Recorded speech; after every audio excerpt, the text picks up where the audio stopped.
Hey y'all, we back.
Hey, free spirit. I just made you a moderator on my channel. So and yes, girl, yes, over there. What's his name? What's his face? Chris. So now I got to stream it on both my channel and the Argument League channel because we were just going over Just Me's interview and kind of just breaking down the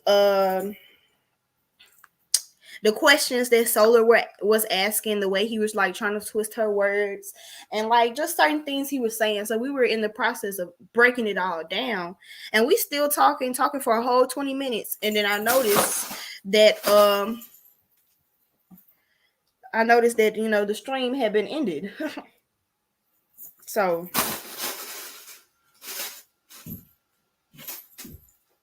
he was mad because I referred to him being a bitch because he came up on the panel talking about some you not being ladylike and all this other shit. And I referred to him as a bitch. I said, you must be a bitch because you got to be a bitch in order to know what it is to be ladylike. You must be a lady then. The fuck.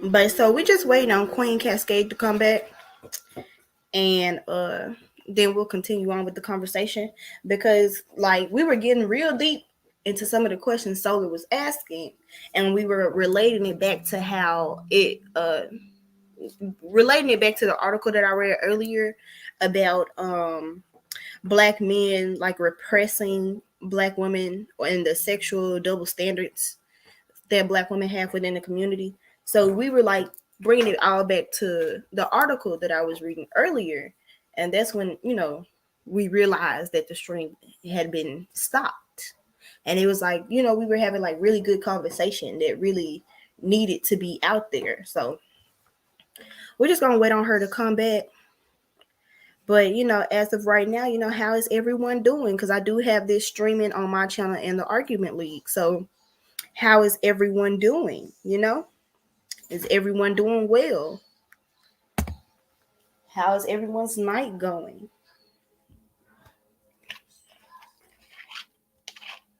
And free spirit, if you want to hop on the panel, you can. But yeah, that was wild. Motherfuckers all in their feelings. Eccentric, my channel is Moonflower Speaks. Cara, we were breaking down the interview when somebody ended my stream, so we didn't even get to finish. We're actually gonna keep doing it, once Queen Cascade comes back. She just going to, get her some more juice and stuff. But we actually didn't finish it. Let me see where we are in the interview, because I think we're about halfway into the interview. Let's see. Well, we're more than halfway. We are at 34 minutes and 26 seconds. So that's where we are in the interview. So we still kind of breaking it down, going over it and stuff, just pointing out certain hypocrisies and certain ways that Solar's contradicting himself, and just certain things that really don't need to be asked. Because when we're like when men are talking to women, or when men are talking in general, why are men discussing the hair and makeup habits of women? Like, that doesn't make any sense. Like, find you something better to do. Because I understood what point she was trying to make when she was bringing it up as a topic. However, it came off as like, I understand that you brought the topic up, so we're gonna talk about it how I want to talk about it and not how you meant it.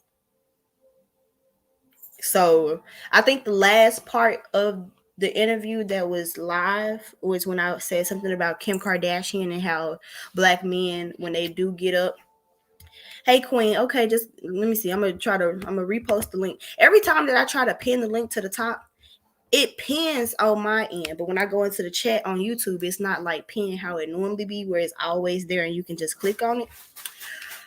But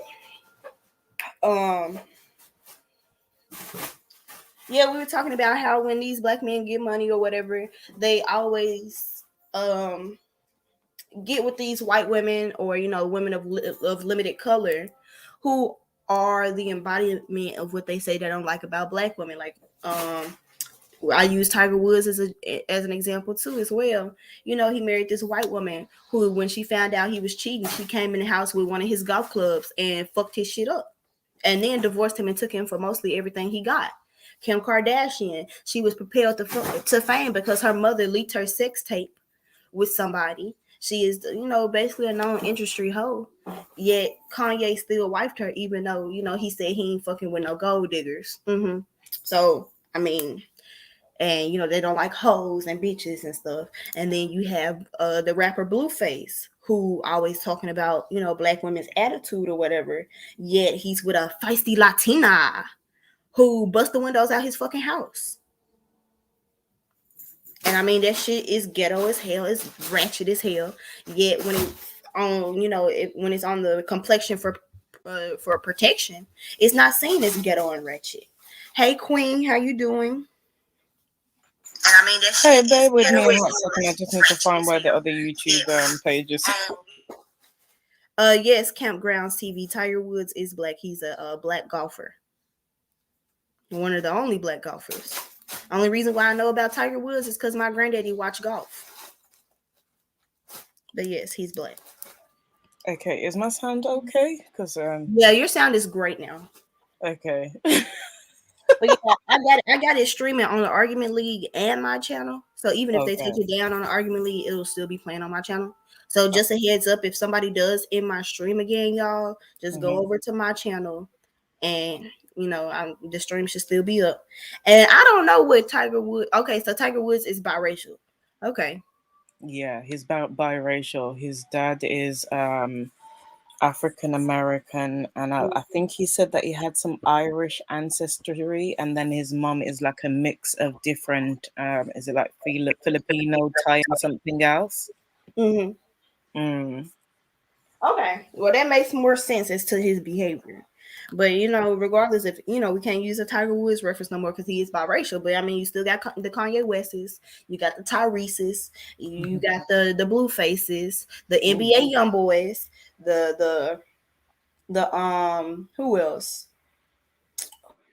Who else out here married to these? Because like these black men get up and they marry these non-black, women of limited color or women of no color hoes. Some people out here having emotional dust mite tantrums. Get yourself together. That was not necessary to end Moonflower's stream. That is showing how childish and immature some of you are, and that you don't really want the truth out there about your behavior. And look what you're willing to do to Black women just to get your own way. Also, Queen, I did mod you up on my channel, so you Okay, and thank you. Free Spirit are currently the only mods on my channel. Okay, I will respect the wrench. I mean, use your wrench how you see fit, because it's gonna be a whole bunch of dusties in there, and you already know. Okay. Especially when I be talking. A lot of times I don't even really be looking at the chat unless I'm looking for questions. Which is understandable. Because I don't want nobody in my chat to feel like they comment is going unheard or whatever. Like, I want everybody to feel like they're included in the conversation, whether or not they're on the panel or not. And then a lot of folks that's not on the panel be having really good questions. True. Very, very true. Listen, at the end of the day, your channel is your channel. How you choose to, the rules that I always say to people, if you're going to give me a wrench, tell me what your rules and stuff are. Do you get what I mean? So that I can understand how it is that you want things to be run. Otherwise, I'm going to do my thing how I see fit. Yeah, I'm gonna let my mods do what they see fit, especially get them people, because I just blocked 3 people who were posting those little links. Oh gosh, the trolls. Mm-hmm. And that's crazy. I just started this stream and I already 3 folks posting these dang on links. Well, there seem to be about in a few others, because when I left, I don't know what it is right now. I don't know if YouTube is shadow banning Argument League. The last time any notifications I've got about the Argument League, it's been through Goldmine, and then I've realized when I've clicked the stream that it's Argument League, but I'm not getting, like, I've just started getting back Taz's and Cynthia's, and your notification came up first before Argument Leagues did. You get what I'm saying? Yeah. So I just have to roll with it and press it and see what's going on sometimes. Otherwise, like, if I'd have known about your stream earlier from the beginning, I'd have been in there like a shot. I was here having drinks and having a good time. I was like, what? Moonflower's gone live. So yeah, because somebody had made Suave mad in his previous live, and he was all like, "You want to start a stream? Because I ain't even got the patience for it no more." I was all like, "Sure." Shout out to Suave, because you know what? I ain't got the kind of I used to have that level of patience, and certain conversations I'll have that level of patience, but I just can't do it anymore. I don't have it in me anymore. And yeah, Brian Jones, I was in a debate for divesting. What's up? You got a problem with it? Hit the link.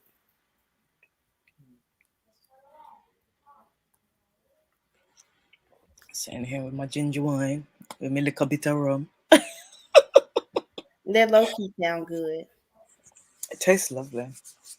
Now the cats, I come back in the bedroom and Koi, she's sitting on the dang on windowsill looking outside, and he playing in the box with this dang on bubble wrap, throwing it all around the room and stuff.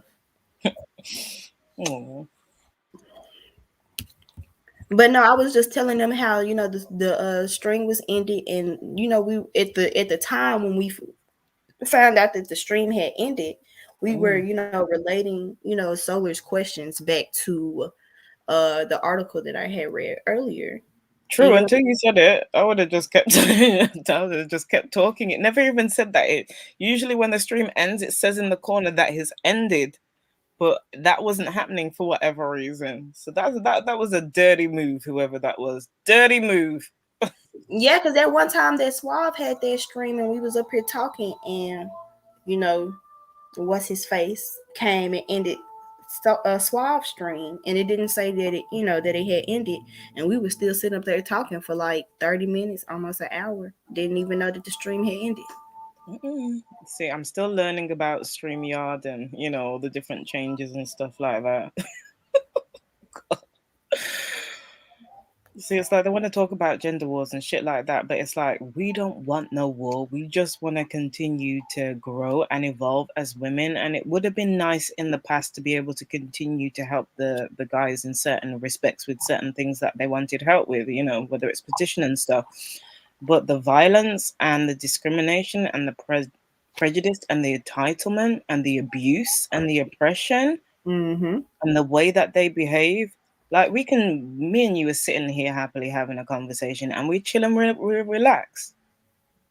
And I think what a lot of the guys don't seem to understand is when you walk into a situation in real life or on the internet, there's no sign on the top of your head that says whether you're a good person, whether you're well behaved, whether you treat women with respect.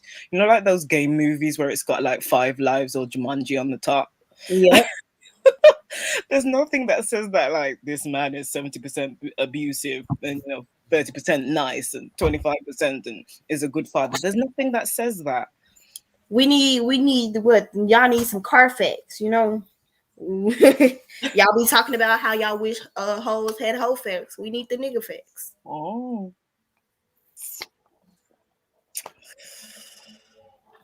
But let's get back into this interview because it has ended now. The interview is over. Okay. So let's get back into this interview, and then whoever want to get on the panel, y'all can, because we're gonna go back into that article that I was reading earlier after we get done, with the interview. And I really want to see how her hound session went, because she said she dates Asian men, they're very compatible. So I already know that Nandy finna jump on there talking about some motherfucking wetbacks when Asians ain't even that ain't even their racial slur. But go ahead, sis. Do you think 5 and 7? 5 and 7. Somewhere in there. Okay, so you were still in elementary school? I mean, yeah. I mean, it's not like I did anything. Like, okay, so everybody had crushes when they were younger, and mine was like General Shang right off the bat. If we want to talk about Disney, I don't see a problem. So who is that? He's the lead interest in Mulan, the movie. I don't know if you've seen it. Have you seen it? No. Ah, okay. I'm too busy watching black movies. Oh, okay. Good for you.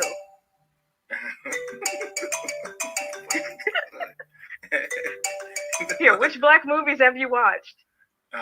Menace to Society. I watched Boys in the Hood. I watched what else I watched? Juice. Yeah, shit like that. Juice. Okay, I haven't heard of that one. Yeah, that's with Tupac. in herself, and I respect it. Okay. Nah, I haven't seen those. You don't know? You never seen Juice? You never heard of Juice? But you know about some damn Asian movie? Asian movie? I mean, it was a Disney movie. This is crazy. What we gotta bring the black woman home. We got to bring the black woman home. The black woman is gone. The black woman is gone mentally. She's over there in Asia. She's over there with Chun-Li. Don't look the way you want me to. She's over there with Chun-Li. She's over there with. I always think how it's very hilarious. They always talking about we gotta bring them back. We gotta bring them back. But do they say that about black men as well?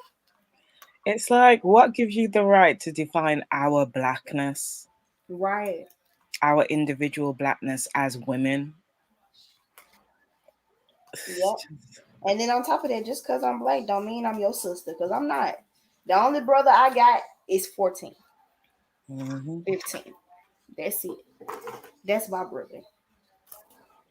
But then it's like you complaining about this, but at the same time, you're letting China run all over you. You're inviting them and listen, anybody that's Chinese, I've got nothing against you. You're doing what you're doing for the benefit of your people, and I respect that. On the other end of it, it's like, like we was talking earlier about the Chinese going into Africa, the Chinese going into the Caribbean.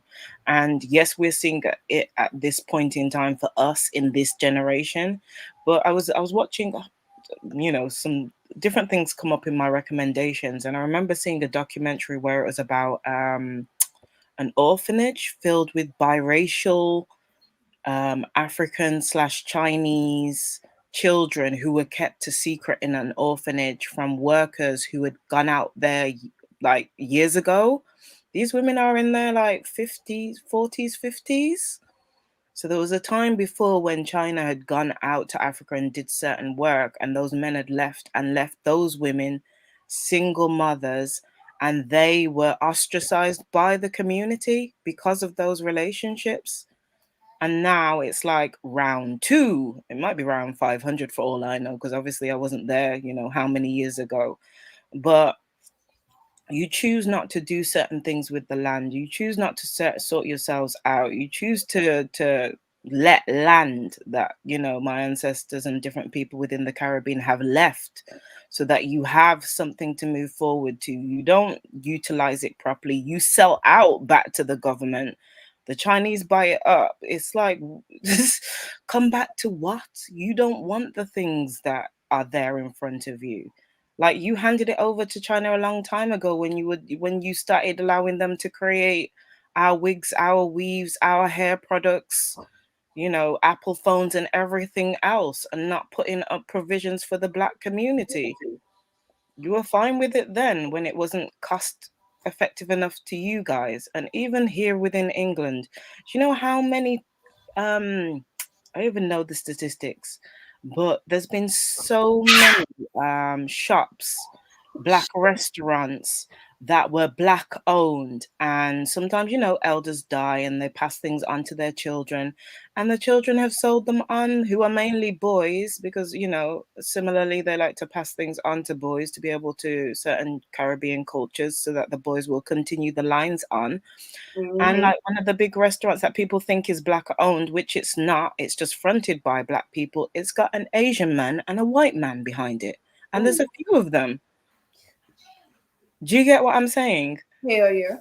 So when it suits your profit margins to sell out, and then when they do what they've got to do and invest in the business, and then Black people are buying from it and other people are buying for it, then you want to cry foul. When you were open to selling out, you wanted the profit margins and didn't want to do the work.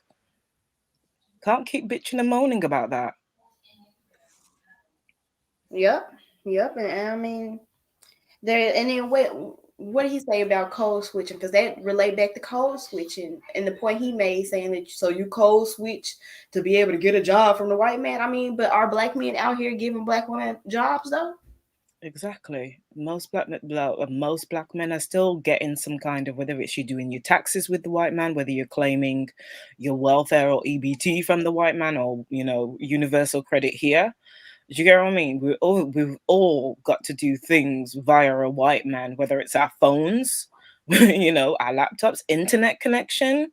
So it's like they pick and choose. That's why I'm like, I'm sorry, this might hurt the minority, but at the same time, I'm going to speak the truth. If you guys haven't put those things into place, what are you expecting? What, we're supposed to shut down our internet connections and our phones because it's the white man? Thank you. You gonna stop driving your car because you get it from the white and the Asian man.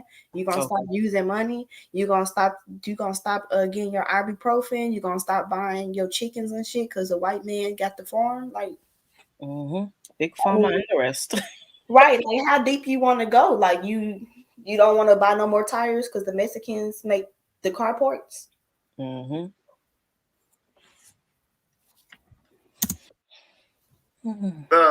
Me and all different types of shit. What's going on? I mean, we out of sight. They do treat me better. And we out of our goddamn mind. That's what we are. They treat me better. So this is crazy. They treat me better. Okay, that's awesome. You've been mind controlled by those Disney movies. They got the stuff in the Disney movies to mess with your mind. You know that, right? I'm sure they do. They do. You're saying, I'm sure they do. He's trying to say it sarcastically, but that's real. Look it up. I mean, well, okay, then if it's in Disney movies, it's probably in everything then. So, yeah, I mean, if I'm being mind controlled, you are too. No, I defeated my mind control because I came to the truth of knowledge of self. Did the Disney movies mess up white women as well? No, Jackie Chan and Bruce Lee and all this type of shit. She's talking about some damn, And what Chun is wrong Li with that? and you know what I'm saying? Come back to Bruce Leroy. You with Bruce Lee and Jet Lee and Who the hell is some damn Bruce Leroy? So now you want to be the Asian man talking about some Bruce That's Leroy. why I'm laughing, because it's like you're probably have you never heard of Bruce Leroy? Hell no, who the hell is that? It's basically a black man that did the whole Bruce Lee thing, but he's a black man, so they called it. Well, to me, that's what it comes across. If any of the other American sisters that have watched it, but as far as I'm concerned, it was like a spoof, like Bruce Lee type thing, but with a black man, and they were calling him Bruce Leroy. It's like a part of that black exploitation type thing. So it's ironic that you can go and take a concept from an Asian man and it not being an issue, but like I said, whole contradictions.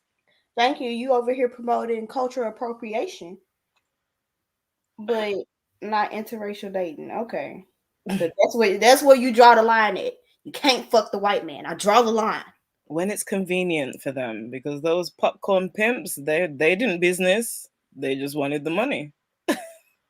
Yep. So it's always on their convenience. Yep. Yep. And I wonder, are y'all gonna stop selling y'all products to the white man? Are y'all gonna put on y'all websites that you don't sell to white people? I don't know. They hate white folks so fucking much. Like this shit crazy. Jackie Chan and come back to Bruce Leroy. Over there in the goddamn Asia and shit.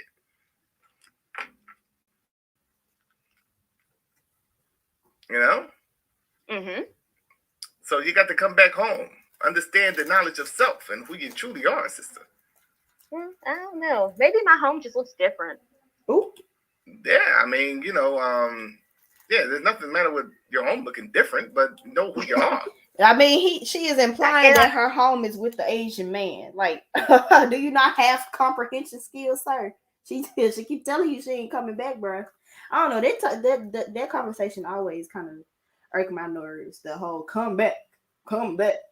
You know why it irks me? It irks me because culture tends to stand with women more times still. Women are the most influential when it comes to usually children's relationships, because we're the caretakers, we're the ones that are giving birth. They learn our mother tongues or whatever tongues we speak. Do you get what I'm saying? Mm-hmm. So in terms of her blackness, like when Lips and Fro was on a previous stream that we were on, she was saying about mitochondrial DNA, even though the kids are biracial, there's other elements to it with the way that we pass on our culture. There's a reversal that tends to happen when it comes to black men dating out. They assimilate to that culture. Yeah. Whereas when I see mixed race relationships with black women that are Caribbean or African, which is at a lower percentage of, I think it's less than 4%.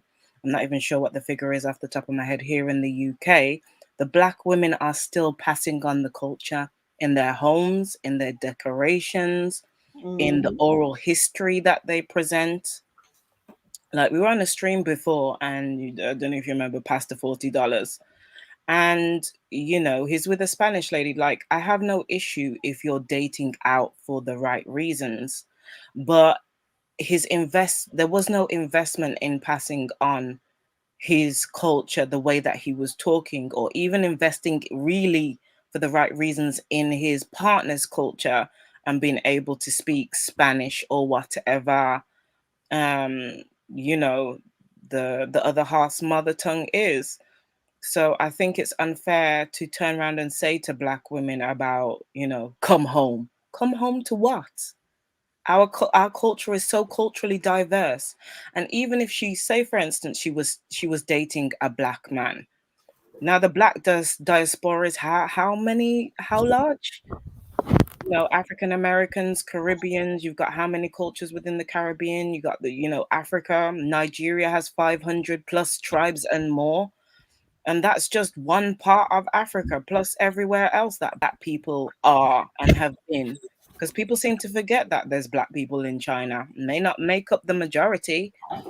Again, we're a minority, but in different places like Italy, like India, like Brazil, Right. And I mean, seeing that we have Afro-Asiatic, all the time, we should be able to remember that, Afro descent goes to every ethnicity. Mm-hmm. Let me start this back up. I do. Yeah.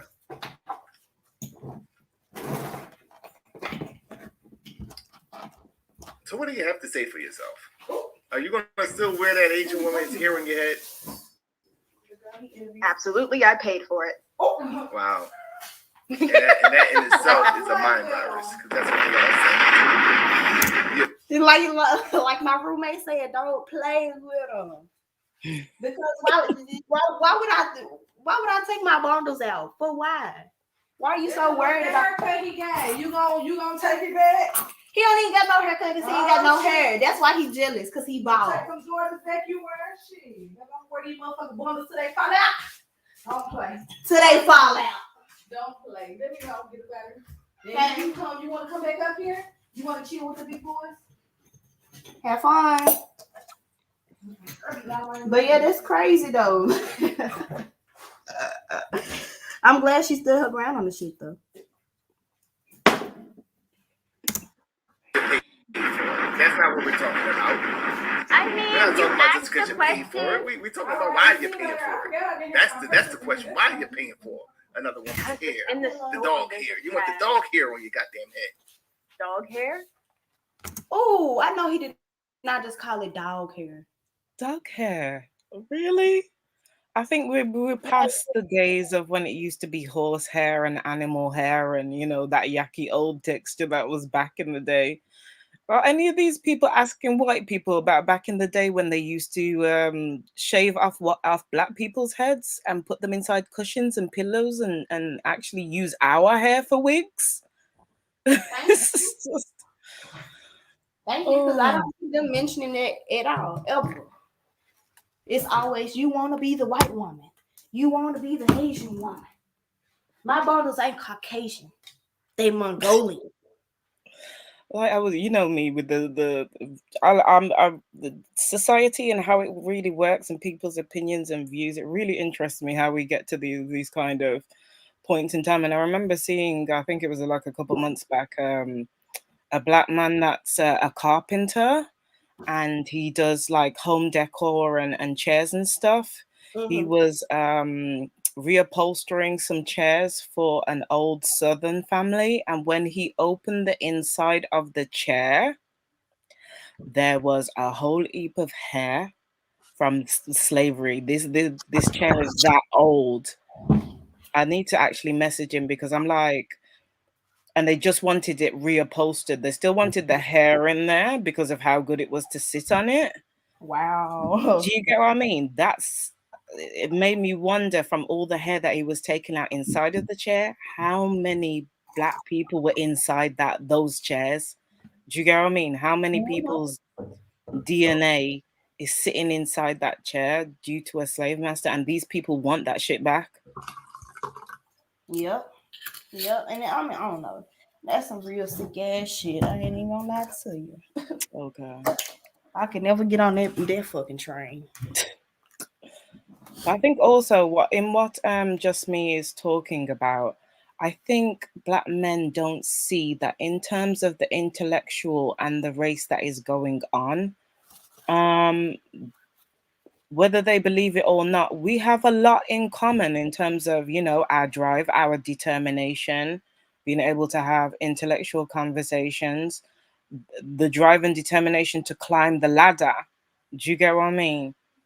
So they forget about those things when it comes to dating. There's just that automatic expectation that black women should just do as they're told. Yep, I don't know. Like, I don't have nothing else to say about that stupid shit. Like,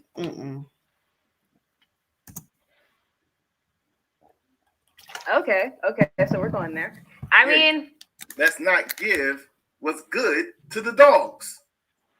Don't cash your pearls before the swine. He was really trying to kick out. So what lesson did you learn from that? I would say that Come home. Before we continue, LaShonda Smalls, some of the good reasons, some of the right reasons to date outside the race would be, looking for someone whose morals and values fit along with yours. Because when I dated black men, the majority, their values and morals did not align with mine. Their drive to get education did not align with mine. The goals that they have in life do not align with mine. So, and then when you're talking about the conversation of looking for a protector and a provider, black men don't do that. So if you really want a protector and a provider, more than likely you're going to have to go outside your race. And then on top of that, most of us not even advocating for black women to just not date black men at all. I know I advocate for that, but when I listen to these other women who date outside the race, they're not divestors. They're just swirlers. They date outside their race. They have their options open, and they encourage other women to keep their options open in order to find what works for them. But most of them aren't saying don't date black men at all. You know what I'm saying? So, I mean, there are right reasons to date outside your race because other races of men offer you things that black men will not offer you. Black men won't even do the bare minimum to keep you or to get your attention, whereas other races of men will go above and beyond. Yeah, it's like all this sort of thing recently with Kevin Samuels and the way that he's changed through the pandemic. And then this whole like by 3 dates you need to put out, but then you've got people on other channels talking about how they want a virgin and they're out here busting it wide open for the last 40 years. But they're a whole contradiction that doesn't make sense. You're expecting women to continue on in the path, knowing full well what our history has been, coming to the understanding, even if you weren't aware before of all the abuse and everything that was going on previously, like some of us have been in this space long enough for you to understand, what's going on with the way that Black femicide, attacks against women, domestic violence within Black relationships, the fact that there's financial abuse on different levels, even though Black women are the most educated in certain realms. There's still other forms of abuse that are going on. Why should Black women be subjugated to that and be oppressed like that when you can find someone who is the best person for the job? And people talk about interracial relationships, and they forget that Chinese, Asians, they're melanated people also. So there's a difference between interracial and intra-racial relationships. Yep. And just me, I see you over there on the argument league. Sis, come over to my channel so you can go ahead and get your wrench. I'm just, wrenching up all the folks I folks with. But come get your wrench, and then I would love for you to hop on the panel, please. And when you hop on the panel, please put a comment in the comment section because I currently have your interview on the full screen. So on my computer, I'm not seeing, your I'm not seeing the StreamYard right now. So I got the comment section on my phone. So when you come in, just put a comment in the comment section when you come into the panel. Thank you. But yeah, we're gonna keep going. I gotta put you through. I gotta put you through my classes. Come and take my classes. Come back home, sister. I don't want to.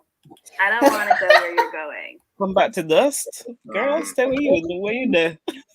Stay Right, where you there. I don't want to go where you going. I'm with you on that. Come back to Netflix and chill. Come back to them not even want to do, 2 for $20 at Applebee's? Don't even want to pay for McDonald's? Like outside of just wanting basically to just pay for something to get you to hand over sex, instead of getting to know somebody on different levels, understanding their culture, their heritage and background, and somebody really appreciating your personality, not just because you're a Black woman, but because you're a person. Mm-hmm. Yep. Y'all want to keep pushing this pump and dump culture like we're supposed to continue to accept it? No, sir. Y'all do what y'all do. Sure. Nope. And I mean, like when he's saying come back, what is our incentive? Like, give us a good reason why we should. Come back to what?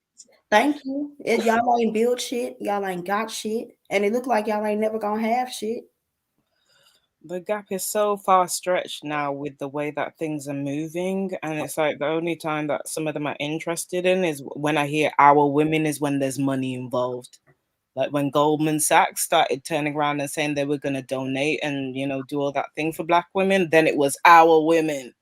This other Yep. thing with the $850 for, is it Georgia? Now it's our women. But the main parts where it counts, we're not your women.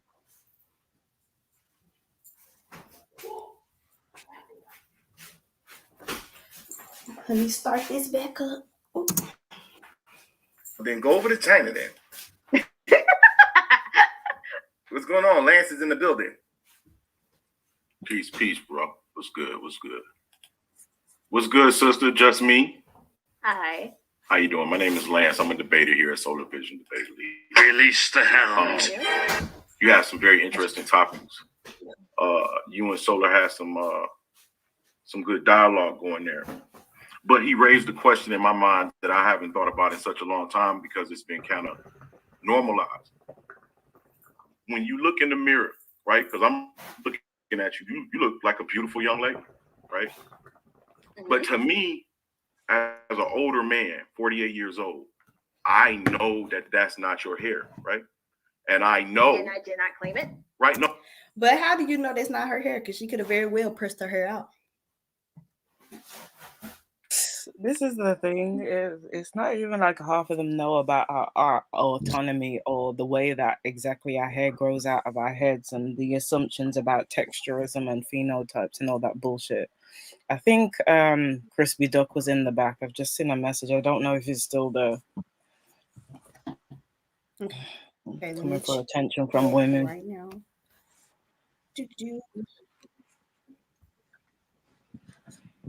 Yeah, it was Crispy Duck. He gone now. He not in the bed no more. But yep, it was Crispy Duck. Mm-hmm. I guess you can join me in Crispy Duck.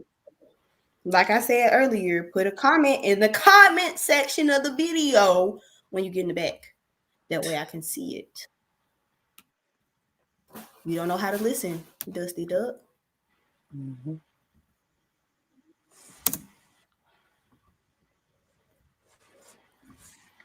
You about to make me upset, computer. I'm about to punch you. you. No, it's fine. Listen, don't be.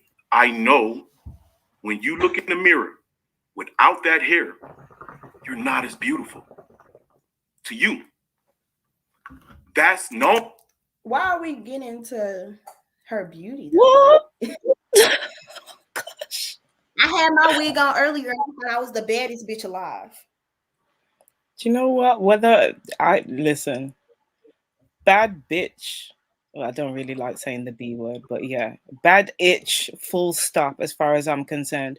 I don't even think men really realize that when it comes to, like, everybody's so focused on the public image on social media and Facebook and being dressed up and being glammed and booty banging on this side or this position and that position, that you've failed to stop and understand and realize at the end of the night, you may not like that bonnet, but when that woman is with you in her natural state, being her natural self, with no makeup, just doing whatever it is she wants to do or expressing herself, you have the pleasure of seeing that. You have the pleasure of seeing elements that the world doesn't get to experience and see. But that goes out the window for this bullshit. It's comical to me. Let's see what else he got to say. Owned by me. It's no matter what you say. I like my hair. I do this. I know you're insecure about yourself. You're not hiding anything. None of you women are hiding any. When you put, I'm in a film, right? So I noticed that when you do a film on a woman, you can barely see her eyelashes. So what they do is they put thicker eyelashes, thicker gauges, so the film can pick up the eyelashes, right? But y'all take that off of TV and manifest it into our world, and it's to a mature man. First off, black women been wearing lashes. Been wearing lashes. Sorry, carry on, sis. I'm just saying, black women been wearing lashes. Black women been wearing long ass false nails. Been wearing wigs, weaves, braids, and all that other shit. So it's funny how they trying to equate all of this stuff as new or just this generation, and it's not though, because it's been that way. Even when you look at pictures of the older tribes in Africa, they got their extension. They got they extend their lower lip to fit those big old hoops. Okay, the Egyptians, with the makeup and their things. The French, you know, you were talking about the dresses, and even them with the corsets. A lot of like the British adopted like French, or you know, when it comes to the courts, they stole, you know, the looks of the Egyptians for the wigs and stuff like that.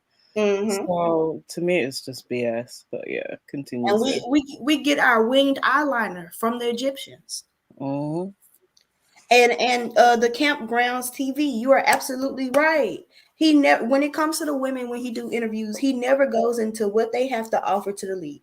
It's always about our personal life, our dating choices, and that's like, soon as he did that, I already knew what type of debates he was gonna try to set me up. As you can see, my only 2 debates. First one was about divestment. And then the one I got with Madon is about, is it logical to abort black male babies? Like, I done expressed several times on multiple different streams what my interests are and all that other shit.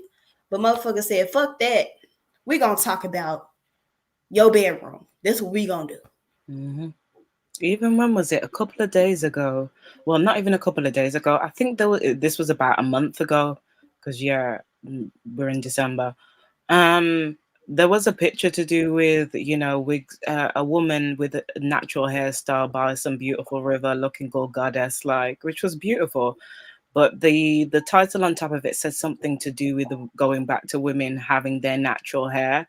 And you know me, I just went in and says, whether you invest in it, whether you buy in it, whether you're doing this, that, you do what you want to. It's your body, your choice.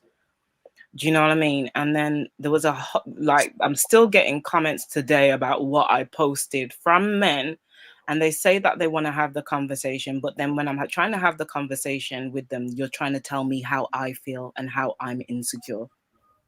And you don't know me. You don't know me in everyday life to see how I rock, how I wear my locks, what I'm doing. And the other thing for me is, a while back, I decided to do a little experiment. And it was like, for a couple of days, I wanted to go out, just be my natural self, just put my hair in a ponytail, no makeup, and go to specific places and see what the reaction was. And then a week later, I did the same thing, but makeup and how I usually rock to the outs, you know, in certain circles. The perception and the treatment was completely different. I was treated horrible. There was no respect. People were pushing in front of me. Do you know what I mean? Just the body language, the stares, the underhanded comments. And then it was like, okay, I got praised for wearing some makeup and for having my hair neatly tucked a certain way and dressing a certain way. That's what got attention. That's what got smiles. That's what got reciprocation. I shouldn't have to do that, whether I'm wearing makeup or not. I'm very, very comfortable walking around. Listen, I probably haven't even, I think it was October for my birthday. I was going to put on some makeup. I was going to put on this nice suit. When the evening came, I couldn't even be blood clot bothered. I think my daughter ain't seen me in makeup for a good while. She's like, Mom, you want to borrow she's got my makeup in her room. You get what I mean? Practicing and stuff like that.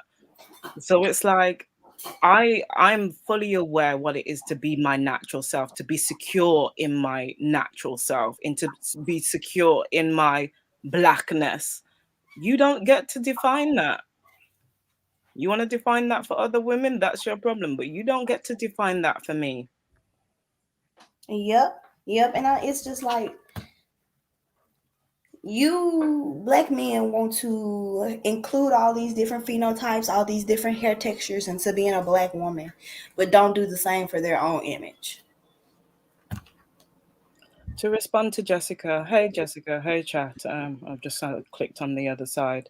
Listen, I will be starting, but it'll be in the new year. At the moment, I'm uploading things because I like to see people's responses and stuff to things. It shows the other sides of people's personalities and stuff, as well as socially analyzing stuff, as well as there's certain things that I'm uploading that I know will be useful in the future. So I want it there for, when I start doing the streams and we start talking about different conversations. But feel free to go on there and look and see what, there's little clips from TikTok, Instagram, different parts of social media, different news clips and stuff like that. But come the new year, I'll start doing the lives then. I just need to get kids sorted and things straight right now. A mock exam time, that's important right now. Do you get what I mean? So, but when I set up the proper live streams and I'll be doing some healing circles for the ladies and stuff, I'll let y'all know. Ooh, the cat found his way out the damn room. I had to catch him. No problem. No problem.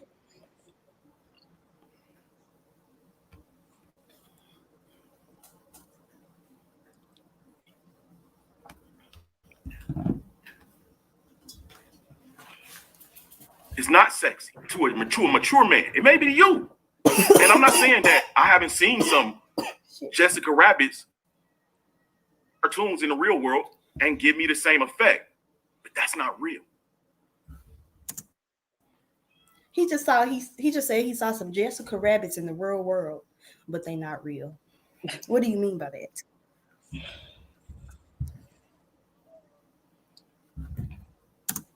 I don't want to. I know this is a culture. This is the culture that we normalize. I remember, do you want hair or do you really want weave? I remember how it came. You know what I'm saying? But it came from men feeling like sisters had beautiful hair. They would cut their hair to wear weave. Now y'all just have beautiful hair and just still wear weave because it's like easy to, it's easy to go. Because I was married. I know how it is. That shit was in my underwear 7 years after me married. I put some stuff in storage, took it out, and it still had weave in it. Socks, everything had weave in it.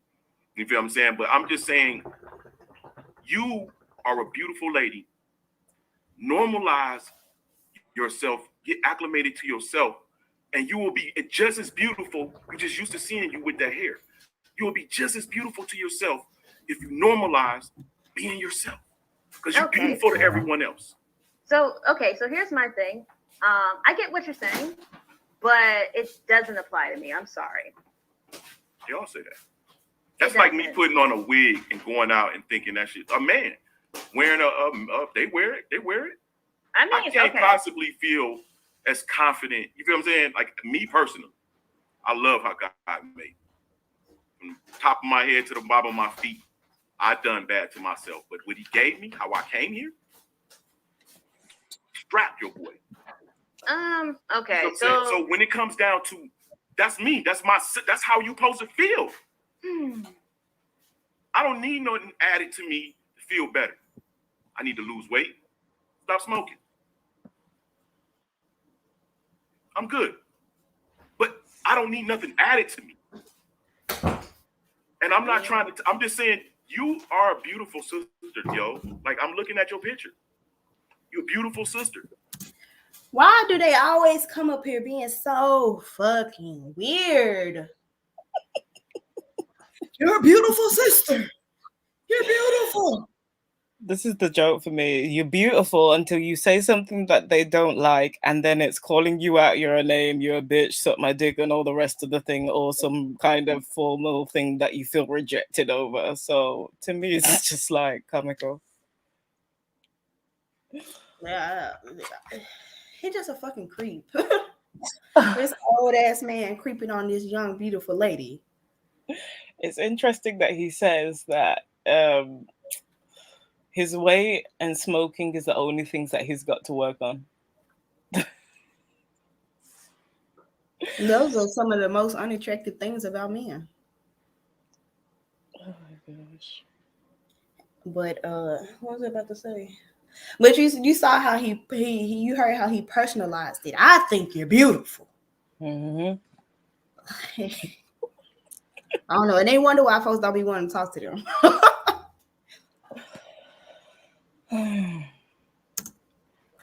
I know you're beautiful without that hair.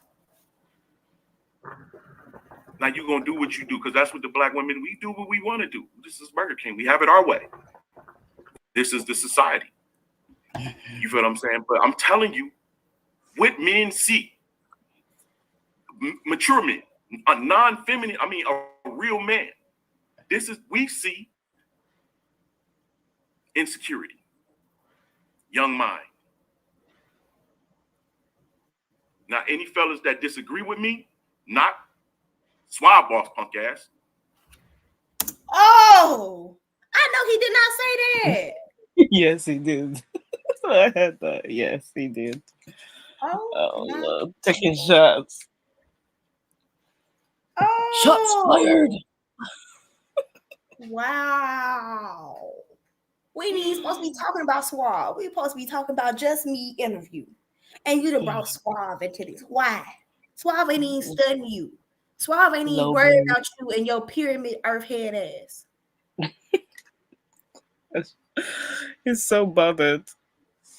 Man, you must like Suave. You must got a crush on him or something. You must want to be Suave when you grow up. Do you know why he's saying that? Because it's probably from the other night when he made the assumption that this was going to be a man's only league. And Suave was turning around and saying to him, that's the assumption you made, bro. I didn't say that. Because he a fucking weirdo. Like, I think it hurt his feelings. oh. Go cry about it in the corner and let us know how you feel tomorrow. Oh. Write it down in your diary for therapy and let us know how you feel. If you need me to send you a journal, I will. You want a journal? They only 90 cents at your Dollar Tree.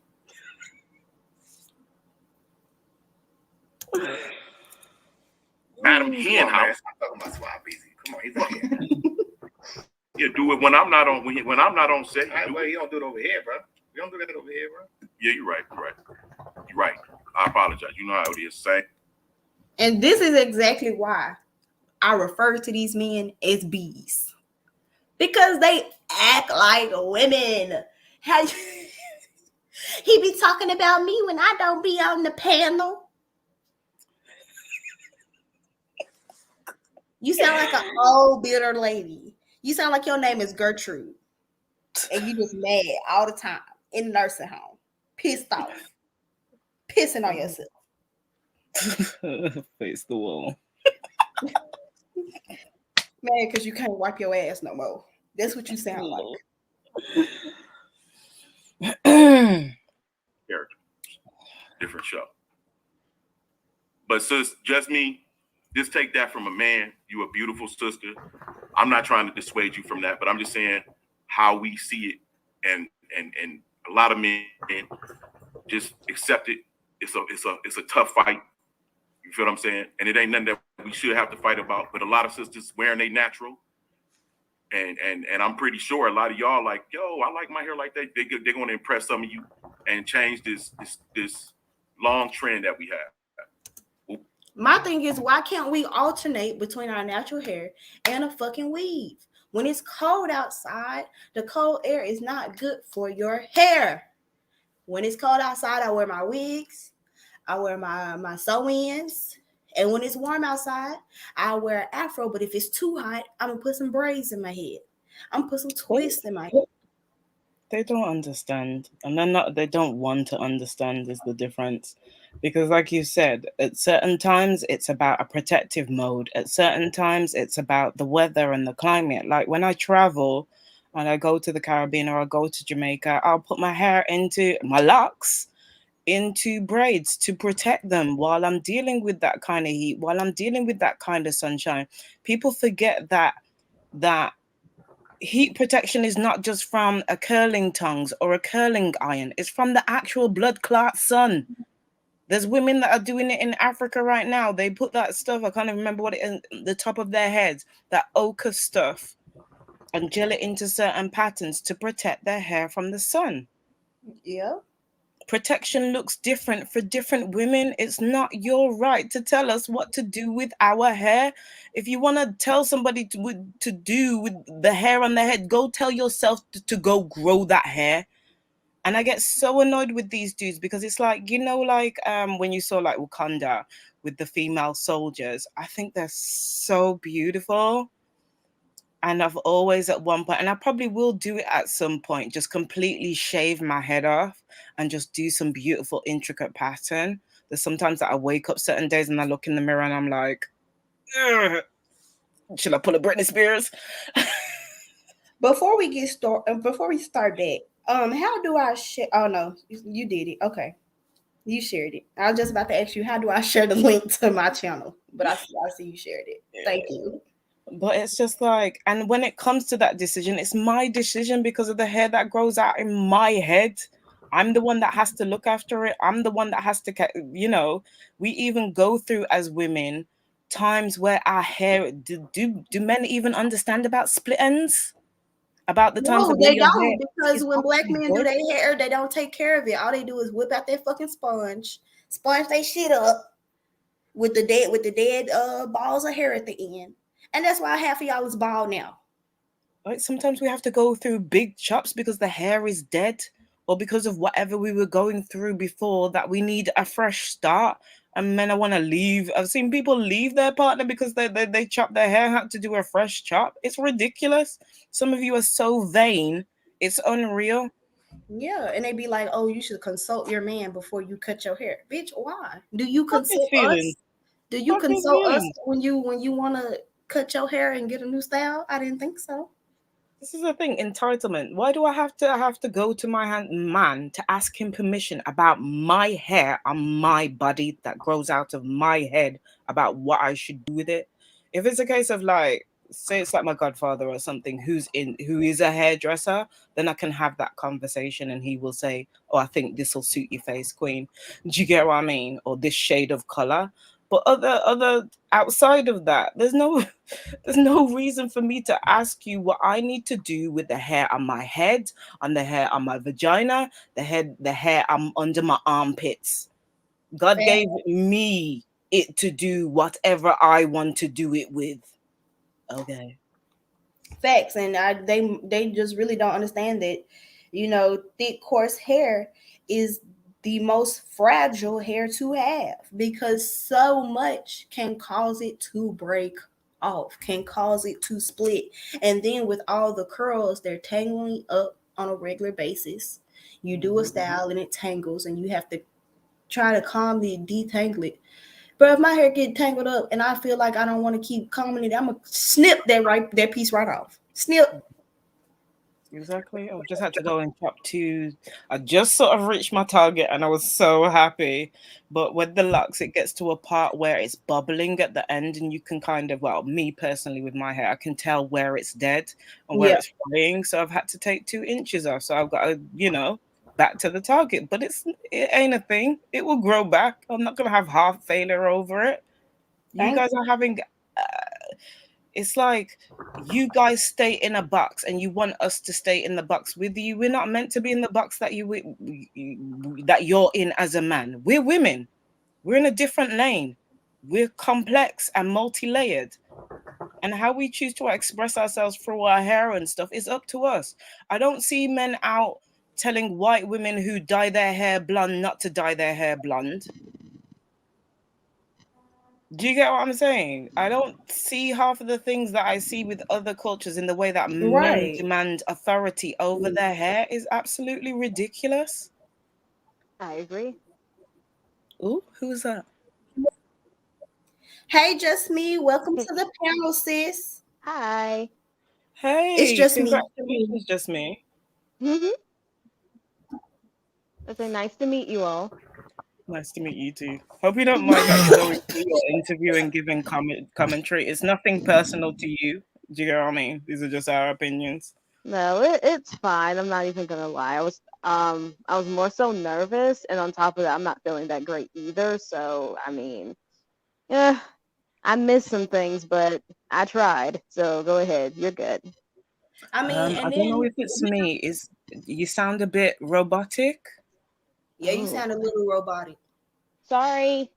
It's It's okay. okay, it's okay. But I just wanted to say that we really just pointing out like the type of questions he's asking for one, the way that he's twisting your words for two, and the way that he's projecting. Because you're insecure about your bald head, don't mean she insecure about her little afro. Like And this every is time a woman get an interview, Mhm. and I heard you say, "Okay, what's the next topic?" and the topic changed, but he still circled back to the Asian man. And no, and I understand because it's like, I don't know. I guess it's just like Asian people overall have treated me better anyway, so it's kind of weird for me Mhm. to like not have an attraction to them. But again, it's like, is this something that started as a child and then was confirmed later? So what do you want me to do about it? Like, there's This is nothing to be done. you don't have to explain anything to us. Your body, your choice, who you choose to date is as far as I'm concerned, unless that man's putting hands on you or doing something disrespectful, it's none of my business. Do you get what I'm saying? I want the Mm-hmm. best for my sisters out there, and if that's not a black man, it's not a black man. It don't phase me. Do you get what I'm saying? And if that's who you're attracted to, whose right is it to tell you otherwise? They're going out there being hyperpergamous and sleeping with different cultures, and the hypocrisy and the contradiction is just stupid to me. Do you get what I'm saying? Mm-hmm. So if that man is making you happy, is treating you the right way and making sure you're a queen and you're good and you're looked after, all I gotta do is shake that man's hand and say, keep doing your job.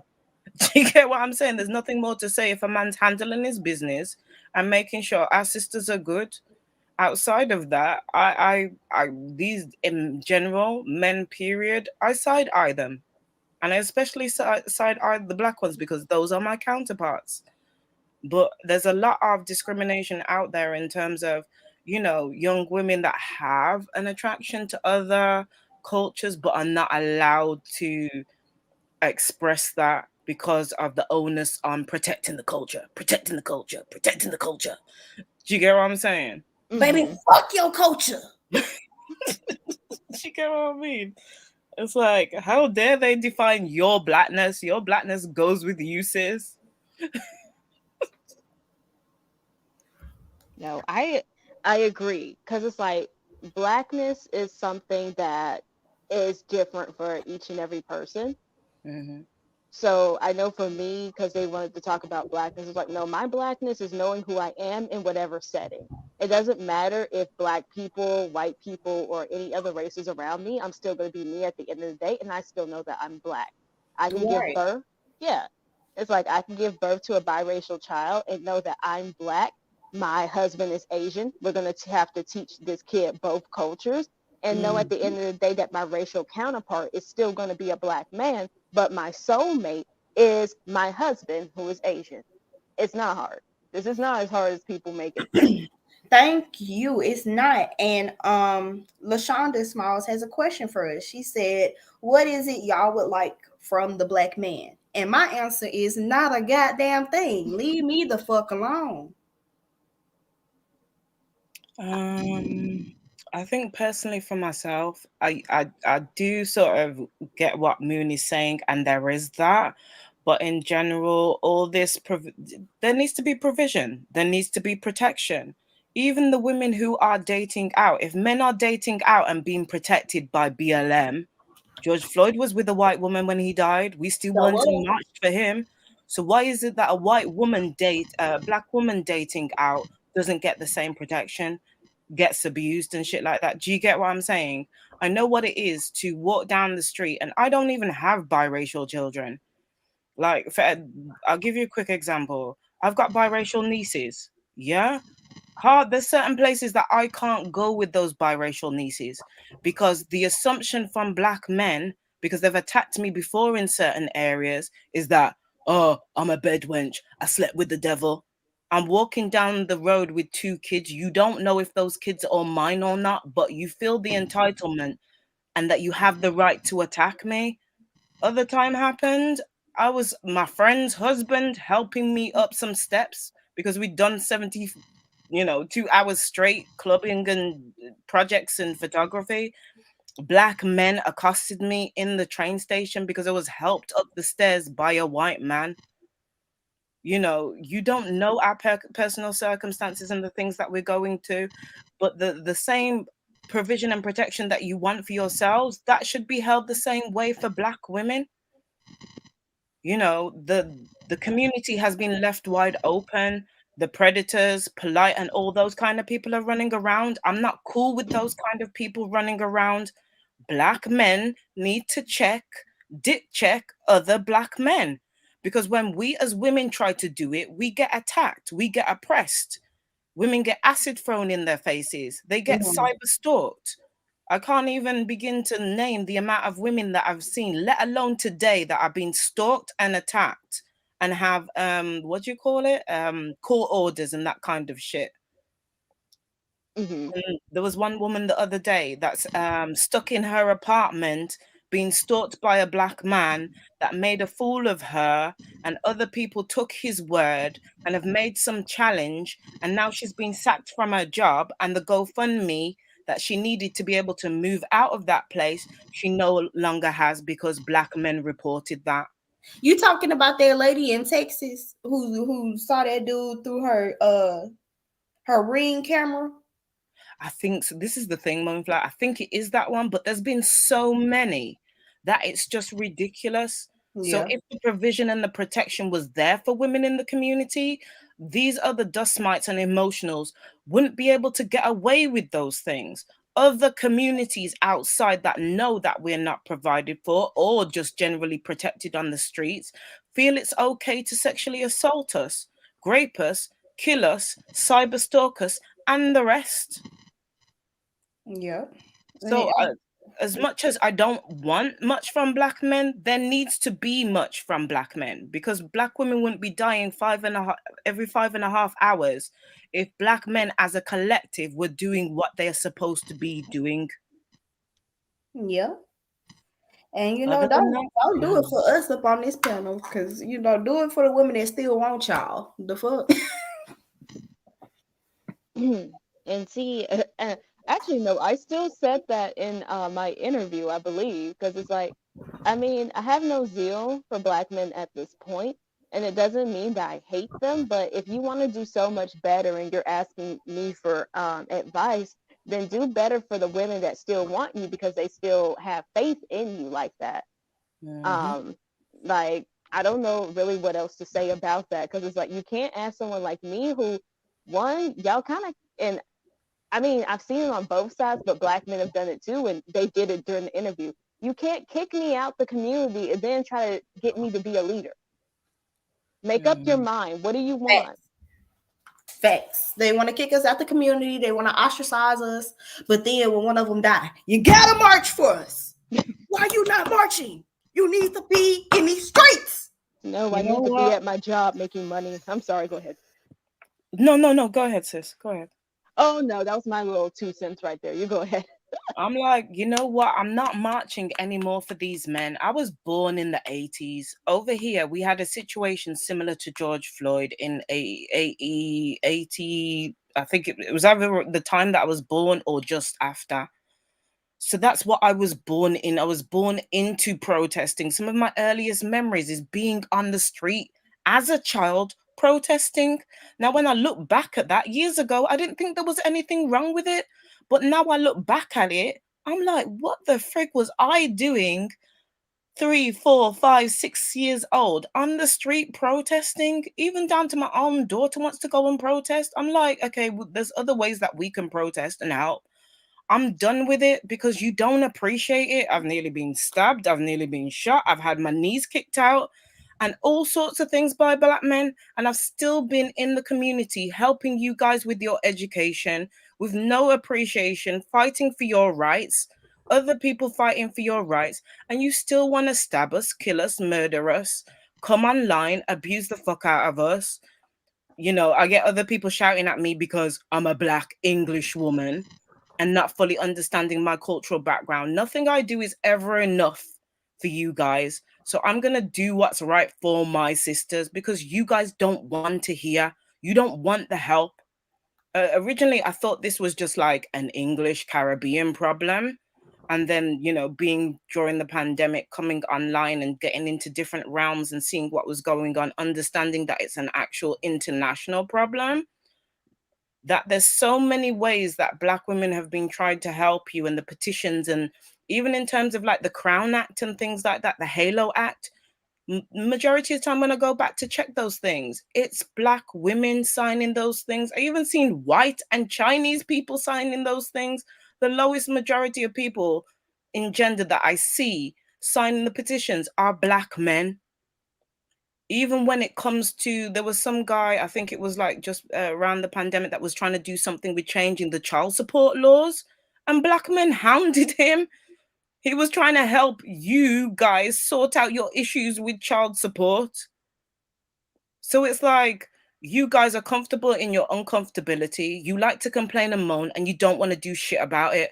So why should I continue after everything that I've tried to do in helping you guys? Why should I continue giving up parts of my life to make you guys happy? And you're never happy. You're never satisfied. You're never fulfilled. And dragging down Black women at the same time by putting us as shields on the front line. Really and truly, y'all should be ashamed of yourselves. Speaking of the dustiness of the Black man, this just popped up on my timeline, baby. Tristan Thompson. Tristan Community Dick Thompson. You know, he just had that baby on Chloe. Come to find out, he done exposed her to damn herpes. Oh, gosh. He done exposed Chloe to goddamn herpes because he want to run around with this worldwide dick and smash everything that walk. Damn. Like, I don't particularly like the Kardashians, but I don't wish that on any woman. You know, working in sexual health and having to deal with women that have lost babies because their partner gave them a venereal disease, an STI, or they've contracted HIV and AIDS, but then they want to talk about protect and, you know, there's #abort and, you know, stop women doing what they're doing. They don't care. They don't care because at every level, whether it's elite, whether it's middle class, and especially working class, when it comes to STIs and STDs, Black men are leading the race in spreading these things. Lesbians aren't passing these things to each other. You don't even respect your own bodies enough to go and get yourselves checked out. Nope, they wait until the woman say she got something, and then that's when they go to check out. Okay. This is why I'm funny about if I'm dating somebody and specifically in a relationship, because this is the thing about me. When I date, I don't date to sleep with people. What do you think I am? We're going out on a date. We're going out on a date to get to know each other. Sex is not on the table. That's why half of these guys can't get over me, because I know what their intentions are. You're going to have to work to get my attention. And Black women need to make themselves, as far as I'm concerned, less accessible, because every time we change ourselves to suit their needs, the current changes. This is why I said don't look for validation from these men, because they will mess you up in the head with the way that they change. It's not worth it. Hell yeah. And she talking about she disturbed because he put her health at risk. Hopefully she will finally leave that nigga alone for good.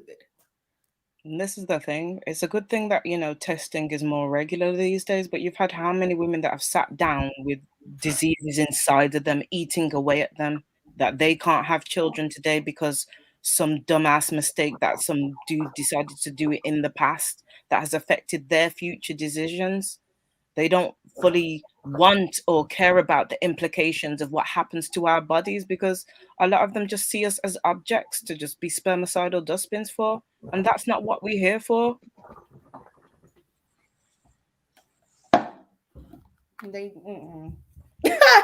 Let's get back to this interview, because that's some real trifling ass shit.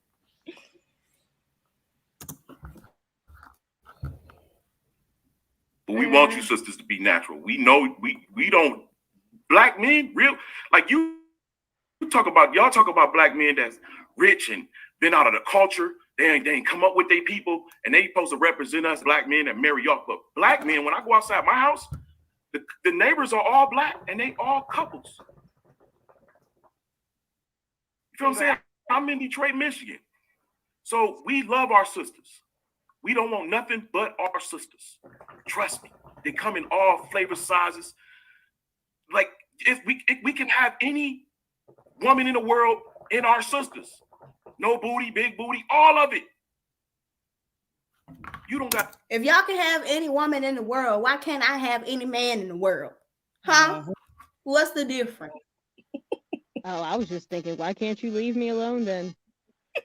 It's true. I swear, shit. If I'm not dating you, why you so worried about who I'm dating? If you can have any woman in the world, go get you one of them women in the world, Mister. I'm divorced and ain't got no woman. Mister, I go home by myself and be lonely and cry and eat a tub of ice cream. Oh, you didn't have to do that. You didn't have to go there. Sir, I What just flavor come was the on. ice I cream? just I'm come on sorry, I had to YouTube to ask. get some female conversation because I ain't got none at home. Oh gosh. Gotta change nothing about you when you come into this world, sis. You go out of this world butt naked, basically. Whoa, whoa, whoa, whoa, whoa. First off, we don't go out this world butt naked. They dress us up and put makeup on, and we have a fucking funeral, and we be in a box. Thank you. I get what he's saying because it's like we technically Noon. We come into this world via our mothers naked. We come in with no clothes on, and although yes, you're dressed up for your funeral, your body is not really leaving that casket. Your spirit has. So does your spirit have clothing on? Shit, Yes, my I'm spirit full clothes. The hell. I get what he's trying to say, but why we talking about naked bodies? I bet he would talk about naked bodies with Suave. Talking about Suave, you gonna die naked, butt naked. Suave, just imagine that.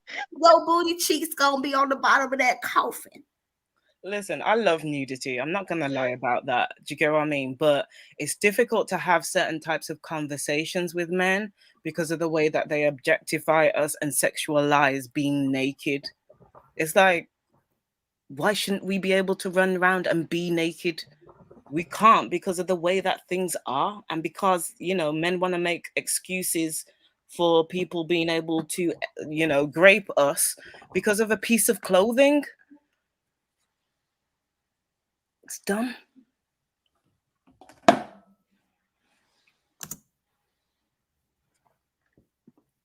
Okay, are we done with the insecurity topic now? Oh, We are. I mean, don't be offended by what I'm saying. I'm not offended. So here's the thing, it just doesn't apply to me. Quite literally, if you sit here and you ask me, like, is that your actual hair? I can say no. I mean, it doesn't bother me. I can say this is not my real hair. My actual real hair does not bother me either. Because you're just going off of a bunch of assumptions. So it's kind of annoying. oh, Right. But I understand what you're saying. she told him he annoying. Yes, sis. Because I've been saying it forever. And I feel the projection that he's putting onto you just means, you get what I mean? The assumption is you're insecure. I don't see anything insecure about you in what you're saying, the way you talk. Do you get what I mean? Thank you. It ain't nothing you should be insecure about because you is a baddie. Isn't it? Well, thank you. I was like, it's kind of sad because it's like I'm really used to a bunch of people saying that it's like you're insecure and you're not in line with your blackness and all that stuff. So it's like I knew that was gonna come because of the way that I present myself anyway. So I already knew that one was just coming. Mm-hmm. But it's like we literally come from different walks of life. We have different experiences. So of course we're all not going to be the same. Mm-hmm. I don't know why Black people expect that as a whole. It's odd to me. Yeah, I agree with you, so seriously.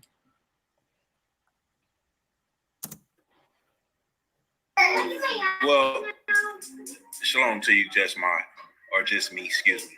Well, the reason that I can understand the conversation where it's at is because of what you said, why you said it. You know what I'm saying? You initially said it was because of basically the workforce. You understand? And not being accepted by these people. Well, who hire me and give me money. Yes. Well, they have laws. They have laws to protect you for that. No, if you not choose in Montgomery, Alabama, my dear. Yeah, they do. You know no, they do not. Right? This is a fire by will state, my dear. Yes, not every state has the Crown Act. Not every state has that. Period. And then on People top of assume. that, right? And on top of that, before the stream got cut, after the stream got cut, and we were still up here talking, I said the exact thing she said. Who is giving Black women jobs? Not the Black man.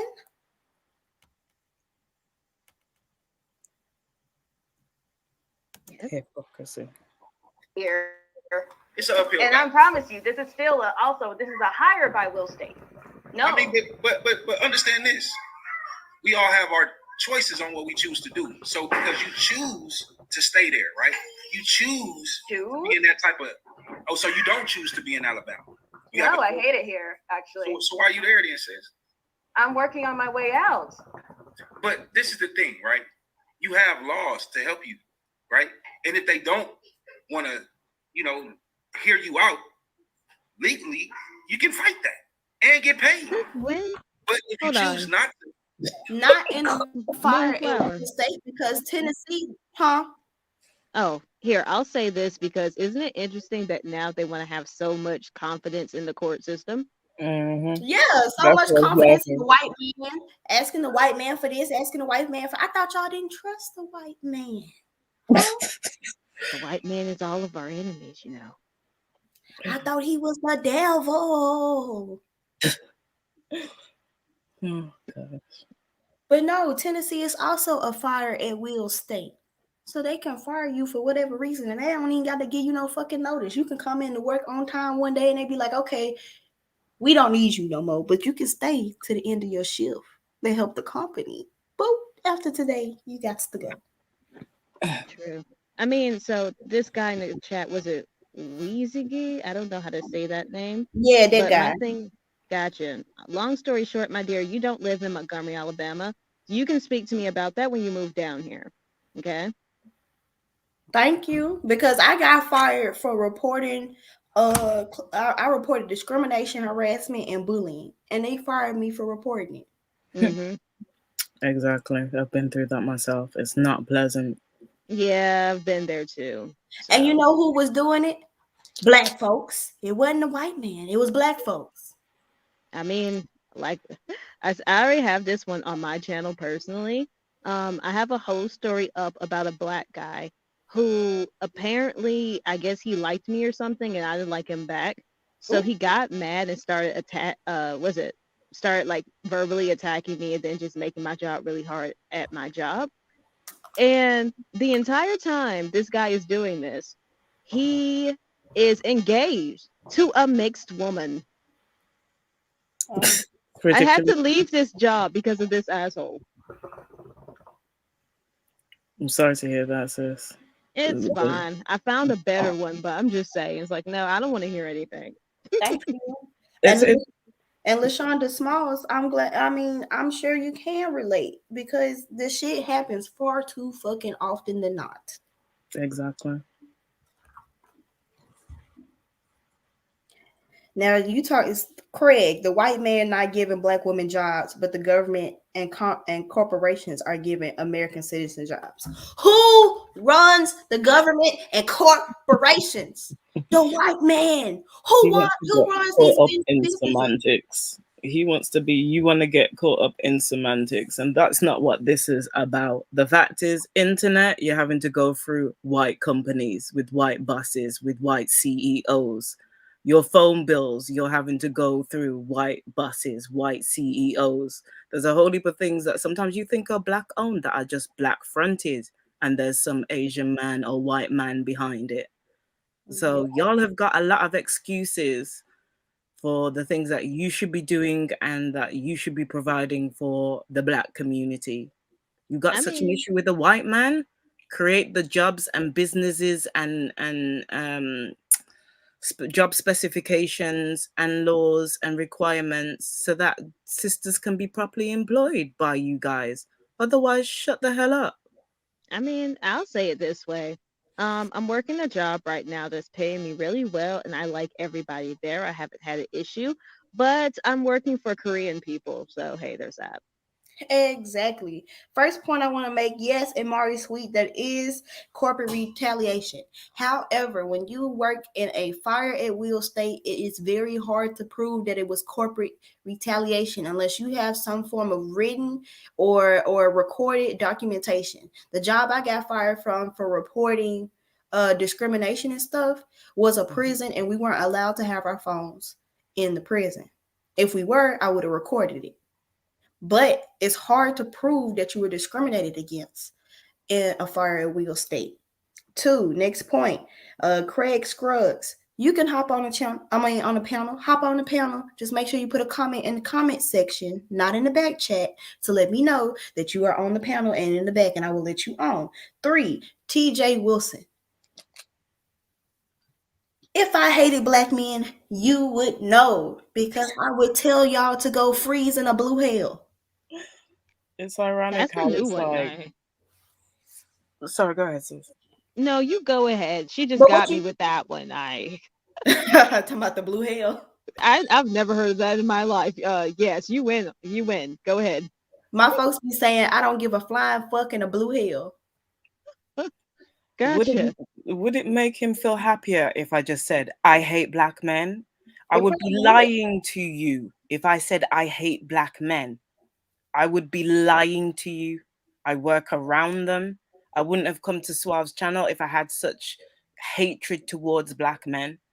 I'm telling you the truth about the things that you don't want to hear because you're used to being coddled. And this is about tough love. And half of you are not used to tough love. But Thank Black you. women's prayers, Black women's praising you up, going, baby, go get him, go get that white man. Didn't My work. baby. And it didn't work. And yet still, half of the discrimination that I've received through my career has been via Black men defrauding companies and organizations set up for Black children. I've been blackballed by a collective of men because I was trying to out somebody that was stealing from young people. Had bailiffs come down. Do you get me? I got blackballed for telling the truth and trying to protect our community. And that person is still in position to this day, taking backhanders and doing stupidness and protected by other Black men that didn't want their side backhanders cut and using the government instead of doing what they're supposed to be doing with the community's money. If I hated Black men, I wouldn't have fought those fights. I wouldn't have been working with the education system to change things, to get you guys into education. I wouldn't be mentoring Black men. I wouldn't have been helping soldiers and Black men and couples get through this pandemic, helping them keep their families together. I wouldn't do that if I didn't love my people. But love isn't always going to look the way you want it to look. It's time for the hard truths and to have the hard conversations and for y'all to get this ass whooping when it's needed. Verbally, that is. Verbally. Okay? Thank you, because hating someone and just simply not wanting them in your life is two completely different things. I choose to just not associate. I choose to just not fuck with y'all. Like, it's simple as that. I don't want y'all in my life. I don't want y'all bothering me. Like, I got family members that I don't hate, but I choose not to fucking fuck with them. Mm-hmm. And then, okay, so I dropped the link into the chat. What's his face?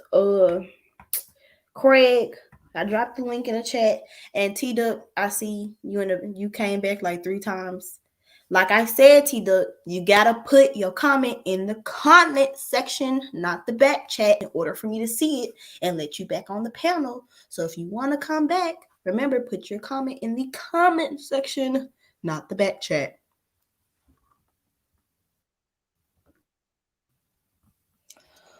Carry on, sis.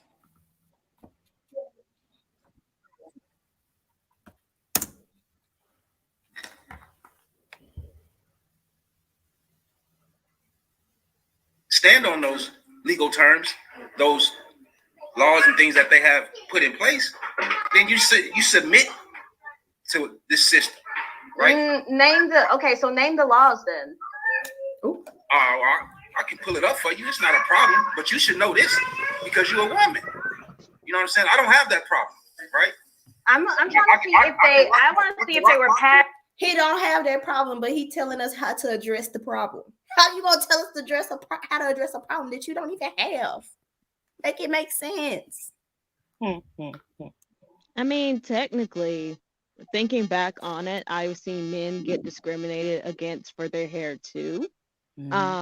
So I know it is primarily a woman issue, but it doesn't exclude men. So I did think that was interesting. But my thing is, like in Montgomery, Alabama, you really think going to court is going to do you anything other than wasting money? They don't care. Like the last time Black Sun had a debate was the 4th time that I've been stopped by the police while walking home. Okay. So I don't want to hear that there's much to do in the court system because we have a lot of crap going on that a lot of people actually don't know about unless they lived here.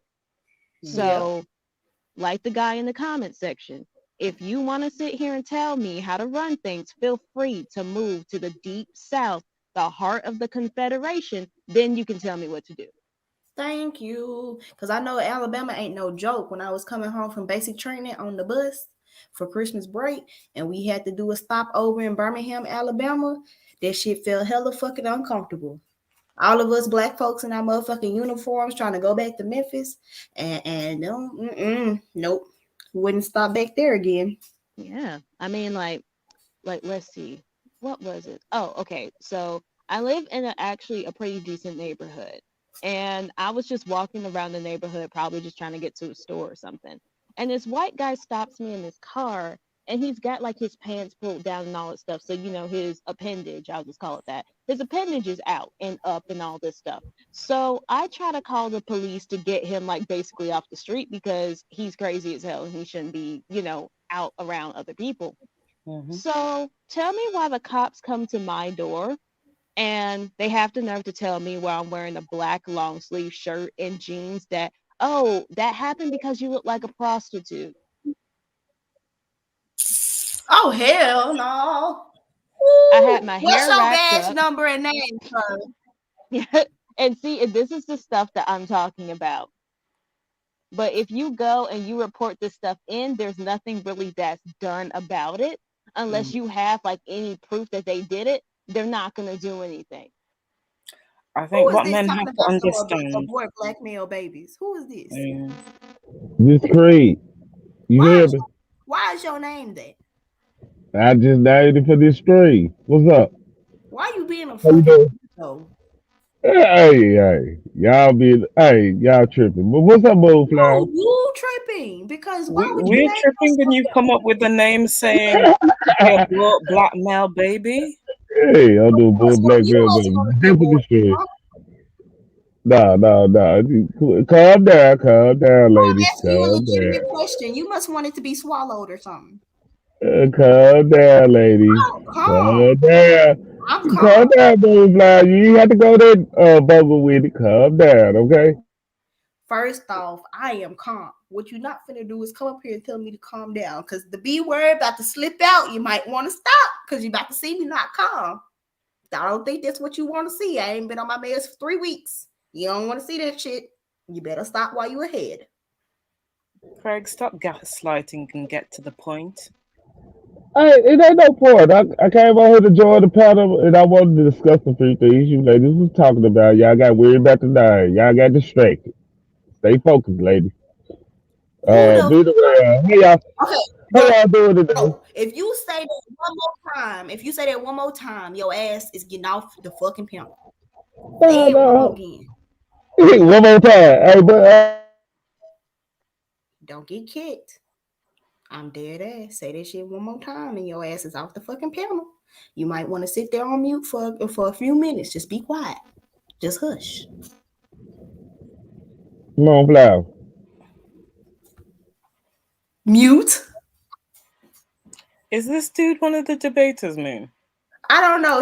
I know he was in the comment section and I dropped the link for him because he was trying to say something. But now he coming up here with all this fuck shit. You about to get off the panel, bro. You about to get off. Don't say nothing. Don't say no more fuck shit. Come on now. Don't be into this fuckery. May I speak now? What do you want to say? I just want to introduce how y'all ladies doing today. I want to come off on the right foot, right? I see you very hostile right now. How you doing, Moonflower? This Craig, I'm from Memphis too, young lady, and I just want to speak to you. I just want to speak to you on that note, right? I just want to speak to you because we were talking about the young dog situation in Black Youngster yesterday. Or day before yesterday, whatever, right? And I just want to speak to you. I ain't come to start no problems like this. So I know y'all, this is a very touchy conversation. I see all the rest of the fellas kind of scared to get on the panel. And I just want to have some of these discussions because I'm really on y'all side toward this. Believe it or not, though. Like if the dude who was on the with just me, dude was just totally, yeah, dude was a totally a-hole. Like, And was? right, that was disingenuous. That was so male misogynist. It wasn't even chauvinist. I'm a male chauvinist. That was misogynist. That whole attitude. So I just Sadly, I'm You're here. no, you're are you admitting because you sound really muffled, so I'm straining to hear what it is that you're saying. Are you saying you're a male chauvinist? I said I have my male chauvinist. Yes, I do. Like any typical male, right? No matter what the race he is, or creed, or color. And I just didn't like that. It said he said misogynist. It's a big difference. Okay. Yeah. That's all I was saying. And I enjoy y'all ladies because I did like how Solo broke that down. The interview with just me neither. I watched it and it was like, wow. I was kind of like, is we gonna talk about her all day? Like female hair? It's her choice, man. Like let it be. You know what I'm saying? And then if she don't want to be with a black man, let that be too. That's just it. I don't know. They super black power around here or something. This they super black power. I When you just say love this when life. you say you're a chauvinist, are you talking about that police officer? No, I say I'm a male chauvinist. Like I have my male things I do. Like me things you do. This kind of the stereotype and how men behave. Period. No matter what culture or creed, as far as modern society, react. You know what I'm saying? Not nothing extreme. I'm not an extreme person. So no. Okay. Well, now you need to hush, okay? Thank you. That's in the deep south, exactly where I am. Say again. I want to see if it was passed in Alabama. I would love to see that. And so you haven't checked that out. That's not good. Because it's not a thing. It's not a thing. So that's what I'm saying. Like you say, I've heard of the Crown Act. That means I that don't you know if accept it's it. been passed in my state. I've just seen it online mostly. I don't even know because last time I checked, they were still trying to petition that. Did it go through? Because you brought this up. I was just wondering if you had the answer. Oh, don't trip. I'm gonna get it for you right now.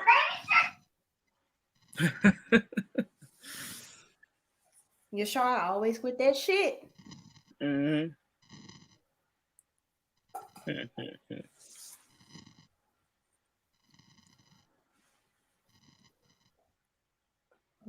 Do we need to fast forward? Because everybody quiet. Why am I mouse? Okay, there. Can I ask a question again, ladies?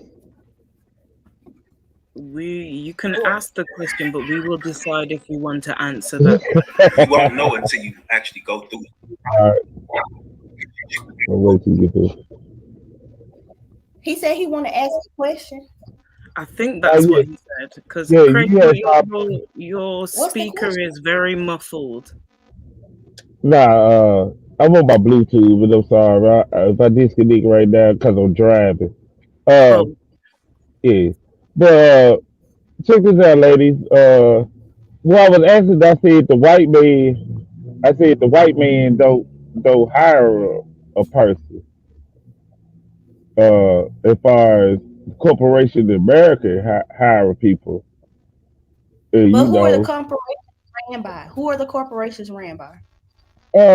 If we look at racism, of course we're gonna say the white man, like the Okay, Asians then don't run the corporations too. that's the only answer you need because that is who's hiring people. That's who But put but the position. but but we are up under a government system. This government system never been black government or Okay, but you system. can still open your own business and hire black folks, but you don't do that.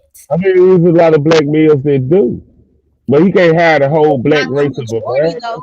But it's not the majority Yeah. though. You're talking about A a small. majority of white people don't own business neither.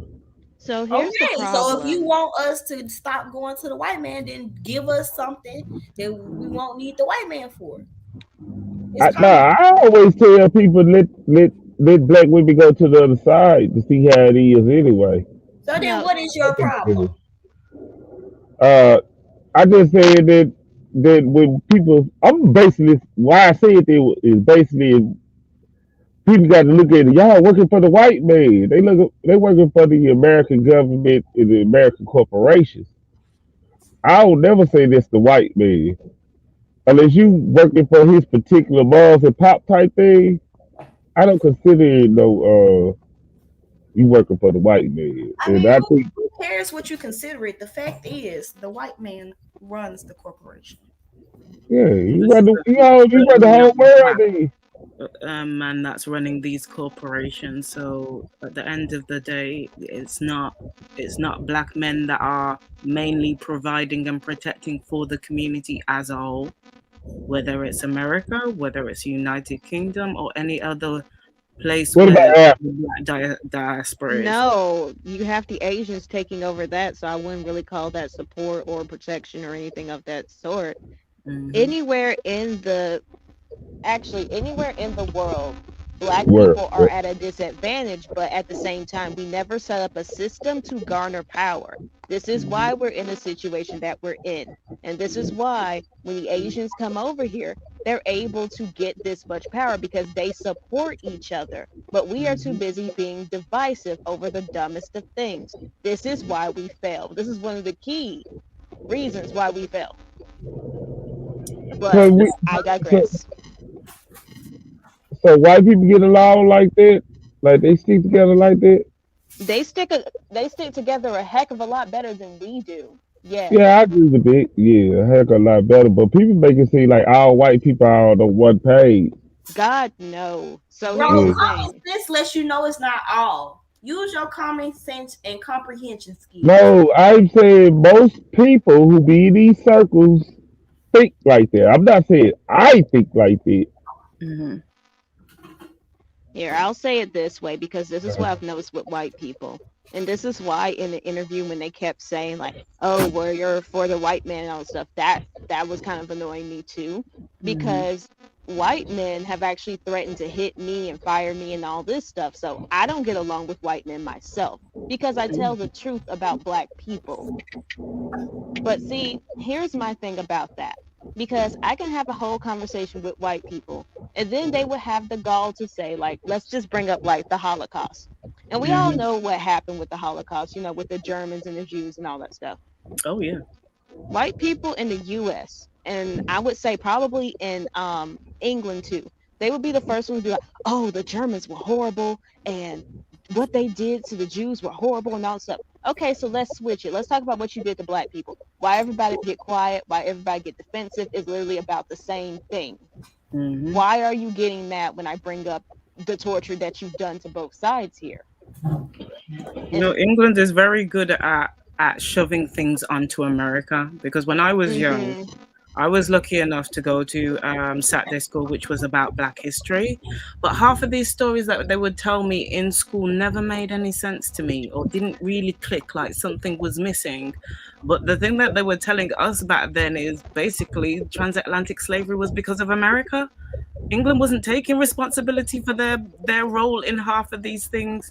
I know they've rewritten parts of history to make themselves like, you know, A lot of civilized revisions. conquerors and all this bullshit. What did you say, Quick? I said a lot of revision of history. Yeah, I there's said, been a lot of revision of history, and I don't deny it. And I've gone out and I've done my research to, you know, and I'm still doing my research to find out what the real truth is, because they want to keep people under the thumb. But one of the main things that gets taught here is about the Holocaust, whereas you're lucky if you do a day on Black history. So we're fighting for, you know, critical race theory and certain things. Wells is the first to push through. It's supposed to be Black history, proper lessons, instead of the foolishness that they want to do with some fake ass jerk chicken and some fake ass curry goat when it comes round to Black History Month in October here, which ain't even cooked by Black people, teaching you the right recipes, typically whitewashed. So yeah, there does need to be a revision. And I don't doubt what we're trying to do as women moving forward. It's just a lot of the time some of you men are getting in our way. Yep. Says this is the problem. You guys talk about we don't stand up and we don't fight. I mean, I'm just saying, sis. Like, we trying to change that about us. What y'all trying to do about your part? Well, so, okay, when I went through this, at least like my experience with this, I was younger, probably around like maybe, actually, no, I was about fresh out of college. And I came because I remember I wore an outfit and I had my hair so way. She hired me. She was a good candidate. Then I came hold in. on, Moonflower. Mm-hmm. I didn't catch this when I said it because I said fresh out of college. I meant fresh out of high school when this first happened to me. Mm-hmm. But here, Okay. you can go ahead. I'm sorry. No, you're good. You're good. Thanks for the clarification. You're welcome. Later, probably like a month later, and I had my twist in. Not a big deal. Still wearing basically like the same outfit, you know, like the same level. And then I get comments about how I look unprofessional and all this stuff. And basically, she wanted to take me to the back, and she was just like, I mean, you just look better the other way. And I was like, the Jew is telling me this. Really, the Jew? Oh, okay. You know? But my thing about that is this is still a prevalent thing that happens in the South. I doubt anybody's going to do anything about it. I mean, you can take it to court if you want to, but they're probably still going to push it under the rug because, again, this is still ruled by basically white people. Not saying that you should not fight, but as a probably someone who was straight out of high school who definitely didn't have the money to even afford a court, that's a tall order that you're asking for. I'm talking about like right now, sis, like with your understanding and your capacity to think right now and to understand the type of systems that we're fighting against. You know, this is why y'all call us Dusties, because y'all say we don't stand up and we don't fight, we don't do this and we don't do that. But see, okay, so here's the thing, because Yeah. this interview is about me. When did I call you a Dusty? No, I said y'all. I didn't say I know, you specifically. all. So it's just, Good one. I can't That's what specifically y'all say, mean. just you personally, even though I'm just talking to you. I say y'all because it's the conversation is always about us as a group of men, right? So specifically, when I talk to you as a group of women, it's because it relates, you know, how we communicate with each other. So if you want me to just specifically talk about you, no, you didn't call us a dusty, and I appreciate it. But that's the lingo of the sisters that you actually build with. this is something that's regular amongst you guys. I'll call you a Dusty because you do. But look, take notes of the brownies that I was supposedly given in this moment. This whole thing around Dusties, let me explain to some people in this chat, because some men don't seem to understand. When we refer to Dusties is about a mentality. Yeah, it's about the mentality. So that means there can be white Dusties, there can be Asian Dusties, there can be black Dusties, there can be biracial Dusties. There are Dusties in every culture. But as black women, you black men are our male counterparts, being our brothers, our uncles, our dads, our fathers. You're the people that we see the most regular. Do you get what I mean? So it's only natural that with the behavior that you guys are going on with and not willing to rise up and sort yourselves out and be in defeatism and victimhood, that you're going to be put under the bracket of Dusties if you don't get your asses together. Black man is the king of Dusty. Just see, we the kings of it. Like, it's in every culture, but we just the king of it right now. Yeah, well, good looking Dustwana, king of dust. Enjoy. It's not our fault y'all make up the majority of Dusties. You know what I'm saying? I have to admit over there. I agree. Okay. And So see, I'm just making a statement according to what you guys talk about, so you can understand where I'm coming from. I'm not saying that you called us that. okay, no, I just wanted to make sure because I'm like, I didn't fire that shot. Ooh. Just making sure. No, you good. You know what I'm saying? This is your interview, and I'm not gonna do you like that. Yeah, you was mostly respectable and you can dialogue. Got sense, got a good head on your shoulder. You will probably be all right here. You don't crack under pressure. But right now, it's the hound session. So that's why it sounds like a lot of things is coming at you all at once and we come. This is not like nobody's here yet. I get you. I'm about to say, no, I'm just saying, because it's like, if you want to tell me something, I'm fine with it. I just don't like it when stuff that's stuff I didn't say is thrown at me. And I already know that's coming. But yeah, I was like, I didn't shoot that shot about black men being dusty, because last time I checked, dust, it has a way of getting on everybody. Release the From what I Appreciate think. that. That's respect, sis. So what do you like about black men? Nothing. Moonflower, I heard that Moonflower. I heard that.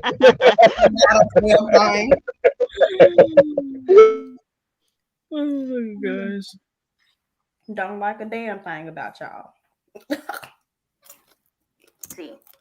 Okay, so I can go to a few experiences because I know I cannot speak like as a whole. What do you like about black men? I'm working on that. I'm working on it. I like that some can speak their mind, and some seem like practically fearless, I guess, like to an extent. But if I can't go into it personally, I can't really say that much as a group. So you can't relate to a black man personally. Hell no. I didn't say that I could relate. Well, I only to a asked black you man. your experience and what you like about a black man. I mean, these two is what I've experienced. So based on my experience, I guess not. Then, if that's it. All right, let me ask you this. Let's say black women are the only women that can, well, depends on your point of view, but black women are the designees to bring black men into this world. If black women stop messing with black men, who's going to bring the black men into this world? Not a damn baddie. No fucking baddie. Oh my gosh. This is so comical because it's like, okay, you guys started dating out, and I know everybody wants to go on about, oh, you did it first, but come on, black men did it first. Now you've got how many generations later, how many biracial children that you're walking around lying and saying that they're black when they're biracial. And don't get it twisted. I have nothing against biracial children. Yeah, I just see the destruction from those of you that are dusty, that are degenerate, that are emotional dust mites, that are warping these children's lives by not doing the right thing to them as well as to black women, which I don't get down with. Do you get what I'm saying? But then it's like, you want us to carry on birthing children into a situation that is toxic and unhealthy. Half of us have got, like, I know it says, is it half of us within America is has mental health issues, but then half of us have got issues or trauma or living with things because of our experiences from the communities that we were brought up in. It's like, why do you want to put more children through that instead of clearing shit up? And why do you want black women sitting on the shelf? You don't have that right. You don't have that right to just let us sit on the shelf, get dust, and you'll take us down and play with us when you want to. You don't have that right. It's not up to you. You guys had a choice and made decisions on our behalf that benefited you men, that didn't benefit us as women or the children that were coming up, that directly affected us, the mothers who were raising those children. And we've had 50 years to see where that's got to. Time to do something different. You guys aren't doing what you're supposed to be, so why should we continue to follow dust? No, y'all got this twisted. Hell no. I mean, and you do have a point, but I mean, you literally said what I was about to say, because you can't sit there and demand all that when you treat your women like possessions at the end of the day instead of people. And anytime a race starts treating their women like people, there is like possessions, there is a revolt. You want to start killing off your women for the dumbest of things, like wearing a skirt in the Middle East. Okay, then don't get mad when they start fleeing to the States, fleeing to the States as refugees to get away from you. Same with India. Notice how they come over here and they don't really try to go back. There's a reason for all of this. When it comes to women, they don't, like, a lot of women actually don't attack men, they counterattack. And men don't understand this, because you can look at white men too, and it's like, well, they started treating their women like crap. They started trying to over control them and all stuff. So what was the first thing they did? Feminism. Because you stopped treating your women like humans. And in every situation in the world, you can see each race do a counterattack. And then the men get mad. So finally, Black women have decided to do a counterattack.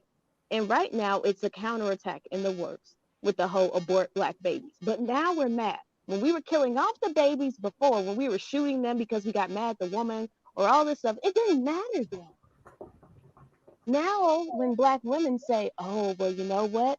How about we just abort them and then stop this? Because I don't agree with this, but it seems to be it's like a shock thing for most Black men. It scares the hell out of them for some reason. I've just noticed how it's just like, abort Black babies? What do you mean abort? Now you care. Now you care. They've been trying to get your attention for years.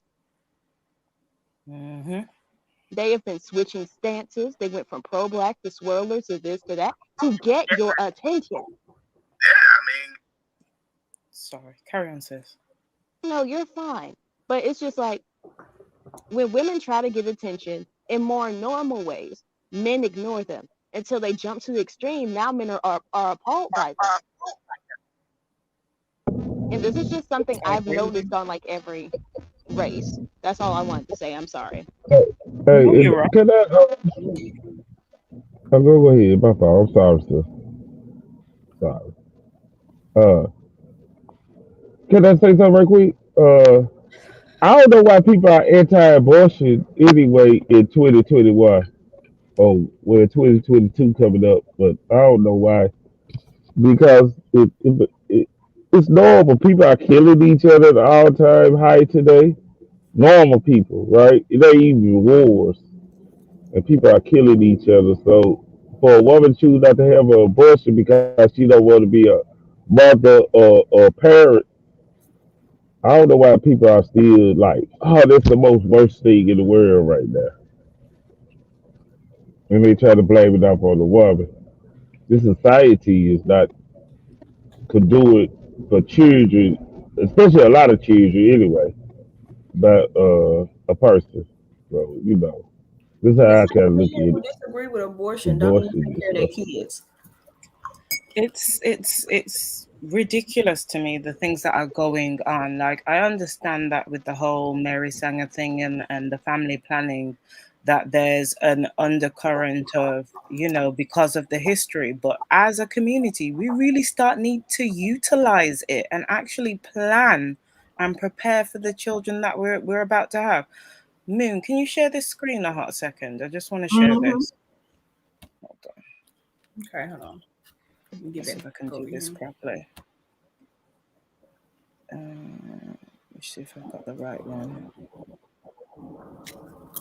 Okay. Hopefully that's showing the right thing. Is it on screen? Yep, it's on there now. Oh my god. Why is he Can you like see this? this? Uh-huh.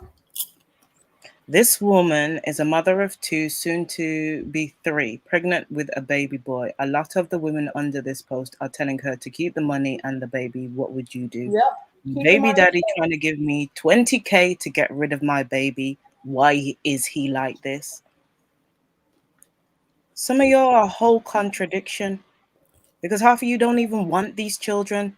The majority of you want this strong black woman trope so that you don't have to financially hand over money for this child. But when you're old and grey and you head towards DMX's age or that toothless looking monster's age, then you want your children to come in and rescue you and look after you when you should be facing the wall, in terms of the investment that you haven't done for the children in your community. Because everybody keeps talking about protecting their own. If people were really, really protecting what was going on in their households, half of the things that have spilled out into the community wouldn't happen. And then people forget that their daughters and their sons have still got to leave their home and learn to date other people in different homes. 2 points I want to make. First off, LaShonda, black men only get married at a 30% rate. So majority of black men do not want to get married. Secondly, Daniel, if black women stop having babies with black men and they go and have babies with non-black women, who gives a fuck? Because we not fucking y'all. Y'all the only ones that be worried about who we fucking. We don't give a damn who y'all fuck, as long as y'all don't bash us in the process. No one gives a 2 shits. So yes, go as y'all should. Go with them other non-black women, had them babies. Who gives a fuck? Because I don't. And most investors don't either. We don't give 2 shits on a rat's ass. Thing is, it's like you show people evidence of things, and obviously to a certain extent it's anecdotal. But I get the women in my inbox talking to me about men trying to drive them to clinics for abortions, and how they've been left there, or how the baby daddy was supposed to come and bring the money and left them with $20 or didn't come back for them, or some other story about their experience with these guys. Look at the woman that a couple months back, she decided to keep the baby. She didn't know that he was married. He was a soldier. He shot the woman, sprayed up her car. We're more like being pregnant and getting pregnant for a black man. We are at our most vulnerable. We are at our most, I don't even know the word. It's like pregnancies and homicide have gone up 30% for black women alone. Yep. Just black women, not any other culture, not the white women, not the Asian women, black women. And that's at the hands of black men. We can't carry your babies safely. You don't provide hospitals and healthcare for us to even deliver your child safely. Half of you don't even care about us while we are pregnant with you to make sure we have our prenatal vitamins and everything it is to make sure your child's limbs are growing properly. Like, half of you are stressing us out while we're pregnant. You don't think the baby feels all that and reacts to all that? So half of you need to quit that bullshit about like you care, because that's not the first post that I've seen about a man trying to pay 20K. Tristan Thompson was trying to pay the other one 70 or whatever, because he's about to be retired. Yep.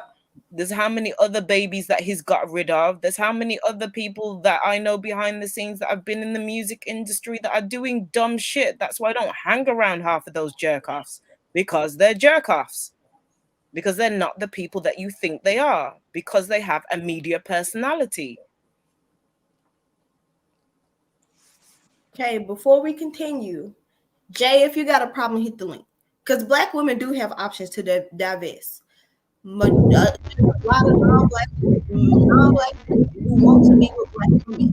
The reason why they don't approach Black women first is because they're not sure if Black women date non-Black men, because majority of Black women have a mindset where they close off their options to just Black men.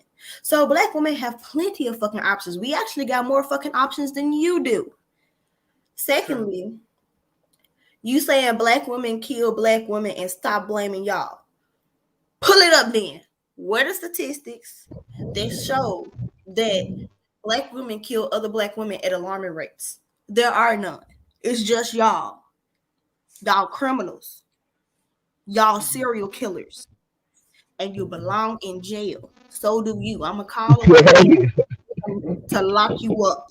I'm going to call the white man and he coming to lock you up, son.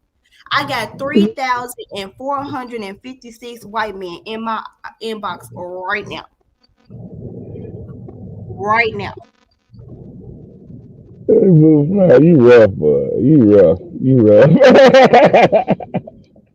You rough, man.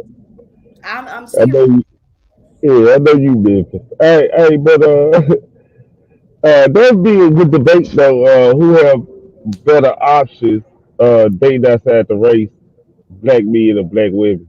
That'll be a good debate topic right there, though. Black women have better options because because white men see Black women as the dominant partner, the dominant gender of their community, and that's why white men and Black women marriages last longer than Black men, and within Black men marriages don't last long with any race of woman, any group of women.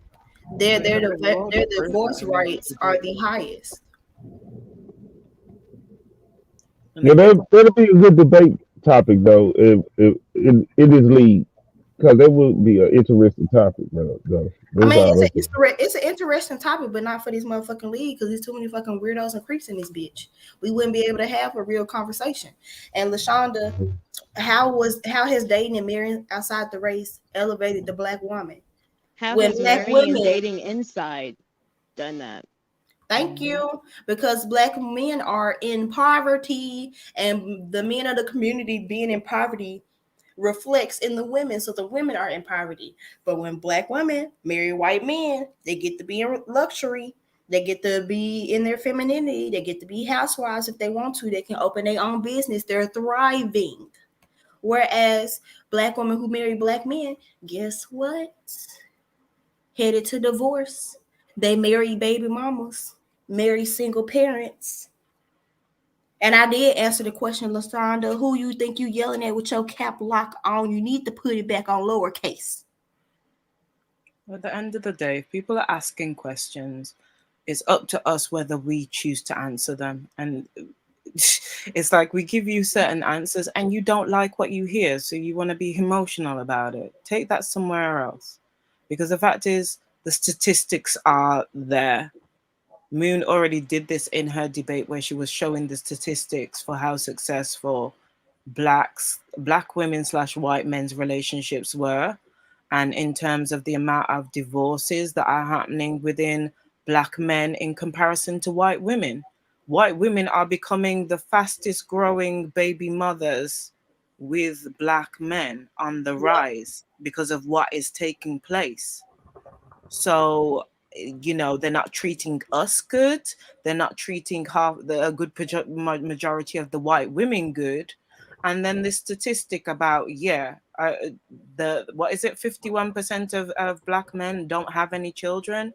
People forget that half of these men aren't even signing birth certificates or turning up to paternity court. But the thing about it is that statistic is for men between the ages of 15 and 25. So I would not assume that a 15-year-old has fucking kids. Why? Because they're fucking 15.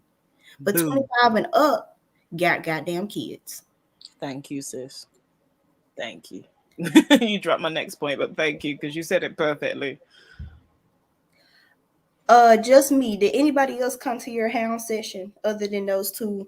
No, it's just those two. I mean, technically, I think it was considered late, so other people that would have come were probably like sleep or something.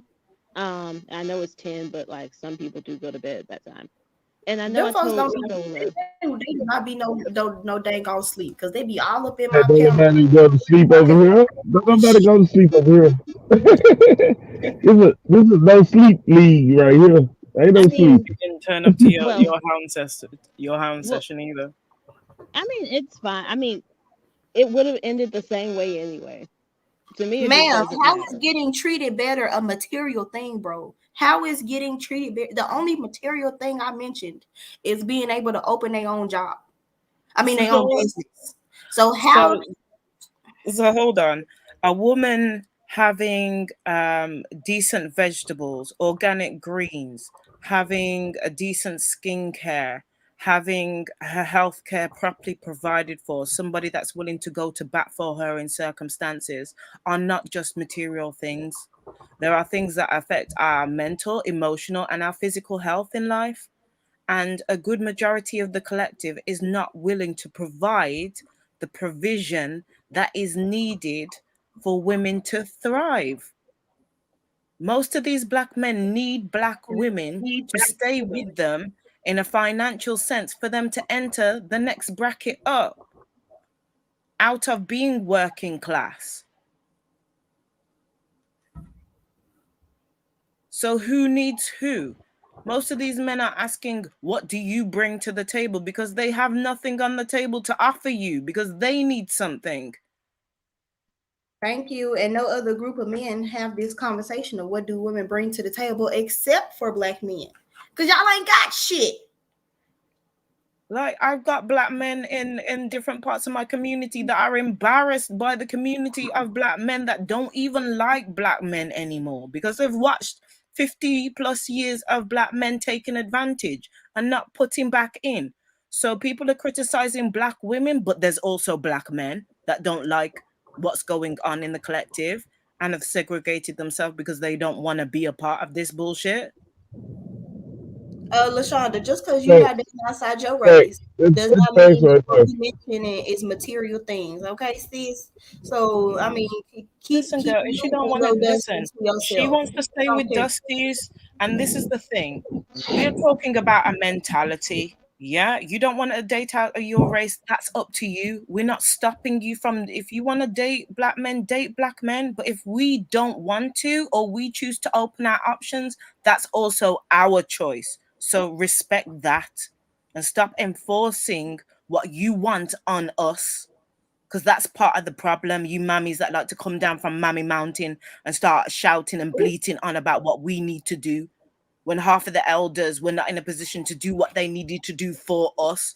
And those that are willing to be truthful and honest and tell the truth about what they really experienced, you want to undermine their experiences. Go somewhere with that BS. Thank you. But let's get back into this article. We on 3.3, controlling images of black womanhood.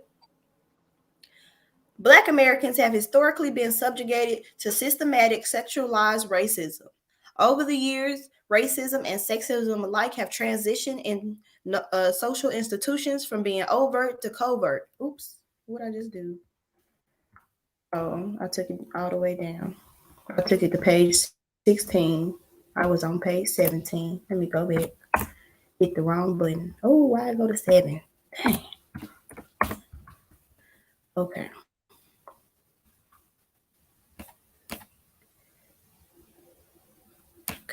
There we go. From being overt to covert, controlling images of Black womanhood are no exception to this phenomenon. That these images have been normalized such that they are not seen as problematic and dangerous. Controlling images of Black womanhood stem from the 15th century slavery.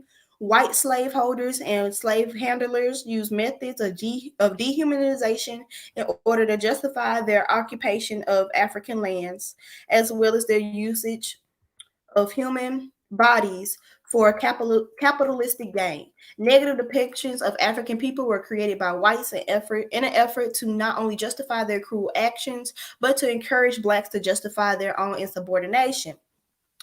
Foster, Carey, and Miller 2014 postulate that controlling images work to reinforce the stereotypes that reinforce the negative stigmatization of Black women in society. For Black women specifically, sexually restrictive depictions appeared in the form controlling images, one among them being Jezebel, Collins 2005. From this controlling image, a more modern image known as the Black Lady was also created as a way to shame and control Black women.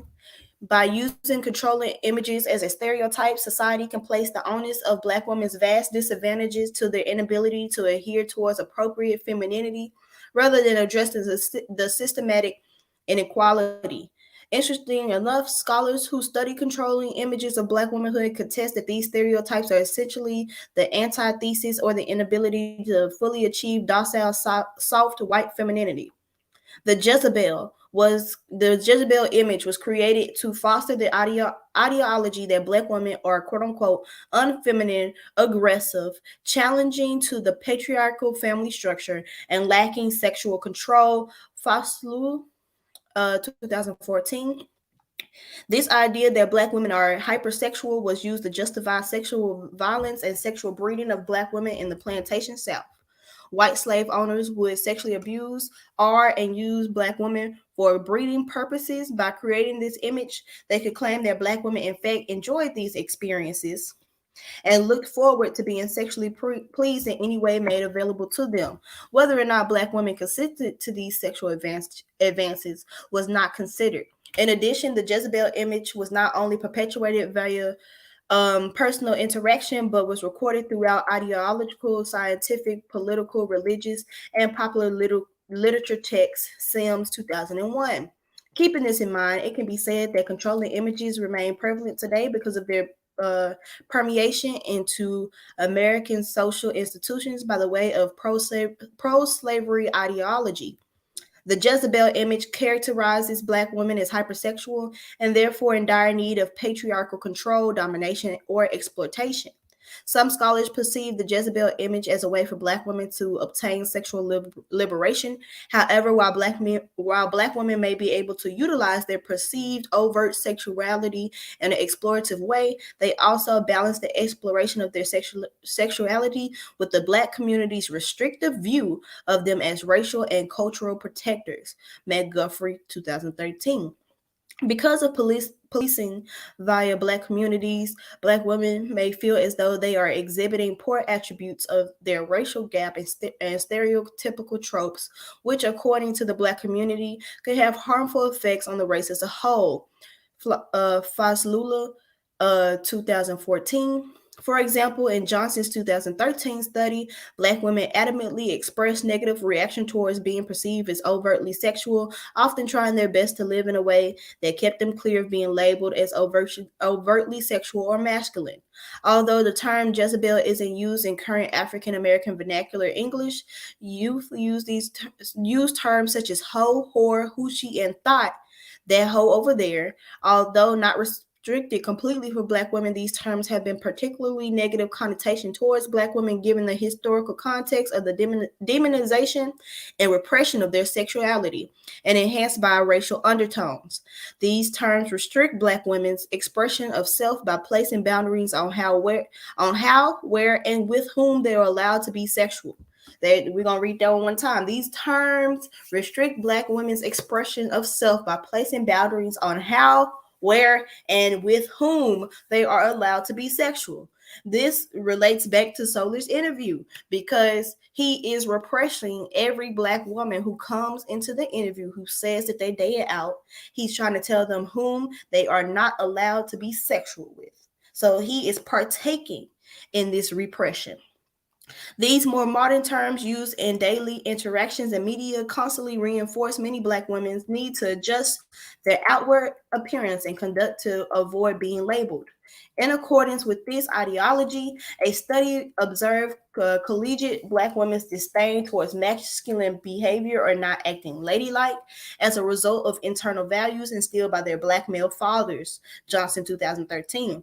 Black collegiate women within the study expressed strict protest of any action that was outside of maintaining socially accepted normative feminine performance, much like the era of slavery. Black women and girls are penalized and ostracized for their loudness throughout social institutions and within their communities, so they must adjust their behavior accordingly in order to receive acceptance. Morris 2007. You see how he's bringing it back to how the Black community, the Black men in particular in the community, are still oppressing, have picked up the mantle to oppress Black women in recent years. This is because Black women who are open and expressive about their sexuality are still shamed, labeled, and othered by the Black community. According to Collins 2000, the middle class image of the Black lady, in contradiction to working class Jezebel image, the Black lady image emerged as a way to control the sexual expression of Black women and to encourage them to aspire to be ladylike behavior rather than promiscuous, classless behavior. The Black lady image provides a respectable image of Black womanhood in contrast to the Black woman's sexual promiscuity. Not only does the Black lady image represent sexuality, but it also pits the proposed sexual ideology of middle class against those of working class origins. Collins, 2005. This image was fostered by the Black community in an effort to use respectability politics or assimilation to the norms of white culture as a form of resistance to their own oppression. Harris, 2015.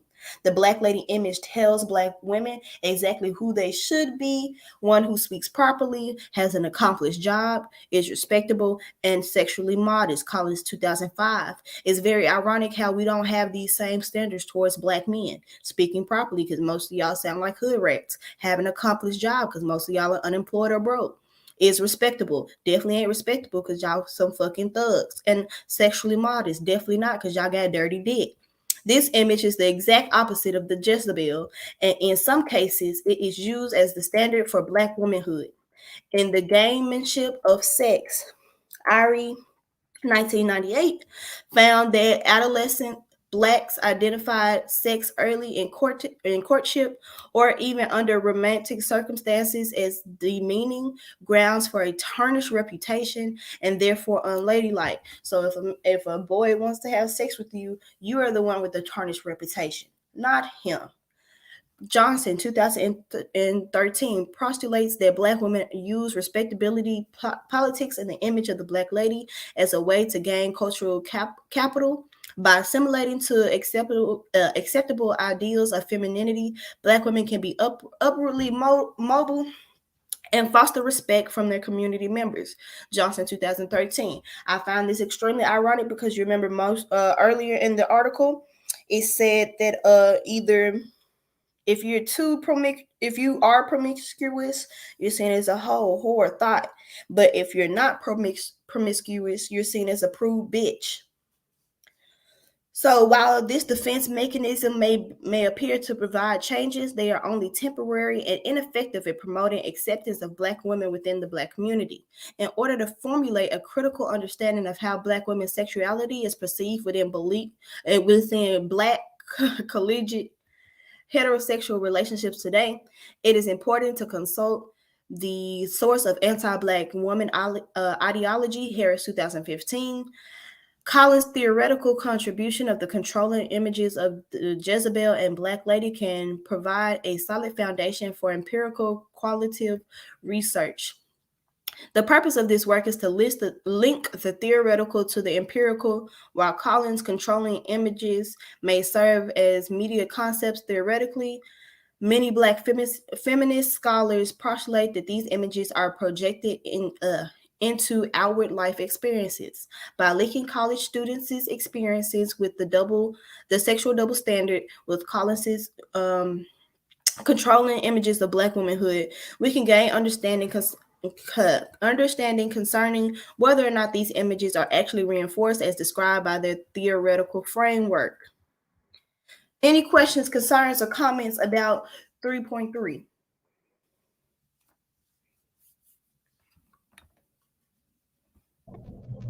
That was a deep article.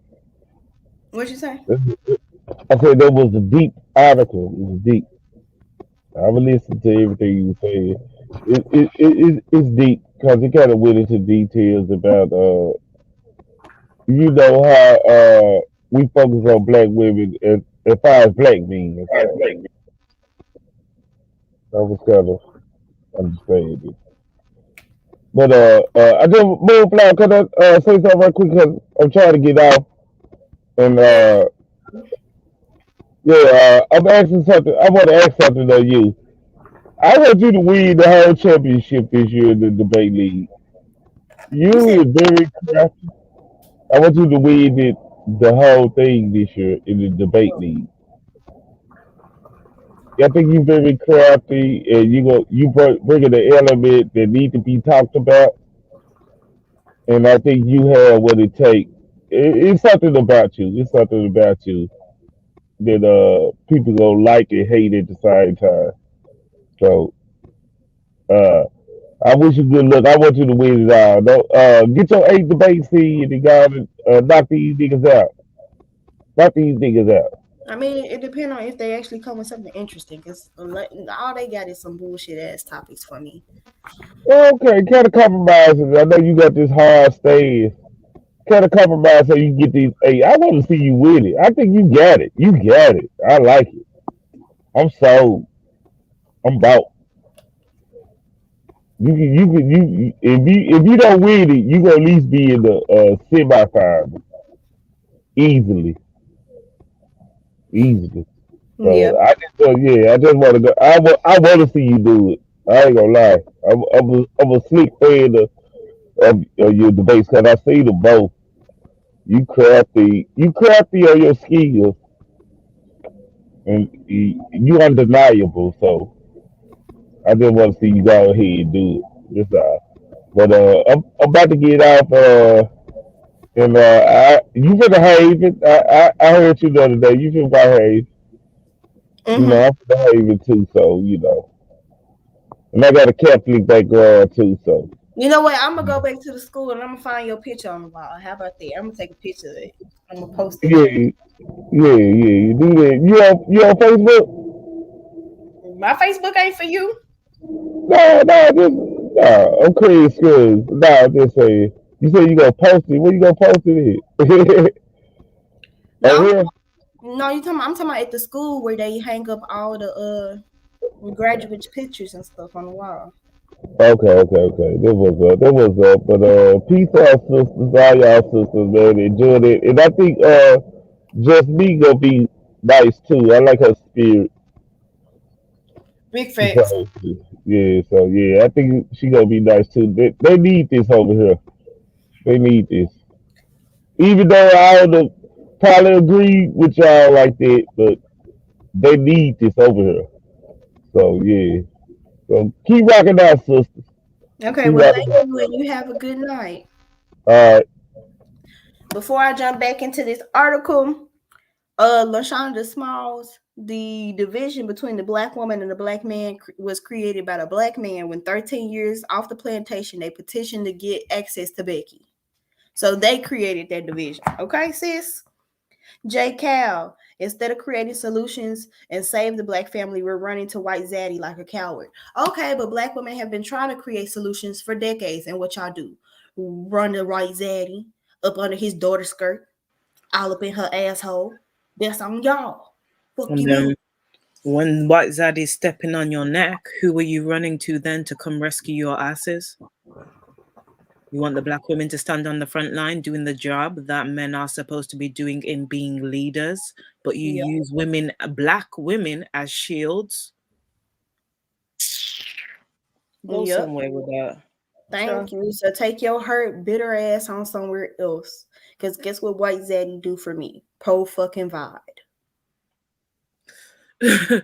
And you know the joke of it is they've got so caught up with White Zaddy, and half of us are not even thinking about White Zaddy like that. Thank you. You get what I'm I'm saying? gonna do a stream about what he say the conversation about the black family. Should black women continue to have the conversation about the black family? Because we're not the ones who broke up the black family. Black men were. And we attempted to fix the black family since the 1950s. Well, really since the 1920s. Well, really since the 1800s, because 13 years after plantation, y'all was petitioning to get with Becky. So black women have been trying to fix the black family for over a century. And y'all are the ones that don't want to fix it. Y'all are the ones that disregarding the solutions that black women had. So you know what black women are doing now? We're saying, fuck that, y'all wasting our time, and we rather go invest our time in someone who's going to bring a return. Black men don't have a return. It's an empty fucking investment. You just throwing your fucking money away. You throwing your time away, your effort away. Leave those niggas alone. Your good years when they want to tell you about you hit the wall, and they're forgetting they hit the wall too and hard. Okay. I'll be hitting the wall at 24, and LaShonda, no, it's not. It's not both. It's just black men. Black women reacted in a response to black men. You cannot blame the reaction for the cause, bro. It's like when it comes to civil rights, you've got how many of your civil rights leaders that have divested out and are yet still to do what they promised the black community. You have how many celebrities that are doing the same thing, but you don't hold them accountable. Thank You want to hold black women accountable for black males that are over the age of 18. You want to hold us accountable for their behavior? No, they're to take responsibility. I've seen the statistics where the teenage pregnancy rates rose. Little girls that were being abused by men within the community that were over the age of 25. The statistics rose for between the age of 15 to 17, where young women were being married off to their predators with their father's permission, with their church's permission. Churches with men who were heads signed off on those marriage statistics. So I'm sorry, don't come over here with that bullshit. That ain't gonna work here for what you're trying to do. If black men are claiming to be leaders and have been running the religious institutions and giving women directions, and us putting black men forward, and the whole what do you call it, holy trinity, Father, Son, Holy Spirit, the abuse, the molestation behind closed doors, and people wonder why certain parts of our children are sexualized from the molestation that occurs when you sexualize them and abuse them. Like Harvard, I understand there's a small amount of female predators, but nothing in comparison to the male predators that are abusing both women and male children. Yep. And then LaShonda Smalls, the system ain't doing a damn thing. The system is not telling black men to not take care of their kids. So don't come over here with that fucking system fucking talk. You know what white men care about? Not what the fuck black men do. And don't give a fucking damn, because y'all are so much at the bottom that it ain't nothing, like it ain't even fun to oppress y'all no more. The fuck? It's not even fun to oppress y'all no more. I ain't trying to press any of them, and then they still get pressed. And you know the funniest thing is when they see you dating out, or you're with somebody else, or they think you're with somebody else, they want to step to you because you're with somebody else. Yep. Not because they actually want you. Like some of these dudes are cyber slurping each other over a girl and don't want you because they want to fight another man over you. Thank you. Personal example. This boy I went to school with, when he found out that I was dating a non-black dude, he sent me a snap and was all like, "Oh, we lost another good one." First off, bitch, you used to bully me. Why are you worried about who the fuck I'm dating? The ridiculousness is real. Is like, since I've sort of taken myself off the market, the amount of men that are interested because I'm not on the market or have proposed or have given rings, but do not want to take my needs into consideration. Like, these men are always talking about cooperate, submission. Don't know what cooperation is, are not willing to take our needs into consideration, and want to be selfish. Why should we continue to bring Black children into those kind of abusive circumstances where education is not the president that's set, that dustiness reigns supreme over the community, with the societal effects that we already see for the last 50 years that young men are going through? And we've got young men telling us how older men are competing with them and the problems that the older men are causing with the younger women. That's Black men. Yep. And LaShonda, we don't care about your baby daddy and your one example of one man that's not even the majority. Your baby daddy fall under the minority. So who gives a fuck? I'm happy for her. I'm happy she's got a... Listen, if your kid's father is taking care of his children and doing what he's supposed to be doing, right, class for you. But I I'm not wishing no ill will on you, but girl, I just don't give a damn. I'm happy for you. I'm seriously happy. But at the same time, doing the bare, like, there's a whole heap of men out here that are not even doing the bare minimum. That if they were to try and limbo under a pole, the pole would be so low that their asses couldn't get underneath it. So I'm glad that your children have got what they need, but we've got children outside of you and your circumstances that are facing societal things moving forward because Black men choose not to be around, because Black men choose to be dusty, because Black men want to spread the dust instead of getting off their asses and doing what they're supposed to be doing. Even teenagers, children are realizing this. I've got a 5-year-old nephew who has more respect and manners in his little finger than half of these Black men out there, and he's a child. Yep.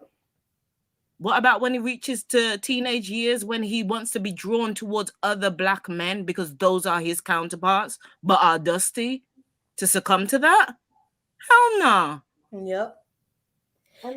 And J. Cal, my Black family will be fine too with my white man or Asian man or Hispanic man that I choose to marry. Okay, thank you. And who is uneducated? Because where your degrees at? Where your diploma at? Because I got several certifications. I got an auto mechanic certification. I got medical certifications, combat lifesaver certification, and I'm a whole human resources specialist out here. I'm a youth engagement specialist as well. I'm in school. I'm a psych student. What certifications, what trades do you got? Because I don't think you got none. Show them. Where they at? Can you guys hear me? Yes, we hear you. Hey. Hey. Look, I just want to say, no, uneducated is having a wife and paying attention to 3 women that you don't know at about, like, what, 1:20 in the morning? That's uneducated. Thank you. Get your life. Anna.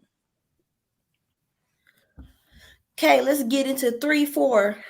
Black male patriarchy, and toxic masculinity. When you want to get to New Year's. Look, I got a date on New Year's.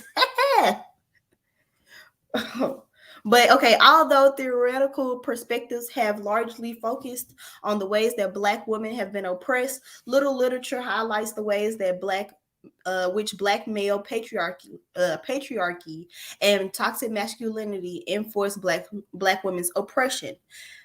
Bell Hooks' We Real Cool Black Men and Masculinity 2004 describes Black men as victims of imperialistic white supremacist capitalist patriarchy, wherein they are essentially taught by white men to associate manhood with the ability to conquer and control. Black male patriarchy places restrictions on the ways that Black women can operate in their own bodies and give Black men ownership, control, and domination over Black women's bodies.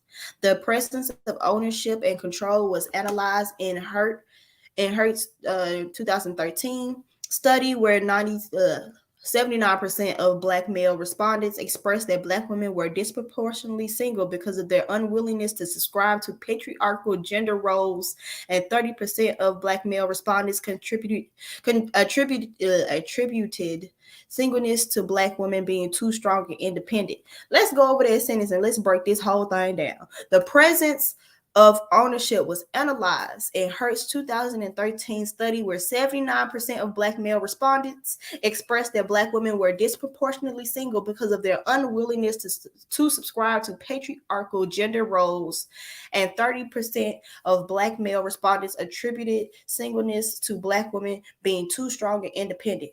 First off, the first thing I want to say for that 79% saying that we were unwilling to subscribe to patriarchal gender roles, how are we going to subscribe to patriarchal gender roles when y'all don't offer shit? If you want the traditional patriarchal gender roles, you have to protect and provide. That is the bare minimum. I'm not even going into everything else. The bare minimum is protecting and providing. Two things that y'all don't do as a fucking majority. Then for the 37% talking about we're single because we're too strong and independent. Well, we wouldn't have to be too strong and independent if y'all were actually providing shit. And then who came up with the strong and independent mindset to put on Black women? Black men did. And then all the songs y'all made talking about, oh, she gotta be independent. Oh, she drunk. She gotta be strong. INDEPENT. Yeah, that one. And then Independent. That's how I love her. Was that not Neo? Okay. Yeah. So, and there's plenty more. Anything else y'all want to say about this sentence? Keep going, sis. I mean, Okay. What's up, Just Me? I'll say this part because, like I was about to say on the interview, I just feel like any man who has a problem with women, like, because in life you have to be strong depending on the situation. If you have a problem with a woman being strong or independent and that bothers you as a man, you're a weak man. You're not even a man, bro. Because white men who are attracted to Black women love us because of our independence, because we are strong, and they provide us an environment where we don't need to be that anymore. Whereas Black men just complain about it and cower in corners that they don't even own. Go to the corner of your little box that you got under the fucking expressway and cry me a goddamn river. Cry me a sweater of tears like SpongeBob did for Squidward. Do you know what I do notice is with the because people are talking about white man and white zaddy, for the Black women who are divested here, who have white husbands, they are well kept, they are looked after, they have the most amount of degrees and education that I've ever seen in my life. Their husbands have so much respect for them that if they want to be able to stay at home and be a stay-at-home wife, they can do that. If they choose to go out and work, they can do that. The main thing is that they've looked for in those women being strong and independent is having those characteristics, skills, and qualities so that when they bring forth children, their children will be well-rounded, well-educated, and have the kind of mother that they deserve, as well as if anything was to happen to that man, they know that their children will be provided for. And if for any reason that woman needed to go back to work or start a business, they know that their child is in good hands. And the reason I know that is because I've had conversations with these dudes. Yep. And for example, my homegirl, she's talking to this white dude. They not even like, they just started talking a couple days ago, and he already providing. He already providing the things that she want, because she don't need nothing from no dude, but he's providing everything that she want. He doing everything extra that she asking for. Okay. And Black men complain about a $20 date to Applebee's. Half of these dudes here don't even want to pay for McDonald's. Yep. Carry on, LaShawn G. Smalls, you are allowed to disagree. What you're not allowed to do is say false information and stupid ass shit. Because how are they trying to keep their gene around when they're over here nutting and busting in white women who can't produce a black child but still want to say that white women can't, and that any race of woman can produce a black child? Make it make sense. We don't care if you disagree, but when you start spreading misinformation and saying dumb shit, that's what it's gonna be called. We're gonna call a thing with me. Mm-hmm. So, in addition to ownership and control, black male patriarchy centers the needs of black men while pushing the needs of black women to the margins. Watson, Robertson, Dispenza, and Nazari, 2012, because of the ideology that centers black men's marginalizations, black women, black feminism, and womanism are seen as schools of thought that serve to separate the black community rather than unify it. Black men perceive these schools of thought to serve as a way to separate the black community. And as I said earlier, you cannot unify the community until you address the situations that's going on in the community that negatively affect the black women at a very high rate. Until then, we cannot unify. And because black men are taking it so much as rather than a constructive criticism, they're taking it as a bashing. That's y'all fault. Like, simple as that. Y'all just lack comprehension skills, and I'm not surprised because most of y'all drop out of high school. Most of y'all ain't got no high school diploma. Most of y'all don't have a degree, and very, very few of y'all have a college degree. Very, very few of y'all have a master's or a PhD. So I'm not surprised that your comprehension skills are not all the way there, and that's why we're choosing to not fuck with y'all. But this exhibited in the backlash black feminists and womanists have received throughout various social media platforms. This is contradictory, as most platforms regarding racial equity for the black community largely served the needs of black males while subjugating black women as helpmates, motherly figures, and accessories. Prime example would be the Black Lives Matter movement. Because guess what? When black women get killed, they don't cover it. If Black Lives Matter so much, cover us too. We also matter. But no, they only care about these black men, which y'all can have it. Collier, Thomas, and Franklin, 2001. Black males' control over black female bodies is socialized as early as adolescence. Black males' control over black female body is socialized as early as adolescence, i.e., girl, you need to go put some pants on. You can't be wearing them shorts. Your uncle coming over. In Irie, 1998, Black boys were encouraged to have sex with several partners in order to prove that they were not feminine, while Black girls were labeled as hoe, slut, hoochie, trick, tramp, or toss up for being sexually active. Black men's ability to objectify and label Black women negatively for sexual expression while simultaneously being lauded for their own sexual conquest is a direct result of patriarchal ideology. Black male patriarchy therefore gives cisgender heterosexual Black males privilege and power within their communities and affirms them as the dominant group. In this way, Black male patriarchy directly parallels white homogenic masculinity. However, Black male patriarchy differs slightly as it uses black men's racial oppression as an excuse to ignore the violence they perpetuate against Black women, Black queer folk, and Black trans folk. Once again, however, Black male patriarchy differs slightly as it uses Black men's racial oppression as an excuse to ignore the violence they perpetuate against Black women, Black queer folks, and Black trans folk. Many researchers argue that Black men manipulate power and control through patriarchy as a way to gain back power taken from them in larger society. Don G. Anderson and Cox, 2000. Black men use their racial status as both as an excuse for their violence and defense against accusations of perpetuating violence. Because people like, what's his name? Goddamn T. Duck. Oh, it's poverty. That's why Black men are doing it. It's poverty. Yes, poverty is an issue. However, it's not an excuse to behave the way that you do. There's plenty of other races of people in poverty, yet they don't behave in the way that you do. In this sense, black male patriarchy forces black women to disregard violence and control perpetuated by black men for the greater sake of the black community. One more time. In this sense, black male patriarchy forces black women to disregard violence and control perpetuated by black men for the greater sake of the black community. Now, this sentence is exactly what I used in my PowerPoint against T-Duck to push the fact that black women need to stop fucking with y'all, because black women put their sex-based issues on the back burner to make the black community not look bad. Any questions, concerns, or comments on this before we get into the sexual double standard? And I think that one's gonna be the last one. I'm cool. Just me, if you've got anything to say.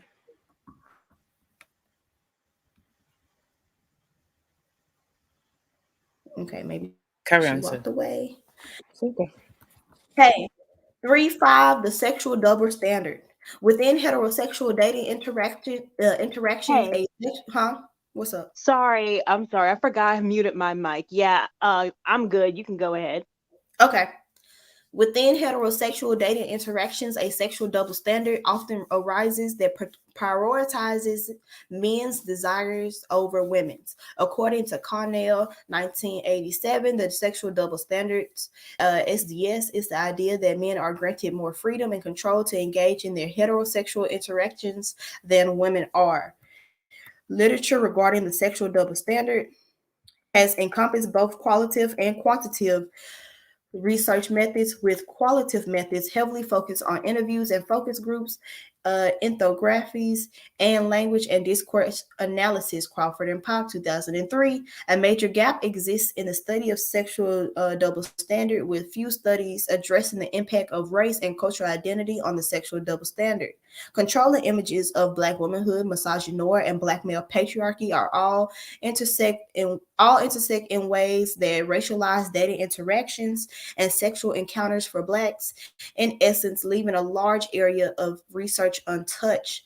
Faslu, Carey, and Miller, 2014, created a multidimensional framework for observing sexual double standards in terms of the U.S. Black women's sexual health. This framework included 3 dimensions: polarized heterosexualities, active male and passive female roles, and the power struggle narrative, with each dimension made applicable to Black women.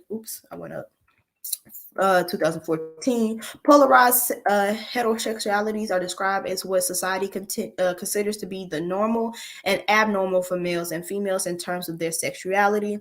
The authors compare the good girl, bad girl, that word, for women with the real man, wimpy, that word, for men. This good girl, bad girl directly mirrors Collins' 2003 comparison between the controlling image of the Jezebel and the Black lady, and the real man wimp is representative of Black male patriarchy, reinforced in Hook's 2014 We Real Cool, wherein Black males are socialized to identify as a real man by any means necessary, even if that means resorting to abuse, emotional, mental, sexual, physical, or violence. Black men are socialized to identify as a real man by any means necessary, even if that means resorting to abuse, emotional, mental, sexual, physical, or violence. In second dimension, active male and passive female roles refers to the appropriate way that males and females are to interact with each other in sexual situations. Black women are expected to be subordinate their needs to the men of sexuality. To the needs of men sexually, and be passive as described with the controlling image of the Black lady. Whereas Black women who are assertive put their sexual needs first and hold men accountable for their actions are according to Fasler, Carey, and Miller, 2014, paralleling the controlling image of Collins' Jezebel, Collins, 2005, by contesting patriarchy and censoring themselves and their desires. This last dimension, the power struggle narrative, describes how sexual double standards characterizes men and women's sexualities as being in opposition of one another as a way to vie for power. These three dimensions help to form an objective method of studying the sexual double standard and contextualize the sexual double standard in a way that is applicable to intraracial Black heterosexual relationships. This is important as tailored analysis of the meaning of the sexual double standard for young Black women can help explain how social systems of gender and racial inequality contribute to these disparities. Faslu, Carey, and Miller, 2014. Okay. So what's on this next page? Okay, 4 methods. So we're gonna stop there.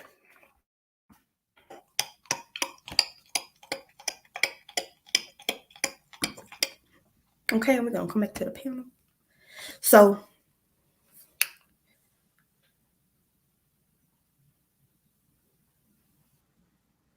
Hey, sis, you were saying? nothing. I was just reading something. She said, "Hey, Moon, my sister, it was a Dusty on Task panel who said he was in the military. Girl, I wish I was out there to drill the ever living shit out of him. I mean, them Black men in the military be dusty than a bitch." Oh, you wish I was there. Oh shit, but yeah, they be dusty as a bitch, girl. Dusty as fuck. Y'all don't know how to read. We was watching y'all, and she said, "Hell no, I'm out." Listen, before you went live, I saw a little piece of Taz's panel, and there was some 40-plus-year-old dudes talking about wanting to sleep with a virgin. And I was just like, I listened for a hot second. I walked in at a real awkward moment when this dude was talking about he's never had a dick in his ass. And I was like, what the? And when I listened, after a little bit, I had to check out because I was like, you guys are delusional. You're a whole contradiction. You want you to be sexually satisfied, to be, spend the last 40 years pumping and dumping women. You've potentially got children from other relationships, but you want to go and take up some next man's daughters that's not got no experience of certain things with you, that is naive to certain things, so you can use and abuse her some more. Right, that's not it. It's not hidden. It's not hidden. I actually do want to see that video at the beginning, so I am gonna play a little bit of Taz's video. I'm gonna rewind all the way back to the beginning because I want to see who these two dudes are. Now they do look familiar. I think I've seen like a couple of their videos like a couple of years ago, and I see that they on that same old shit. Before you do that, sis, I want to play this because, like, when you were talking about to do with Black women and our sexuality and the abuse and stuff like that, it brought to mind a video. And some of you are gonna hate me for this, but I could really give it. So, because even within, like, I have respect for certain people that have come through, but I see the fact of the abuse and the things that they, when you're doing deeper research and analysis into their behaviors and stuff, and some of them are openly talking about the abuse that they committed against the Black women to practice. And some of y'all not aware of this and are cyber slurping people from Black Panthers and other people that claim to be about our people. And they actually helped contribute to other parts of abuse. So, enjoy. Is this sharing, sis? Example 272, how Black women have never been protected in the Black community, even in the presence of activists. Did you know that a lot of prominent members of the Black Panthers were abusers and sexual predators? Eldridge Cleaver, a prominent political activist and leader of the Black Panthers, was a convicted rapist. In his book Soul on Ice, he admitted that he would rape Black women in the ghetto for practice so he could prepare for his rape spree of white women, because in his mind, raping white women was a revolutionary act. This is a person who reached the levels of being a prominent leader and political activist in the Black Panther movement. How does something like that happen if Black women are genuinely protected? If women are genuinely protected? If misogyny, misogynoir, and sexism and rape culture are taken seriously?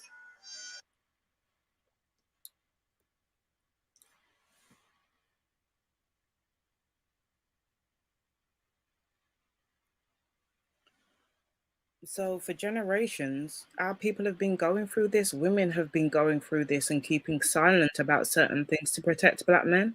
And like some of the people in the Black Panthers and other people, they were openly doing these things to Black women. And, you know, we choose to skip over the parts of history in their own biographies and books when they stated about the abuse that they committed against Black women, which I don't think is okay. Some of y'all need to really, really wake up to what's been going on around us for generations that needs to stop. Simply put. Yeah, that's some really good information, because I did hear about that. Them being like, you know, one, being convicted of it, and two, using the Black Panther movement as a way to have access to more women who join the movement, and would not allow them to have a voice unless they allowed them to them. Like, the victim shaming and blaming needs to stop. Nobody asks that's in their right mind to be odd, raped, murdered, attacked. And some of you women that have taken on this mentality need to, you know, maybe seek a therapist. Why does a woman have to be accountable for being attacked by another man we're talking about, who is aware and responsible for their actions? As well as that man stated in his book, he practiced on Black women so that he could go and attack white women. Like, stop making excuses for these dudes. They don't deserve your loyalty.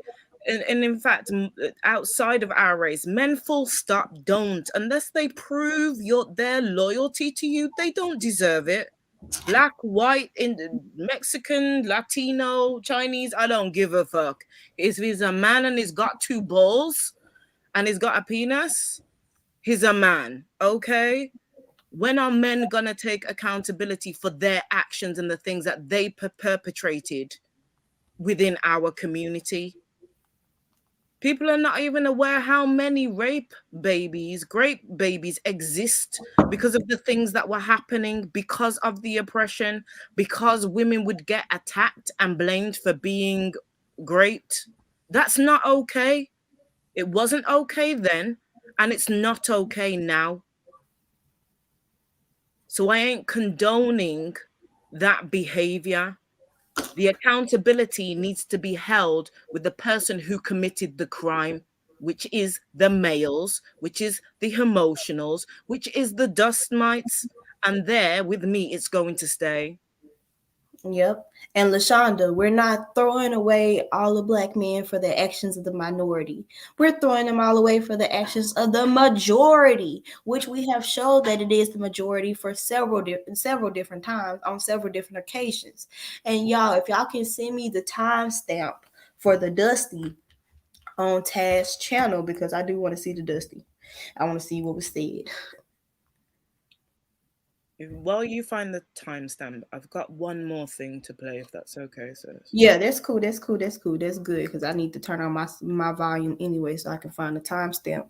So I'm gonna put myself on mute and I'll put your video on the screen. Okay.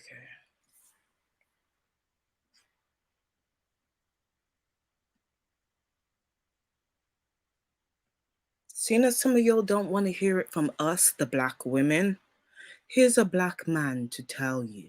A lot of people were up in arms recently because Derek Jackson, the guy who made the phrase "Black men don't cheat," was revealed to be up in other women's arms, which is on the heels of Quavo and Sweetie breaking up, which is another couple that a lot of people touted as goals. I don't know when people are going to stop doing that. Celebrity love died for me when Brad Pitt and Jennifer Aniston broke up, and that was a long time ago. There are no goals. You have to make your own goals, because I personally believe 95% of the relationships in the world shouldn't be happening.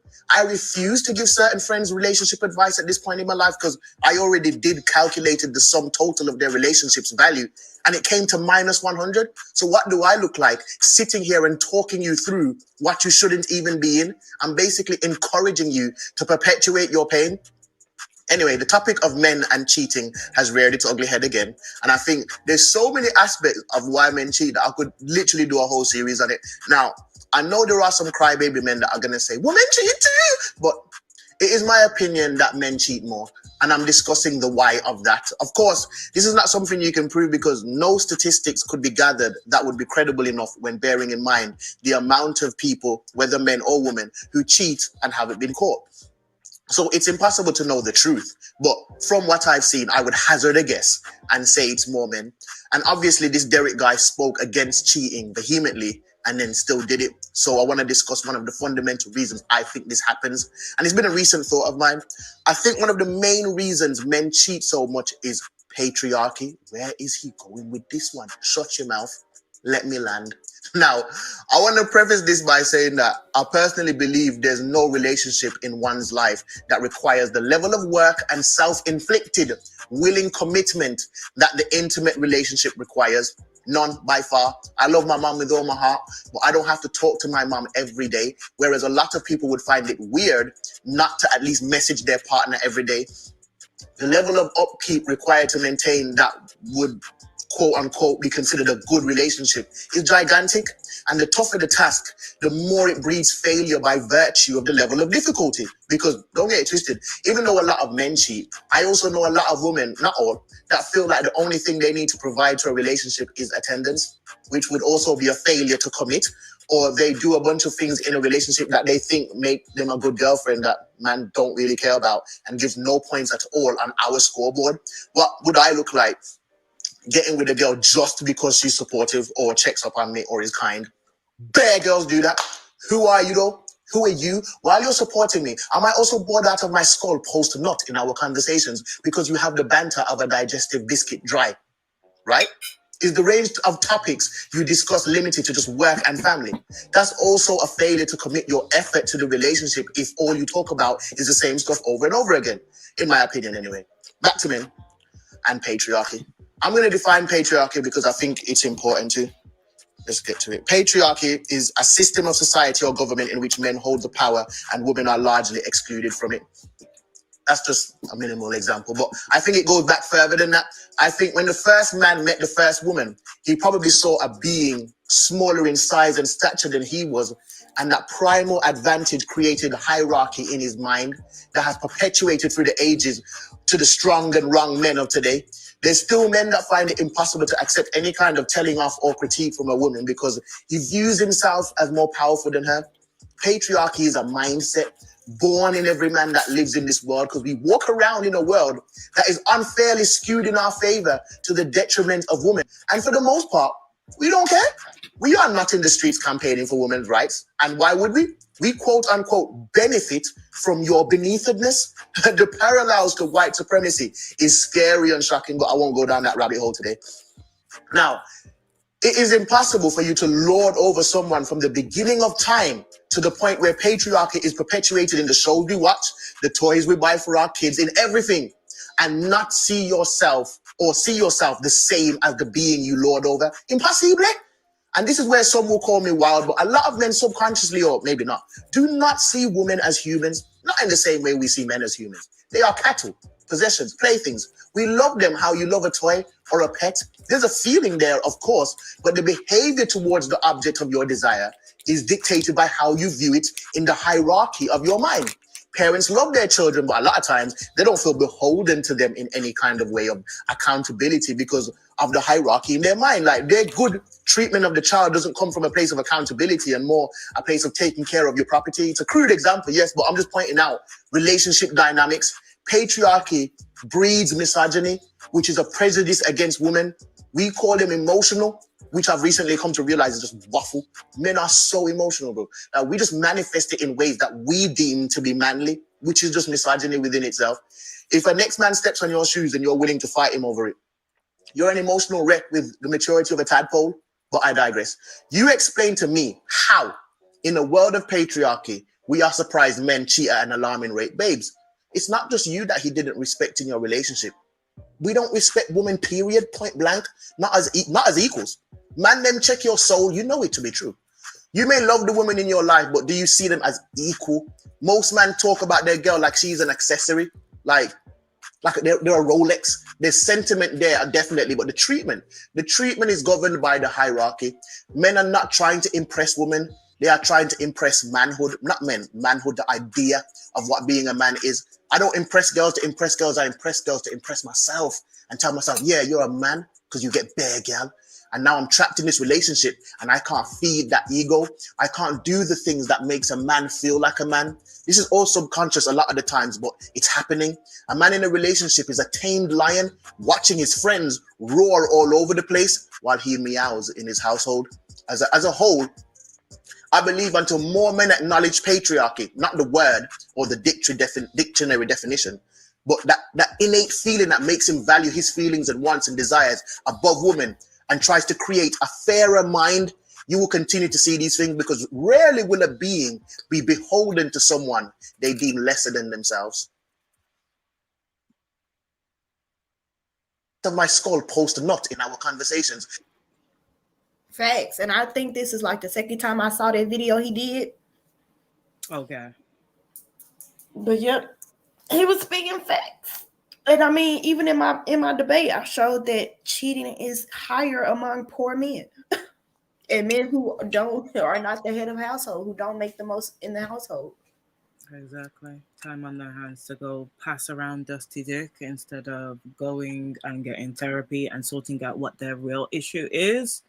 A lot of men use sex as an outlet to deal with the emotions and feelings. This is why I say about the fact of you using us like spermicidal dustbins, because, you know, instead of sorting out what's going on with your mental health, let's just bust a nut. No, that's not what we... If some women want to be used like that, that's their individual business, but that's not what we're here to do. And the fact of when he was talking about the way that men look at certain things and using us as objects and the objectification, I think is bang on. Because if you really saw us as women to be respected and protected, half of the shit that's going on today wouldn't happen. It wouldn't be allowed.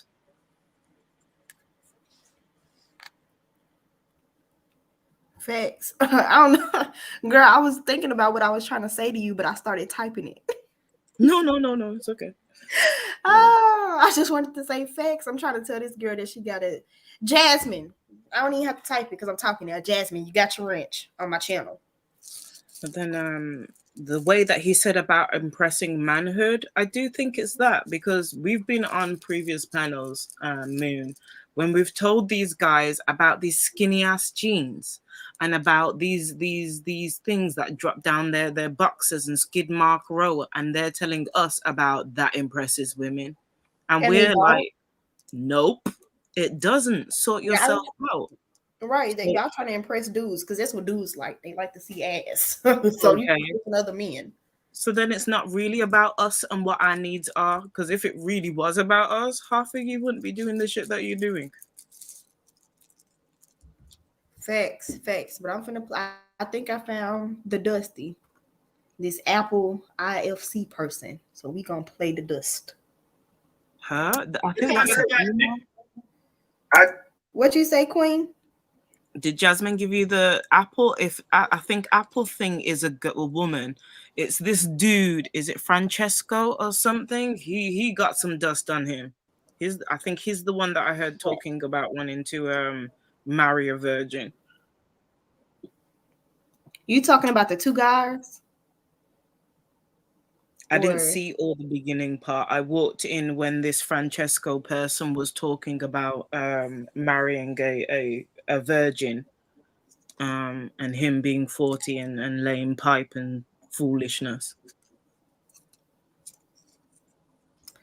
Okay, I need y'all to help me find this timestamp, because I'm sure looking.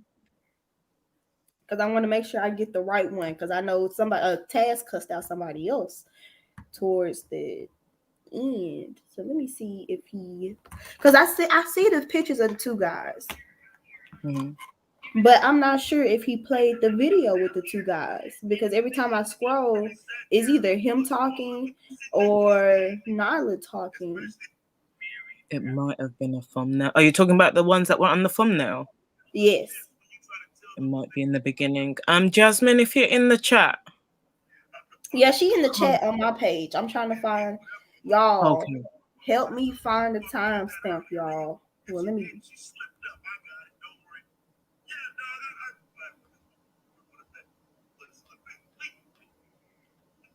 Bear with us a hot second, everybody. Yes, please. Let me stop the sharing so I can look at the chat and look at this timestamp. Look for this timestamp at the same time.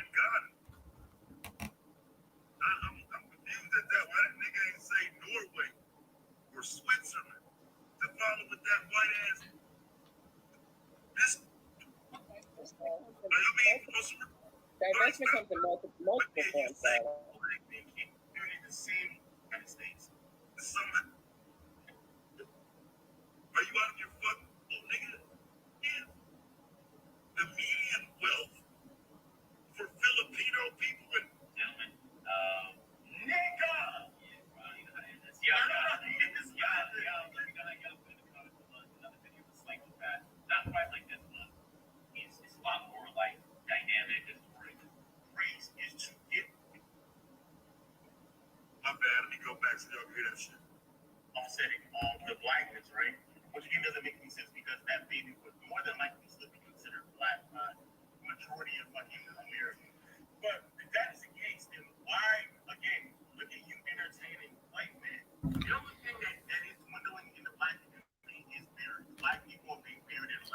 Free Spirit. Can you post the timestamp to Francesco? We're trying to see what Francesco said.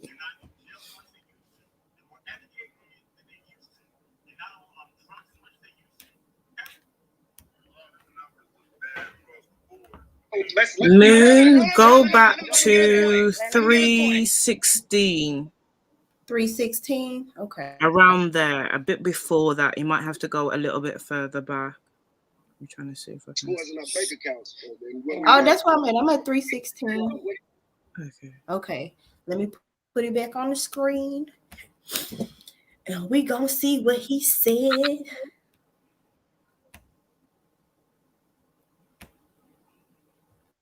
Sunday. What am I doing on Sunday if I ain't got the work? And this is the thing. You've got so many men that are in the army, and they're supposed to be these good guys who are protecting and stuff. And not even the government can find out whether they're weirdos or not. Yeah. Carry on. Facts. They promote young white 1977 women feminists, nigga. The young white girls, nigga. What you mean? Exactly. That's why they're pro-life. Stop coming on my shit. Stop coming on my shit, making it sound like men aren't feminists if they taking a position in a fucking woman's body. You're not a fucking woman. So as soon as you say you pro-life, what that got to do with anything? Or a fucking feminist ass nigga. I mean, wouldn't we? Nigga, you tripping. So you mean to tell me that we shouldn't have any control with our sperm and with what we pay and all that type of stuff? You crazy, man. A woman gets pregnant. Your sperm ain't got shit to do with that. Yeah, your sperm, those kids, once they're born, they're connected to us. I pay for my kids. Nigga. So what the fuck you talking about? Y'all I got, like I said, I got kids and I take care of them. And I have a feeling that I work more hours than you. And my kids are probably living in a better place than you. The way y'all talk, my children are obviously living. Yeah, you done got kids after you done made your pick up your virgin, huh? You hear a nigga take a shot at me, start talking. Y'all go ahead, man. Because I've been snapped on every motherfucking body up here. That's y'all. That's y'all saying I'm a weirdo because I'm not. Okay, hold on. I think I found the beginning of it at 350. So we gonna go back and see if this is the beginning. That's 330, 33.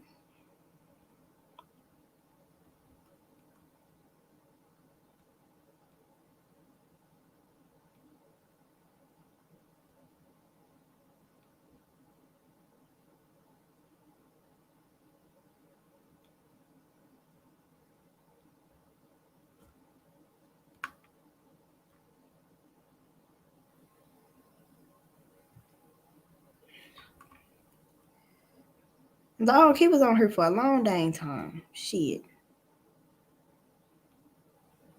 Yeah, it looks like it. Okay, so that looked like that's the beginning when he first got on the panel.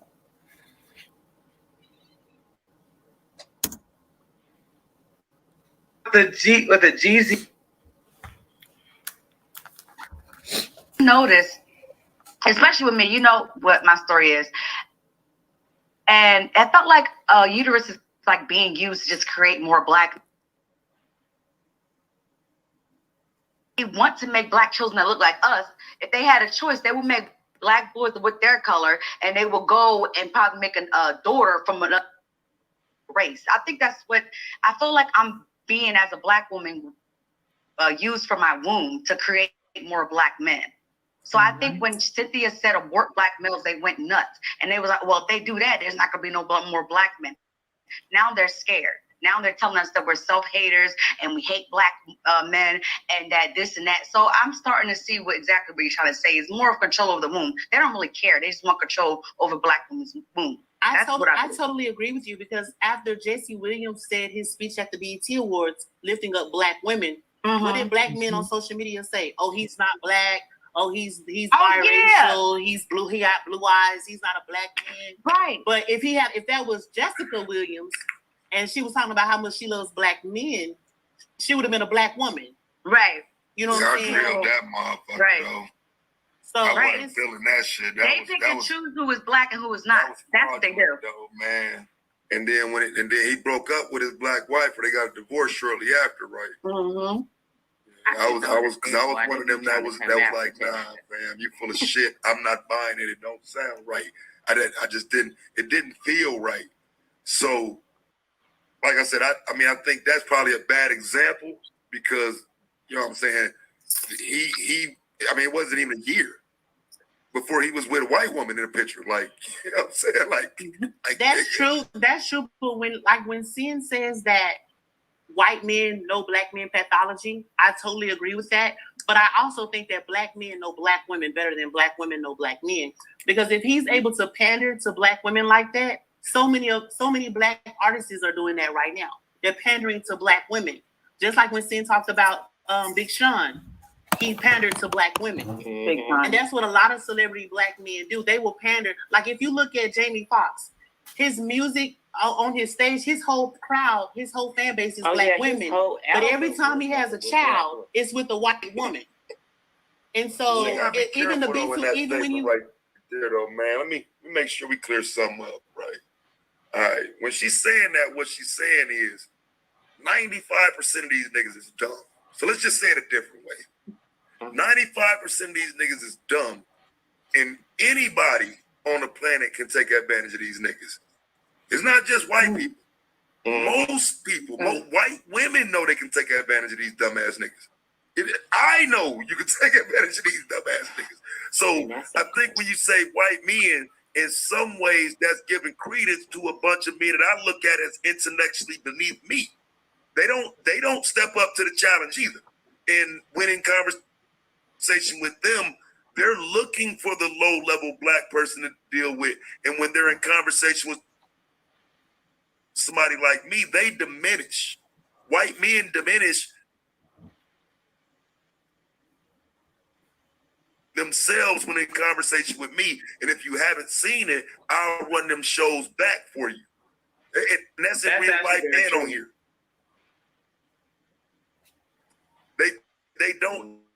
White men don't buck up to black intellect.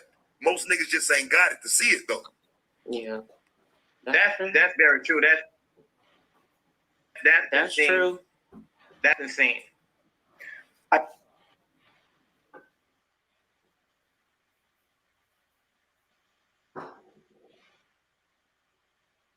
I do have a question for y'all since we're on this topic. I'm curious to know, how is it that black men being basically pro-life, right? Because we can't assume that every black man who wants to have children with a black woman is somehow using her for anything. You talking about as a political stance? No. Right. My brother, what I'm saying is this. I mean, because my brother, I don't have stance on what women should do with their womb. I know. I'm That's- saying because the woman said that black men are trying to control women's wombs. However, no one said anything about what a black woman should do with her womb, except for the woman who's trying to encourage women to abort black children. So how is it not seen that she is the one who is through division trying to control what black women do with their womb? So let me wait, y'all. Hold on. Let me do this. Let me do this. Okay. So aren't you a man in women's conversations though? Aren't you? No, hell no. I'm nigga, I would love to just back out. I can't. Because you got two fuck boys sitting here doing a review on women's wombs. So I would love to stop and not have to have this conversation. But you see what I call them? The two feminists. Yeah. Birth it's a natural process though. It's not a matter of that's not the message that we're pushing. We're not telling black women that we're not pushing abortion. Man, we ain't clearing shit up, man. Fuck these niggas. But his disingenuous was because black men are not pro-choice. Like they're not. They're really not. I told y'all to let me handle They're this not. shit. Now y'all got it. Especially when that woman is on birth control and some things happen. You're saying Not to mention, I actually heard two black men come on this panel and advocate their girlfriend or their ex-girlfriends aborting their children because they didn't want to have children to be obligated to. We've heard that plenty of times. I know two for sure from this platform alone. Exactly.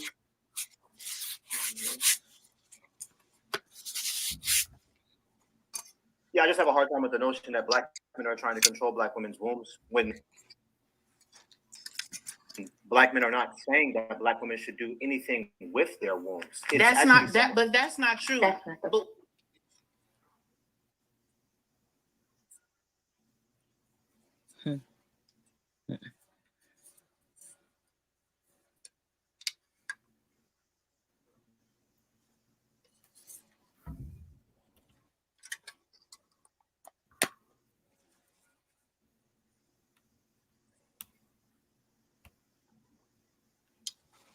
I'm assuming that I should have closed before I tried to do this. If you're pro-life,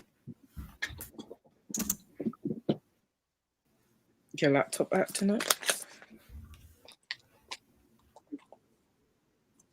Oh shit, let me take this damn charger out. There might be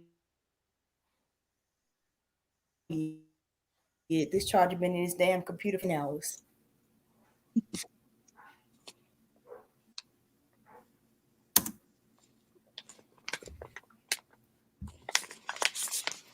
Somebody would do with their body if you're pro-life.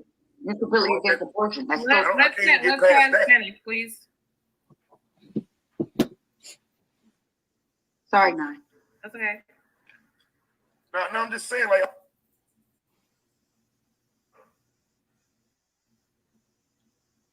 Okay. A whole heap of these men are pro-choice when it's convenient. for like, them. there's not a real conversation there. If you're saying you're not trying to control women's wombs, how do you have a stance? Well, that's the whole point, is that men haven't had a stance. Men don't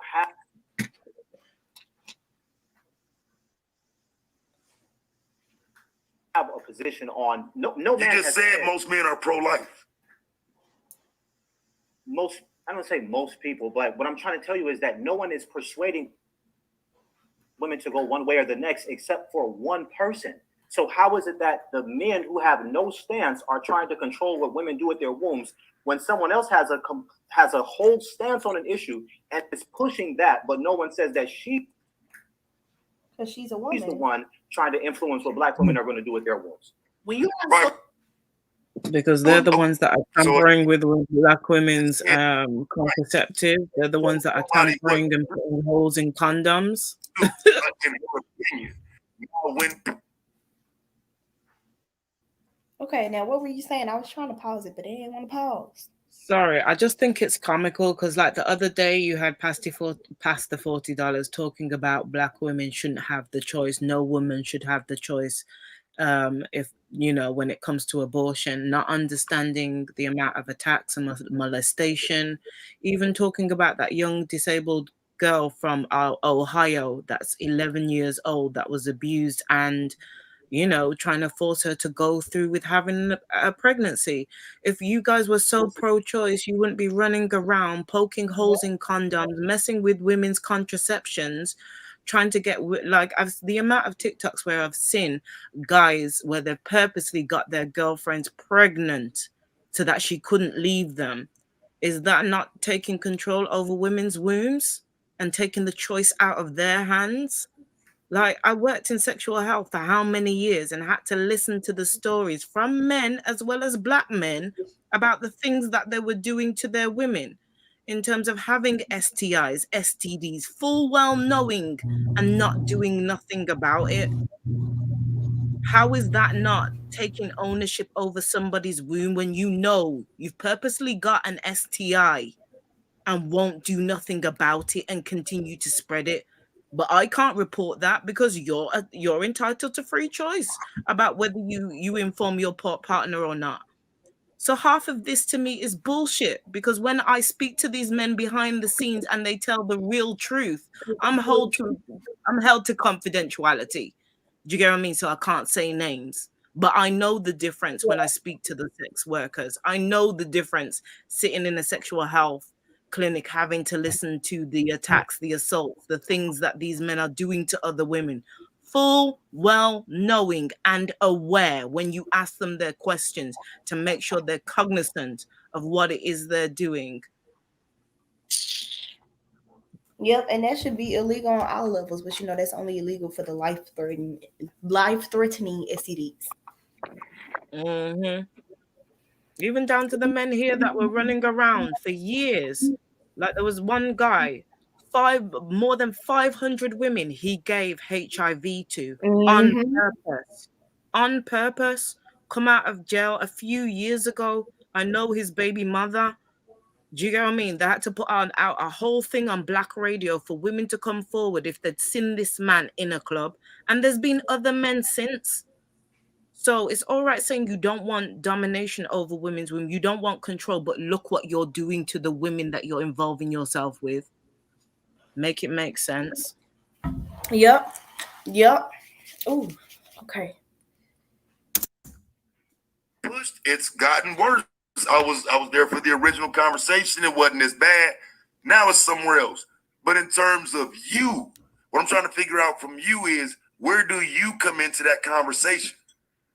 Me personally, I only came in because of the sister said that you said yourself that it's a control thing. Absolutely. And the sister said as well that I feel like black men are trying to control, right? This is the narrative that the both of y'all have said. Now you say, where do I come in? It's not really about me. It's just a matter of fact that. Well, it is, because it is. No, but there's only one person. There's only one person who has made a clear stance to say. But it's not. These are women talking. I mean, I could stand down and let them tell you that they have their own stance. Each woman has her own stance. Some agree with Cynthia, some don't. Right, and I get that, and I respect that. All I'm saying is, to the women, there's only one person in that realm who's telling you what to do with your. You already said you're pro-life, so you're telling them what to do too. No, if a black woman wants to have an abortion, that's her business. That's her right. business. So that's the end of the conversation, ain't it? Yeah. Well, I'm telling you that for a woman to say that a man is trying to control their womb, that's not what's actually happening. It's the person influencing you who is trying to. Who? Yeah, y'all got it, man. Because so they're not. But what you're saying? So they're not trying to control our this type of womb. circle tonight. I'm good. But what you're saying is just not true, because there's so many black women who have been murdered for being just pregnant by a black man, and there's statistics to back that up. So what Yeah, you're saying that is even not even the true. statistics are showing that the highest death of pregnant Of black- women yeah. are coming from the men homicide. You can look up the statistics on that. 98% of all black murders are If you males. can murder somebody by not having their children, that is a way of having control of their womb by making sure they don't be born. What was that football player name What who got killed, percentage? who murdered his baby mama, and she ended up having the baby, but she died. He was a football player. What percentage of black White men guy. are No, murdering he was their black. pregnant girlfriends or wives? It's about Ray Caruth. Yeah. That I mean, that was fucked up. And see, I was a kid when that happened. I was young. Like, I ain't gonna say I was a kid. I was grown, but I was young grown. I think like 20. That was like 99, 2000, 2001, around that range. But I was young. And that dude did that shit, hired a fucking hitman to get out of child support. And the dude was on his way. He was an NFL player with a 99 speed rating on Madden, nigga. If anybody that know Madden stats, nigga, the nigga was a 99 speed rating. So he was an up and coming player. He fucked his life up over child support, and that was way back then. So many niggas done did that shit since then. It's like that's a conversation black men don't like to have. The sister made a comment. She just gave your super chat as well. She said that in Texas they passed a law outlawing abortion. We all know this to be true. So these are not black men who are passing these laws. Oh my God. Right, those are white men now. Right. So now Still men. Still men though, right? Exactly. It's still the men, and it's still men. Mostly everybody. It's still men in control Mostly of everybody the down woman. there men, is pro-life. white men. Yeah, it's not just, but it's not just white men. That's a cop out. It's still men controlling the woman. And like, how can you tell Wait, somebody hold what's on. with their own body? That's what I don't understand. You know what they used to do back in the day before abortion was Mic check, mic legal? check. You know what I mean? So they used to do stuff that actually can kill them. So now they trying to outlaw it. So either way, if a woman doesn't want a child, she's gonna get rid of it one way or another. So I don't even know why they did that. Yeah, That's what I don't understand. I guess the question we have to get to as a community is how do we avoid that situation in the first place? I'm serious. I'm dead ass Having serious. better men that way they don't have to be as right. That's the actual argument that the men are not cooperating and actually. I think it's very funny how he brought up as a community, how do we avoid this? Talk to the men. Tell them to put on condoms. The fuck? Tell them to quit slanging dick all willy-nilly all over the fucking place. Like, it's really not that fucking hard, like, honestly. But yeah, I mean, shit, if she want an abortion, she gonna have an abortion. Why you so worried about what women do in their vagina? It's not the next person's business if someone gets a dang on abortion.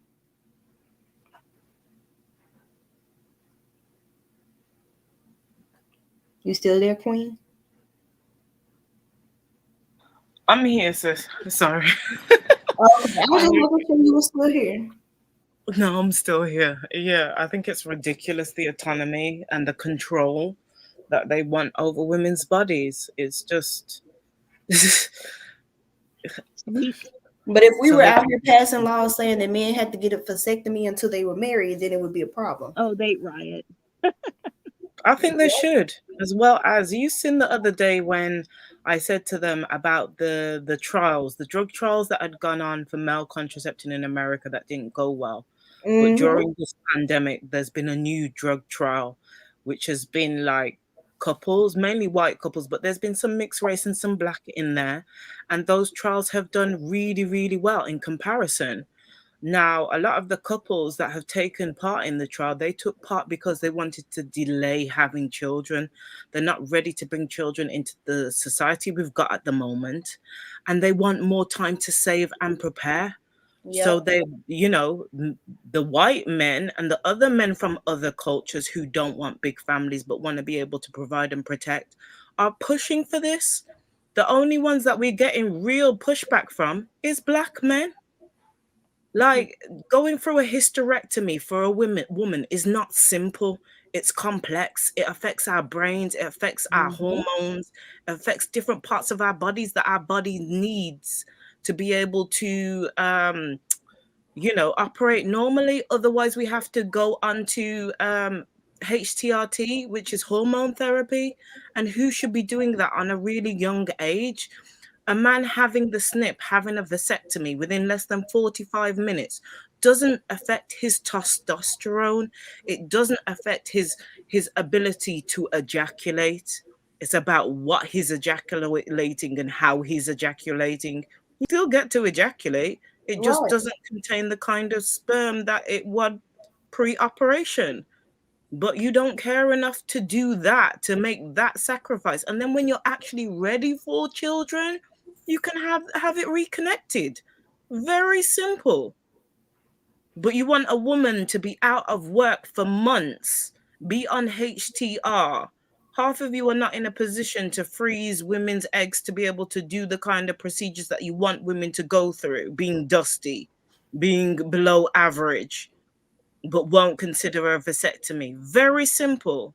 Very, very simple. And they have a quicker healing time. Yep. And then, in some states over here, in order for a woman to get her tubes tied, if she's single, she has to have at least 2 kids. And if she's married, in most states, she has to get consent from her husband. Which is absolutely ridiculous. I remember when I was younger, there was a point where I didn't want children. I was dead set, and there was other women that didn't want children. And we were told by doctors the same thing. Until you have so many kids, and this is a male doctor talking to me about my body, about the things that I want in life. Do you get what I mean? That's the autonomy that men have over women's bodies, and it's not fair. Don't get me wrong. I'm grateful for the experience that I've had. But on the flip side of it, I would have liked to have lived my life a certain way, and that was taken out of my hands by men, by men's behavior, by men trying to control our lives and what they deem fit to do with them. Right. And they act like tying your tubes is not reversible when it is. Like when my mom had me, she tried to get her tubes tied, but the doctors told her no, that she needed to have another kid before she got her tubes tied. So after she had my brother, she got them bitches tied. But then on top of it, this is the thing that these guys who are not gynecologists seem to think that they understand about women's bodies when they know very little. Women's bodies have the propensity to reattach. Yep. When it comes to going through a hysterectomy. Sometimes our tubes can reattach themselves. Do you get what I mean? So Yes. It's like the amount of things that some women have to go through in order to stop that sort of situation is very simple for a guy to do it. And there are how many other guys that are in other families that once they reach a certain age and they've had their 1 child, 2 child, 3 child, will simply go and get the snip. It's black men that are the issue when it comes to this part of things. Do you get what I mean? Not to say in other countries outside of, United States, England, that don't have problems with this. But when it comes to sexual health, the main fight is with black men. And it's ridiculous. Yep, because they just be dirty dick bastards. Simple as that. Like, they need to keep their dick in dust. Hell yeah. I don't know. This shit just... it's horrible.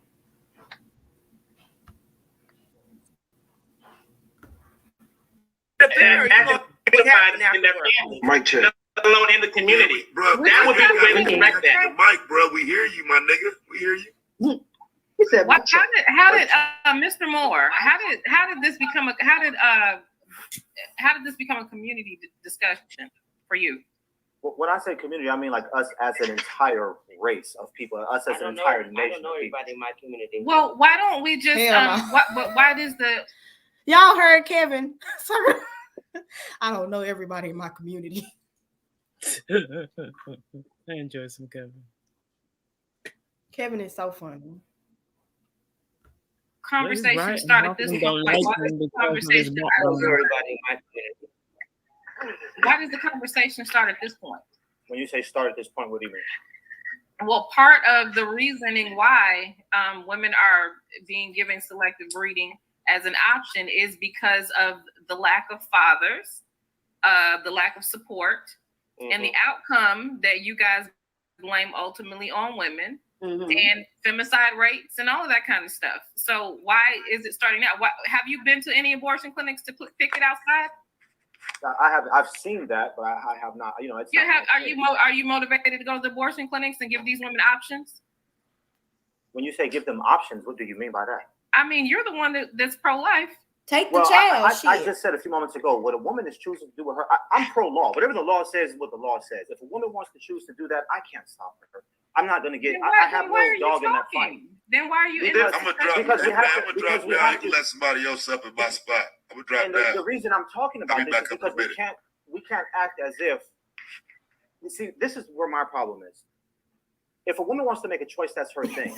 But what about that life is my whole stance. We have to get to a point where we say, yeah, okay, fine. Let's talk about that life. Let's talk about that life. Let's talk about let's talk about the lives of these boys that are being born to these mothers that you're complaining about. Let's talk about it. I'm not complaining about mothers. Let's talk about these lives, right?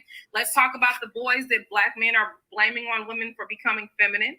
Let's talk about the rates of incarceration. Let's talk about the rates of recidivism. Let's talk about the fact that the femicide rates are driven by Black males. Right. So let's get something understood, let's talk about that. Right. I want to get something like I'm trying to understand where you're coming from, and I think you're everything that you just said. I think that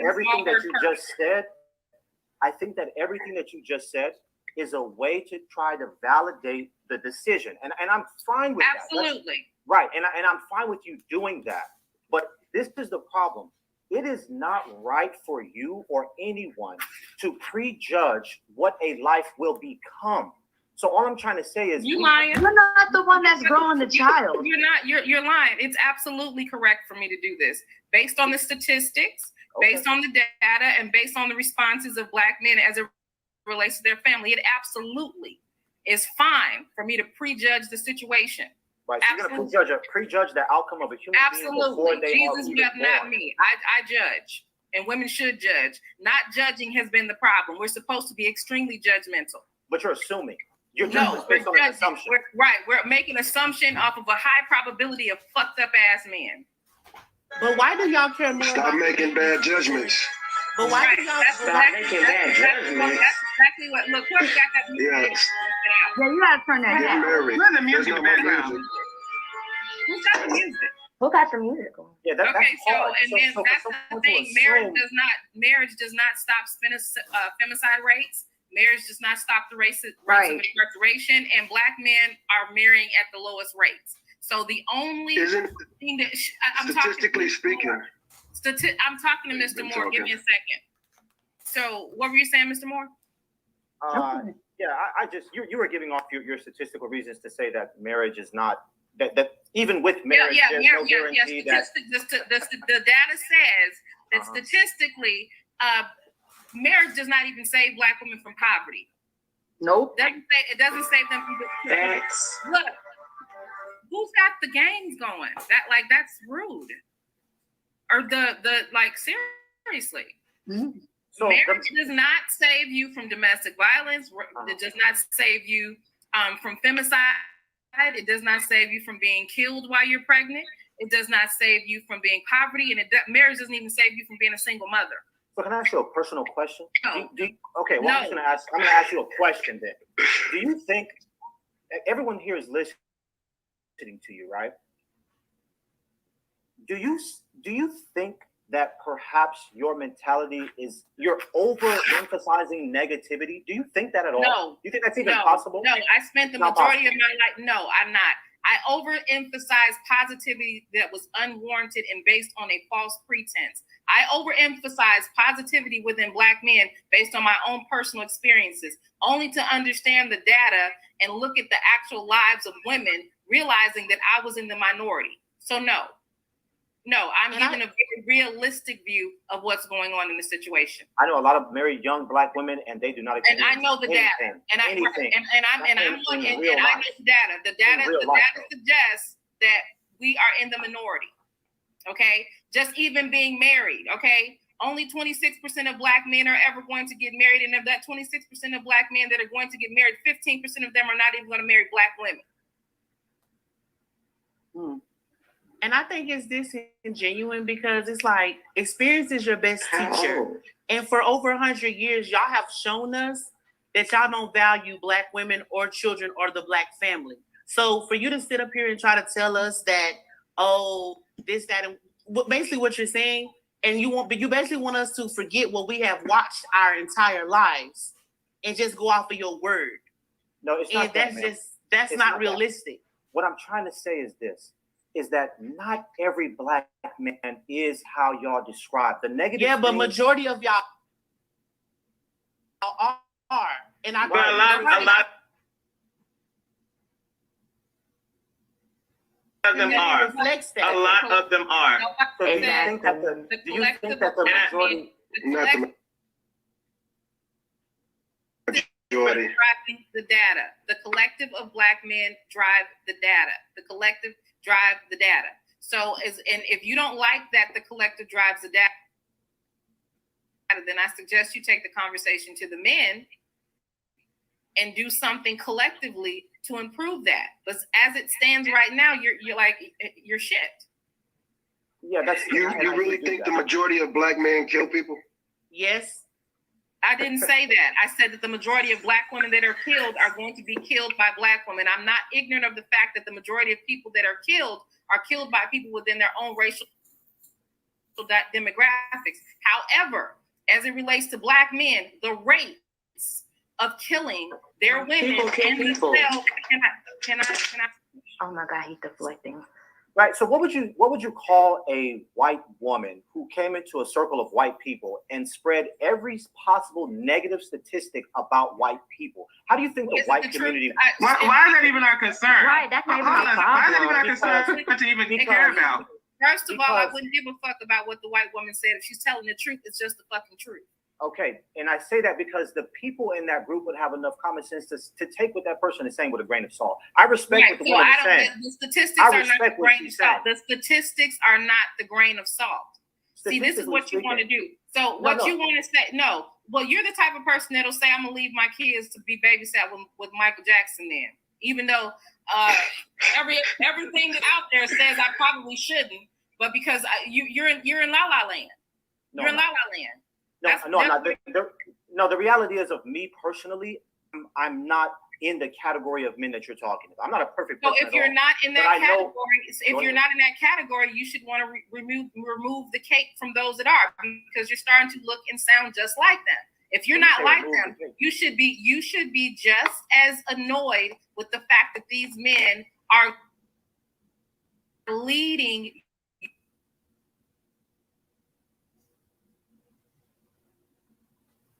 your group with a certain type of aura and a certain type of reputation. You should be trying to change that. No, I 100% am.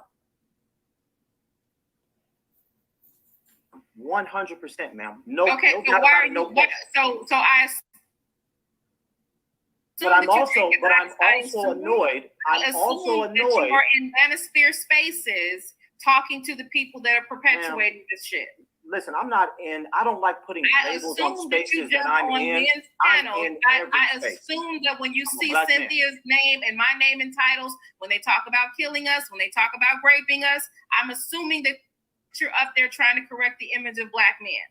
I'm assuming that you're telling Kevin videos threatening them dudes on my channel. Shut up. I assume that you're telling Kevin Samuels to stop. You tell me to shut up, okay? Yeah, no, Kevin Samuels, that's a whole other conversation.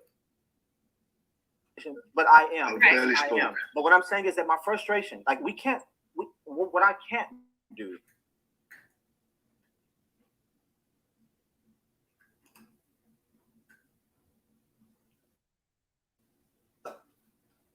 They really weird. I would never pass the buck and say black men don't have responsibility, because they absolutely do. Black men have the responsibility, the ultimate responsibility to do what they're supposed to do.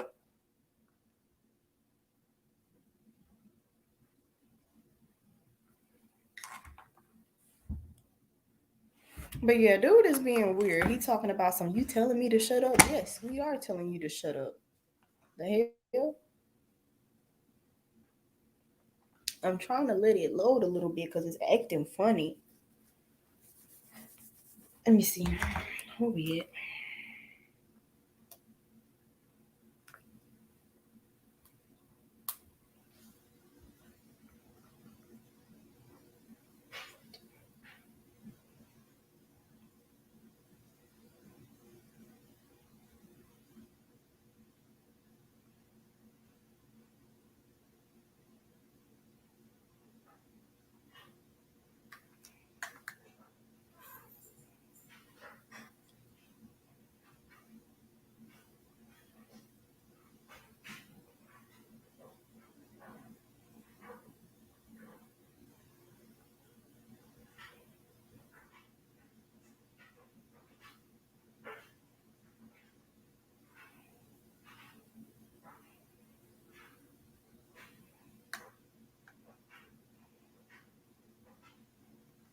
Yeah, no, Kevin Sanders, that's a whole another conversation, but I am. Okay. I am. But what I'm saying is that my frustration, like what I can't do, I'm not going to, I would never pass the buck and say black men don't have responsibility, because they absolutely do. Black men have the responsibility, the ultimate responsibility to do what they're supposed to do as a collective group of men. And there have not been enough effort on the part of men to do. Who is this person talking about some most Western black women don't qualify for marriage? Hey, verbal assassin. Hey, how you doing, ma'am? But what black women don't qualify for marriage, bro? Because majority of black women do. It's the men that don't qualify for marriage. And yes, though, you're gonna be timed out because you always coming over here when I'm on a fucking stream saying bullshit. So yes, you're gonna be timed out. Goodbye. Hey, verbal assassin, are you on the Argument League channel or are you on my channel, verbal? Because if you're on my channel, then I'll go ahead and give you your wrench. As you're saying, the image is not right. And I agree with you wholeheartedly on that.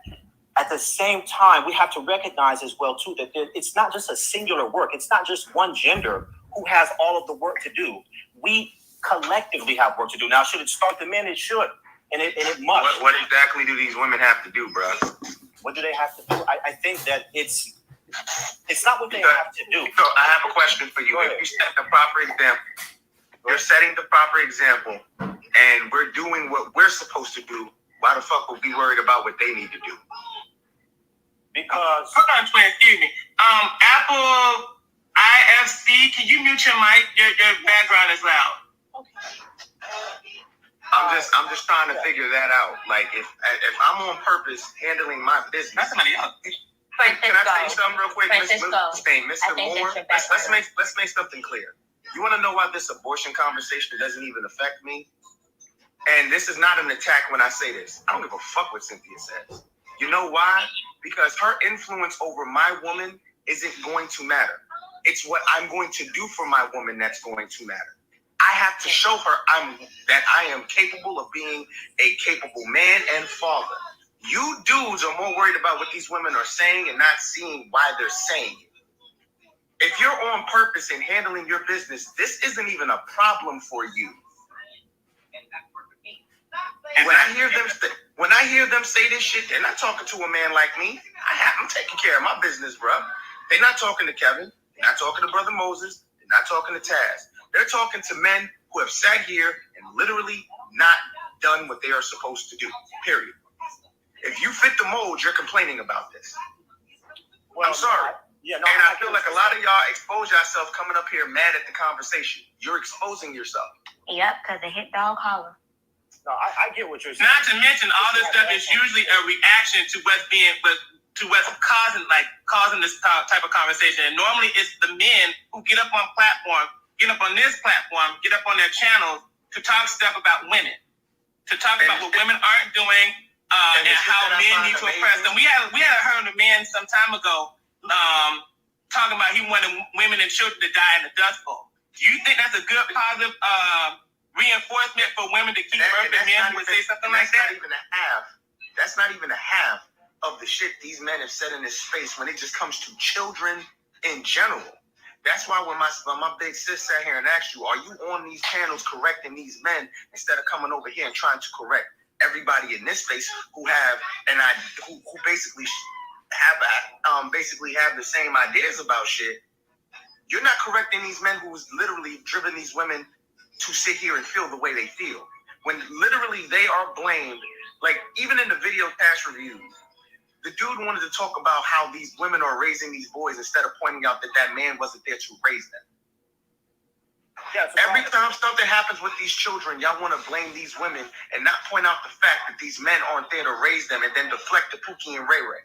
I'm in the Army. I can tell you now, I've met plenty of dudes in the Army who don't take care of their kids, that I've had to sit here and curse out and counsel. But can we also talk about how black men are not all black men are walking out on their women and children. A lot of these black men are being killed by other black men, therefore making the black woman a single mother. That's a major problem. Yeah. That is a. And then to add to that, since they had that whole single mother stigma, when that father gets killed by another black man because she's a single mother, that adds to the stigma between the black male collective that she is unfit to be seen anything other than a single mother. So they add to that. They add to that traumatic effect. I have a whole stepson. I have a twin brother. That's why my name is Twin Man. He has a stepson. Another one of my brothers has stepchildren. I'm called a cleanup man for sitting here taking on a responsibility I chose to take on because at the end of the day, the child didn't decide to be here, but that child still deserves a father. You have men who will talk down on any man who's willing to do anything for the black community, but you're over here correcting them. And when they're sitting here saying, okay, since y'all more worried about what we're doing and not taking care of your responsibility, fuck it, I'm not gonna have your kids. I'm not worried about that though, bruh. Any woman I get pregnant is going to have my child because of how I carry myself and the character I bring forth. Period. I'm not worried about that. Look at Young Dolph. He had a whole black family. 2 black men took him out. Look at his black wife and his 2 children. Now she's a statistic. Now she's a single mother, as well as Lauren London. A lot of these black people who will become single mothers at the hands of other black men. Why are you not somewhere talking about that? And what Cynthia is saying is basically stop giving birth to these boys who are going to grow up and kill black women, kill other black people inside of the community.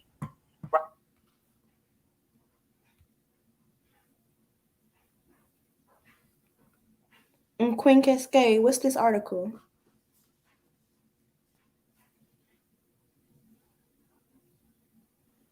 Oh, sorry. I didn't know you could hear me. That I was on mute. No, I couldn't hear you, but I saw it when you pulled it up. Yeah, because I think a lot of these, like, there's a whole heap of contradictions in what these guys are saying, and obviously moving forward, listening to it. But they don't seem to have a real understanding of what it is to raise a child today and how much it actually costs. So I found a couple of articles on the breakdown of what it costs raising a child, just to give people a better understanding, because people are talking about this, but then it's like, let's look at the real, we're looking at the real information.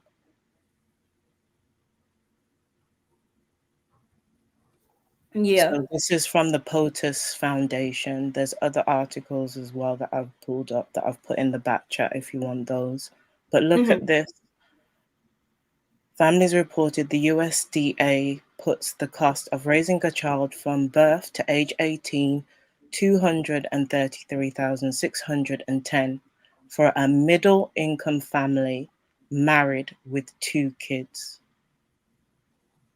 Like, this goes down. I'm going to put it in the chat for people who want to look at the articles in more depth. Even if you decide that you're not interested in physically having a child yourself, but you'd rather adopt, it's showing the costs. These men don't have an understanding of the gravity, like we were talking about on the previous stream, fragmented in their plans and their thinking about what it costs and what it takes to raise a child. And this is today, this is present. This article is of 2nd of February 2021. And people forget to incorporate what it's going to take to add the percentages moving forward every year. This is based on a child, 1 child, not 2, not 3, and the unrealistic expectations that some of these guys have in their heads. So I understand why other families, other cultures are looking at these costs, looking what it takes, and those guys are doing the vasectomies or using other contraceptive methods with their wives, with their partners, because they understand that they need to be able to save for the onward going costs. At the same time, there's other people that would like children, but because of what's going on, they don't want to bring their child into this present circumstances right now. And I can't say I blame them. I don't either. There's too much shit going on right now to be trying to be bringing kids into this shit show. And these costs don't take into consideration all the other stuff that you're going to have to deal with, you know, that happen along that journey with police, with incidences, with molestation, with courts. Like, people are talking about they can't even pay child support. So it's like, I will copy this and put it into the chat. And You then know, black women get the least amount of child support out of every group of women. you know, there's some women that are getting no child support, waiting on child support, getting $20, $40 a week.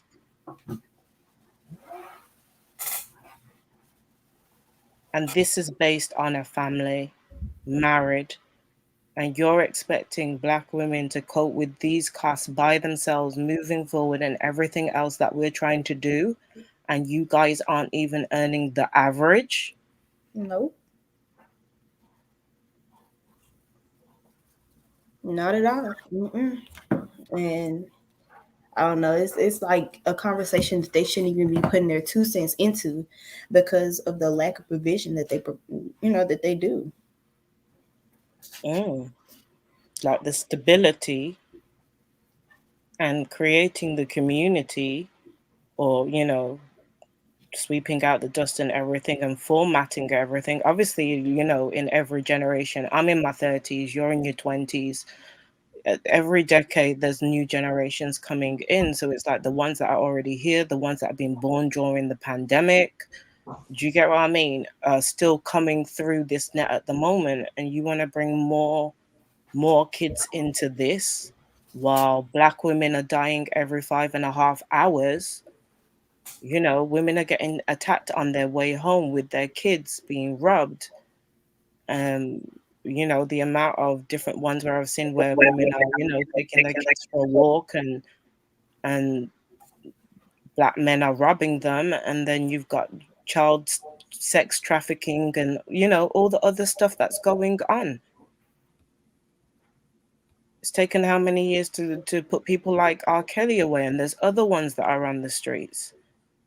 Like the job that it takes to be a mom, like half of these men don't have a clue because they're not mothers. They're not the ones that are going to have to carry the main burden. They're not the ones that are, you know, going to be going through the actual physical pregnancy and dealing with the symptoms. And then say, for instance, you have that baby and you get complications because of that pregnancy. Is that man in a position to look after you if you've got complications and can't work again? Is he able to support you through all of that? And not because majority of relationships where the woman is the one who has physical decline, health has a health decline, the men tend to leave and abandon those women. Whereas when the man has a health decline, women are more likely to stick by their side and try to be supportive. Exactly. But you see how in the different realms that, you know, whether it's Jesse Williams or what's his name, Kevin Hart and other people, they start off with black women, and then you see this pattern of them using us for our resources and then moving on. So a lot of these men, statistically, if you go out and do the researches, they're not successful until their second or third marriage. And that's a small minority within a smaller minority that exists. Yep. And verbal assassin, you're right. Women don't impregnate, men do.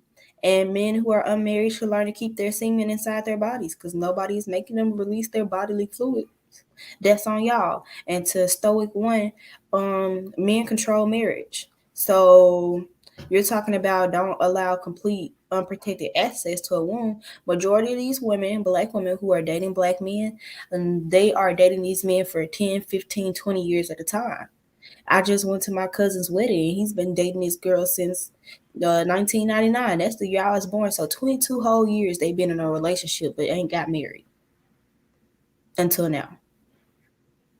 I think we're climbing in the average in terms of, you know, how many years ago it was like 2 to 5 years, but now because of the time that it takes couples to get through, if they go to university and take that route, and then building certain amounts of wealth, you know, really a lot of these guys aren't stabilizing until their 40s, 50s because of the messing about and the pumping and the dumping that they're doing in their 20s and their 30s.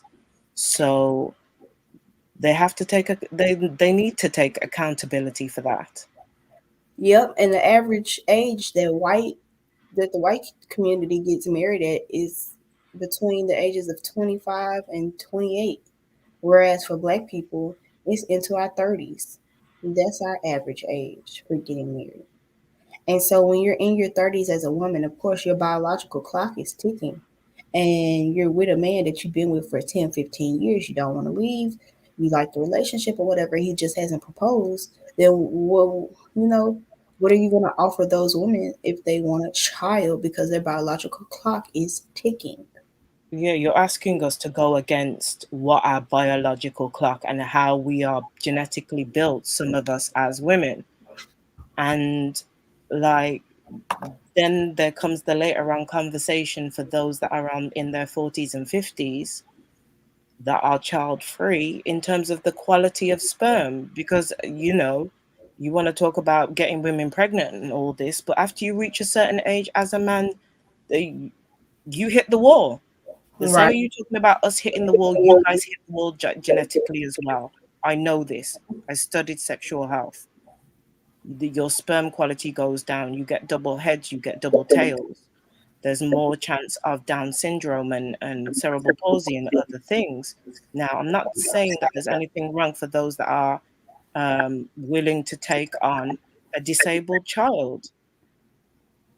But you also have to take responsibility in saying, if you're going to wait until 40 and 50 to be having children, that you freeze your sperm and that in your 20s and have that stored away so that you've got the best chances instead of your 40s and 50s. Because part of these disabilities and things that are coming through the pipeline is because of you as well. Yep. Do you have the finances to raise a disabled child? And they don't even have the finances to raise, you know, a quote unquote normal child.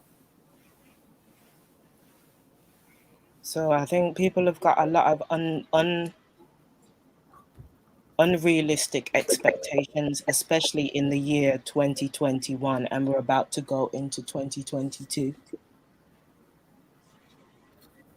Y'all, if y'all see this man in my streams, this Stoic One, just put him in timeout because he already know he's not even supposed to be over here when I'm on the stream. He always complaining about my streams. Don't come over here when you see that I'm hosting a fucking panel. You said you want to hear Suave talk, well, you wait till Suave get on the stream because you steady always saying some dumbass shit. So don't comment on my streams. Good boy. But okay, let me go back to playing this. I know Verbal Assassin was saying that she wanted to come up. So we're gonna play this while we work on Verbal Assassin. I'll try to put the link in the chat. I think I did it. Verbal, the link's there. You put the link in the chat, and then I also put the link in the chat.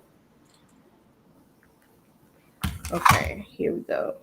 But I was wondering why y'all. We promote women doing what is best for that woman. And obviously, that would be to have one partner in life. Right, and that partner, she needs to choose the best man for the job. And I chime in on the best man. I agree with that. The best man for the job. Are you telling these dudes, Francisco, are you telling these dudes who promote pumping and dumping they should have one partner? I got videos on my channel, man. I done called them red pill dudes out several times, man. They know me. Are you married, Francisco? I would marry a woman who gave me her virginity, but I wouldn't. Wait, whoa. Let me go back, because he said, what now? Who's out several times, man. They know me. Are you married, Francisco? I would marry a woman who gave me her virginity, but I wouldn't. No question. No. Why are you concerned about a woman having her virginity, and why is that a qualification of marriage, bro?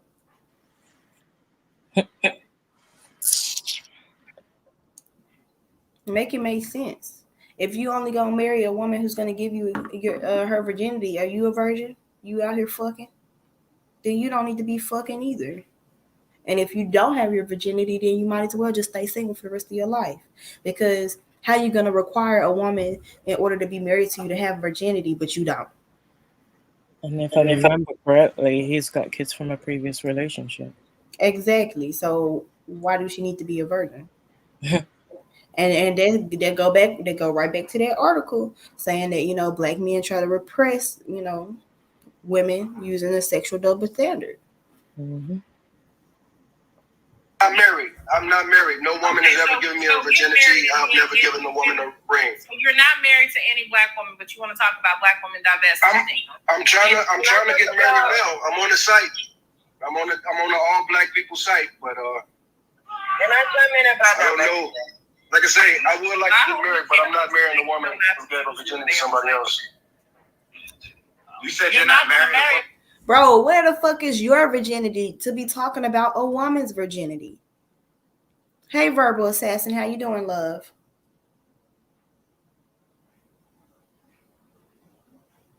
You're on mute if you're trying to talk, Verbal Assassin. Yeah, I just want to make sure my background is off. Hold on. But yeah, he's sitting up here talking about he's not gonna marry a woman unless she give him her virginity. It sounds like he sound like that Ringo boy. What woman are you looking for that's gonna have a virginity? Where you going to go look for these women, huh? Mm-hmm. Because you sounded a little suspect, bro. Not even a little, high key suspect.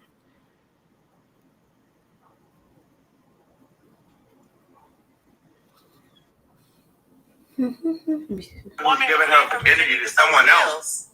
Wait, what? Exactly. Hold on. You said what? How old are you? Exactly. Sir, hold on, y'all. Hold on. How old are you? I'm so old that I probably will never find a wife. Wait a minute. But it's cool. Hold on.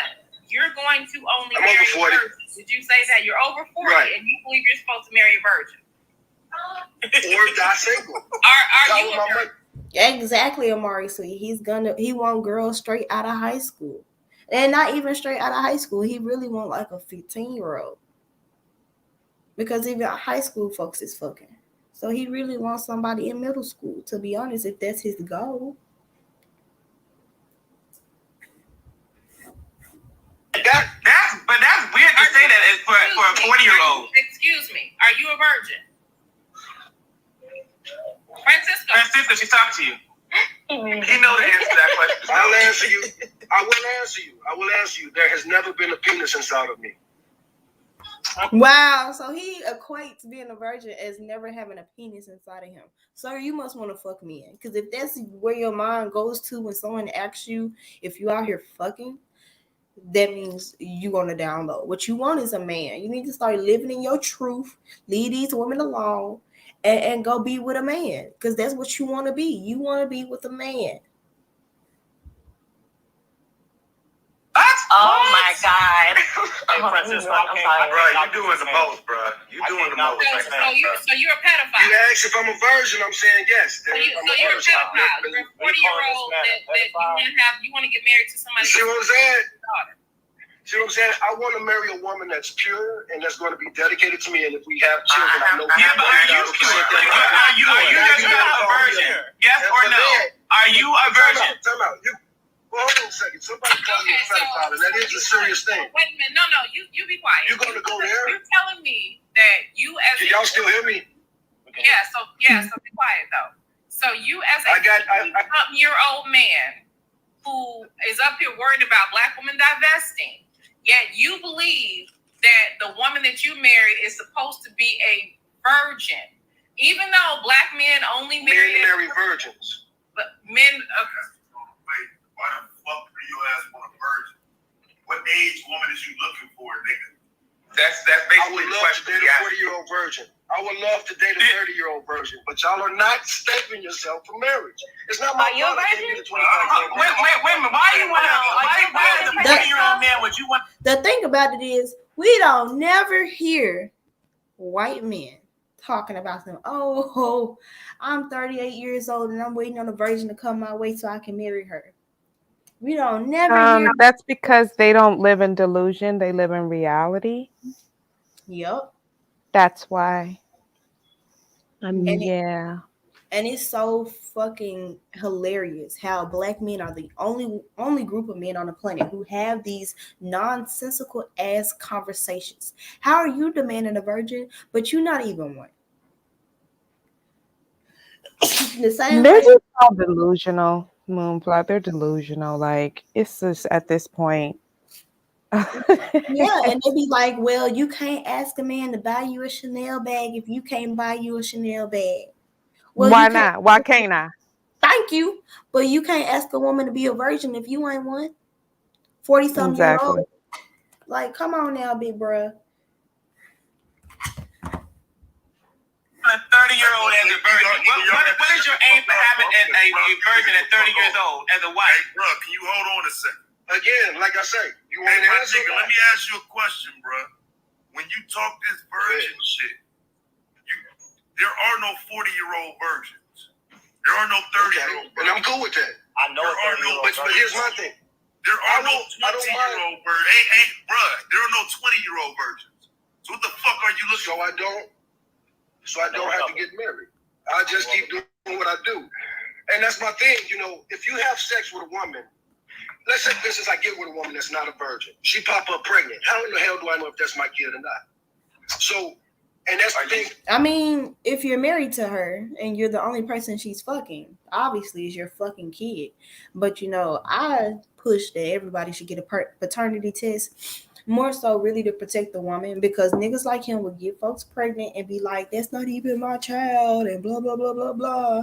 So even if y'all are married, I do push for paternity tests, because that's going to protect you in the event that, let's say y'all been married, he been taking care of the kids while y'all married, then he want to get a divorce, and now he want to call into question the paternity of the child after y'all been married for 10 years and the child is 11. So to avoid situations like that, you should just get a paternity test in general. But I mean, if you with a woman is not a virgin and you don't trust her to be faithful to you, then obviously you're projecting your behavior onto her. So here's my question, because I heard this conversation earlier, and my question to that question is, yes, number one, there's always a DNA test, right? But or paternity test, however you want to call it. But the thing is this Negro got kids and ain't never been married. So how did he know them kids was his? Thank you. Mm-hmm. But see, here's the other problem. Over there, you have a bunch of women who are trying to, quote unquote, drill, but they're not drilling.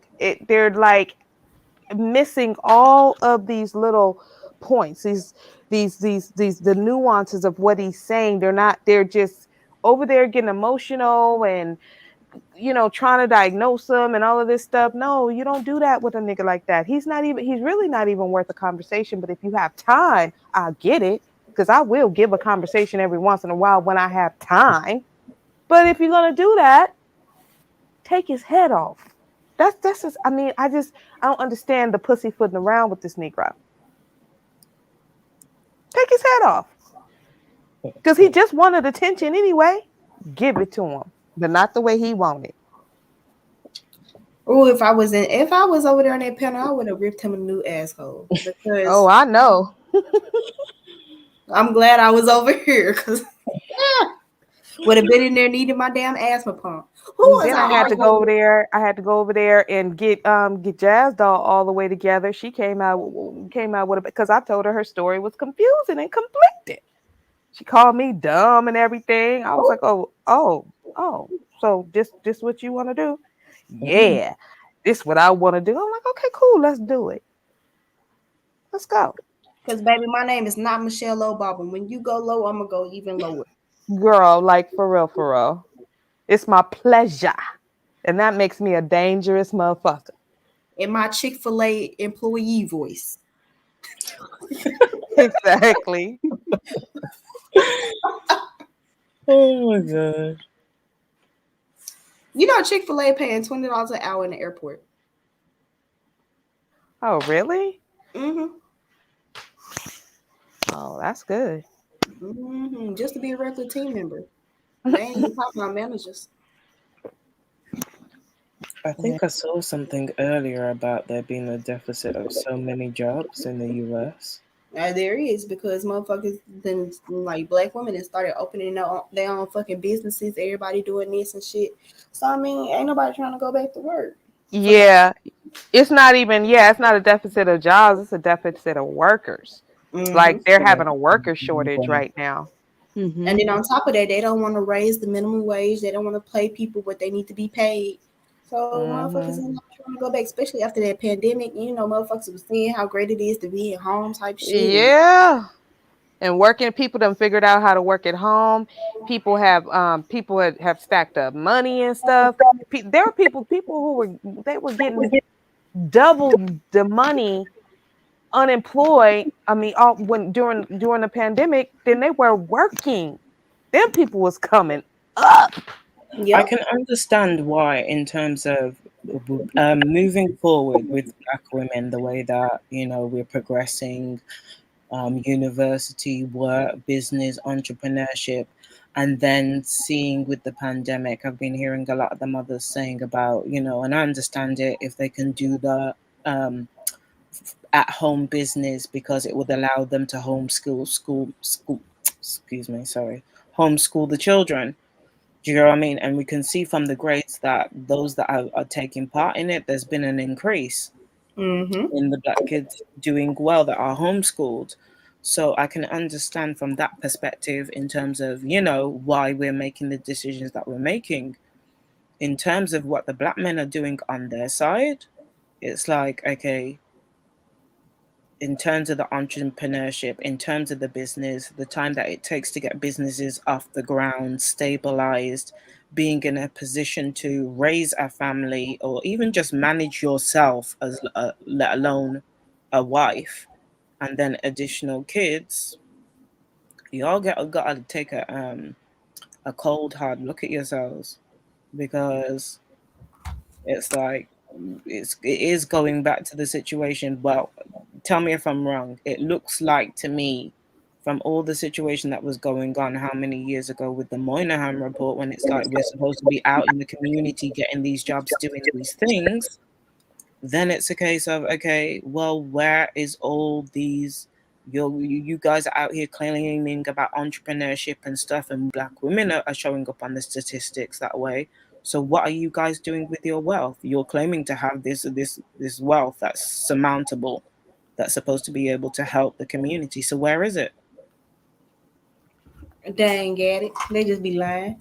Well, I know that, but that's not something they're willing to admit to the community. But we who are educated can see it in the statistics. They're spending it on materialism, the ones that do have, and there's others that could cut back, but they choose not to. This whole Peter Pan wanna be with the Lost Boys bull-ish, and the single motherhood, they need to take accountability for their part in that and the cycles that they've created in that. Hey, eccentric element. I'm sure she is, honey. My patience is so thin. I've been hearing Who these same conversations. the same shit? Probably Jazz Doll. She was talking about how she was a preference and Black men have always catered to her. So she wasn't thinking about divestment because, Black men always catered to her, because she a preference and, but she's all conflicted. I'm like, what? I'm confused, ma'am. Everybody is confused. Like, what are you talking about? I don't get it. I'm confused. I'm confuzzled. Sounds like she's at war with herself. Yeah, but then It she sounds like she's trying to make a flex on black women. Oh, that's what I'm saying, you and that's what know, people started telling her. People were saying after I hopped off the panel, because I was like, I can't, I gotta go, y'all whack, I can't do this. Then people in the chat, then Nyla came up and she was talking to her, and then she was trying to explain to her where I was coming from, and then Nyla read a comment in the chat saying it sounds like you're bragging, and she was like, yeah, it did come off like you're bragging, like, because she kept saying it over and over and over and over again how black men have always catered to her, but then she's talking about they didn't really treat her well. So I'm like, well, can you make them two things match?